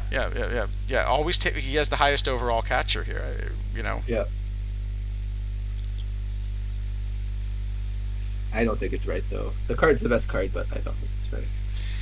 This probably has to be 2 pitchers or a pitcher now. No, actually, Well, probably 2 we pitchers. again only have been given 2 pitching options, and they're both All right. awful. Let's take them. But I think it's at least Victor Gonzalez. Well, if you don't take, no, I think you just take them both because you might even want 13 pitchers with this nonsense. We can't have 13 pitchers. We'd only have 12 hitters. Well, Cartaya can back up DH in first base basically and third. I mean, you can use him still. It's just not as a catcher probably. Is it that, or is the question is, do we take our? Because the other option is we take Mendick now, who does play 3 positions. I guess the argument is this way: we need 1 pitcher and 1 hitter. So whatever we get in the last iron round, we can take the best card available. Yeah, I mean, I think all the positions are covered, right? I mean, Freeze is covering third, Wynn is covering second and short, Gallo is covering the outfield. Yeah, currently everything's covered.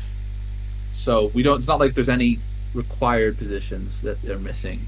I will say there's only 1 low iron shortstop in the whole format. That's fine. basically, Nunez and Wynn both play short with Yeah, Procal, it's so that's probably fine. fine. Well, okay, there's some random lives, but there's only 1 real shortstop. Yeah, exactly. Mathis at catcher, Posada at first. I think we do that. I think we do this. All right. Yeah, I think so. Lennon Sosa's solid here too. All right, we'll do that. We'll hope we get a good iron bat. I think that's the way.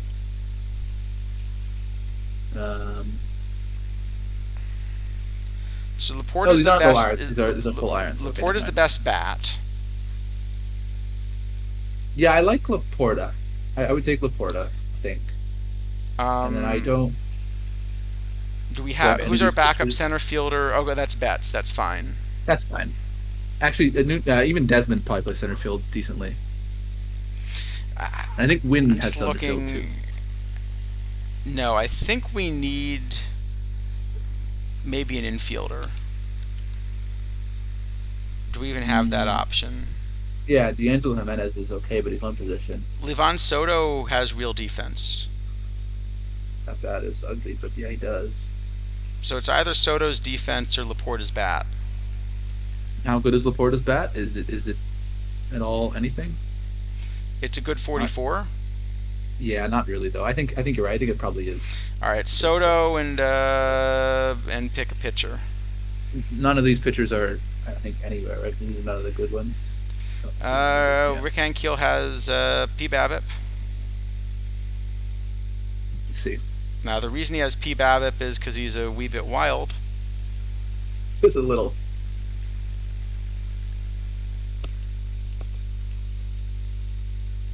Again, none of these pitchers are showing up anywhere. So Still might be Ankiel, actually, but if it's not Ankiel, it looks like it's Brendan White.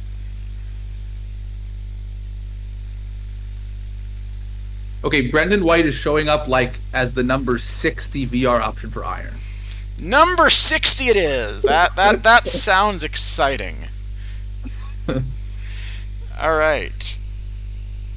Well, and not only do we have a draft, but we have a Jamaican. So It's true. So I guess the question is here: are there any platoons? I mean, it's gonna. You got to change Cartaya to Posada, of course. first off, Kershaw is probably better than both Lieber and Bundy. If I had yeah, to guess. and probably Lieber than Bundy. Probably Let's this see is what the I starting got. rotation. I'm tempted to go with 4. Let me see.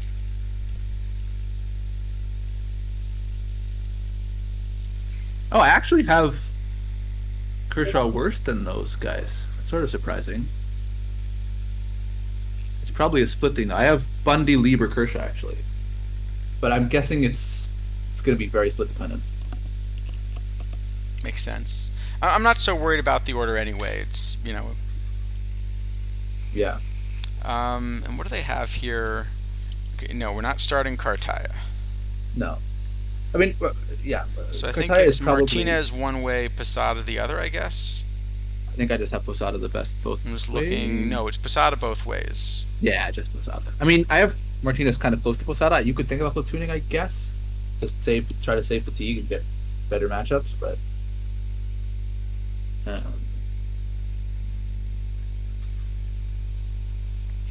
Let's see. Ortiz both ways. Probably Nunez both. Yeah, actually, it's probably this most of the way, except I'm not so sure I don't want the live Joey Gallo over I Desmond. I think I probably suspect do. I suspect you do. Yeah. At least VR. Maybe VL it's Desmond. Let me see what I've got though. Um, I have Live Gallo as the third best low silver VR at left fielder, Yeah. and then VL it's uh, probably Desmond. yes, I have Desmond. Yeah, that seems like a platoon then. All right, we actually managed a platoon in this. That's I like the lineup a lot. The pitching staff is pretty rough, but the lineup looks good. oh come on, it's not bad for a rocking chair. Fair enough. Oh, was this not a rocking chair? Okay, one thing I guess with these so when they went from the the 666 and then all 12s to the all 12s, Yep. um, that added obviously 18 cards to the total that you see, Yes. and there were 2 per position, so it's 2 catcher, 2 first, 2 second, etc., and only 2 extra pitchers. So the 12s you're actually significantly more squeezed for pitching than you are in the 6s. I see. That's interesting. All right. Well, I think we made it. Uh, Anything else you want to say about this set? I mean, I think my overall conclusion would be, I think this set on its own is a little on the strong side, but not game breaking or like power spiky in a problematic way. But if we get 2 more sets that look like this, I think it could get to that territory very easily. So I guess reserving judgment for the moment until I see the 3.2 and 3.3 to some degree. That sounds fair. Okay. Yeah, sounds reasonable. Good. Anything else from chat? Otherwise, we will raid into. Is there someone to raid into? Yes, Taswigi is. Apparently, Oh, there's a twip. Apparently, there's a twip going on. Just not for our team. not for us. That's for darn sure.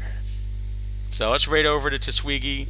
Thanks everyone. Always a fun stream. Thanks Isidafo. Good Yeah, luck good to everyone be here. tomorrow. So Absolutely. is there going to be a 3.3 as well? I don't think anything's been announced. I think the only Well, thing that was I thought announced is this was part 1, right? I thought they said. I mean, they said said certainly there's going to be, I think, a 3.2 next week, and I thought there was a mention of a part three also. Maybe I'm making Okay. it up. I think they said there was part two next week. I don't remember hearing any promises beyond that, but I Okay. assume there Well, will be missions at least. yeah, if there's only one more like this, I'm less concerned. If there are two more like this, then I'm concerned. All right, sounds good. We're gonna go right over to Swiggy. Thanks everyone. See y'all next week, and good luck tomorrow or Yep. Good today luck, or everyone. you know. Whenever it is. Yes.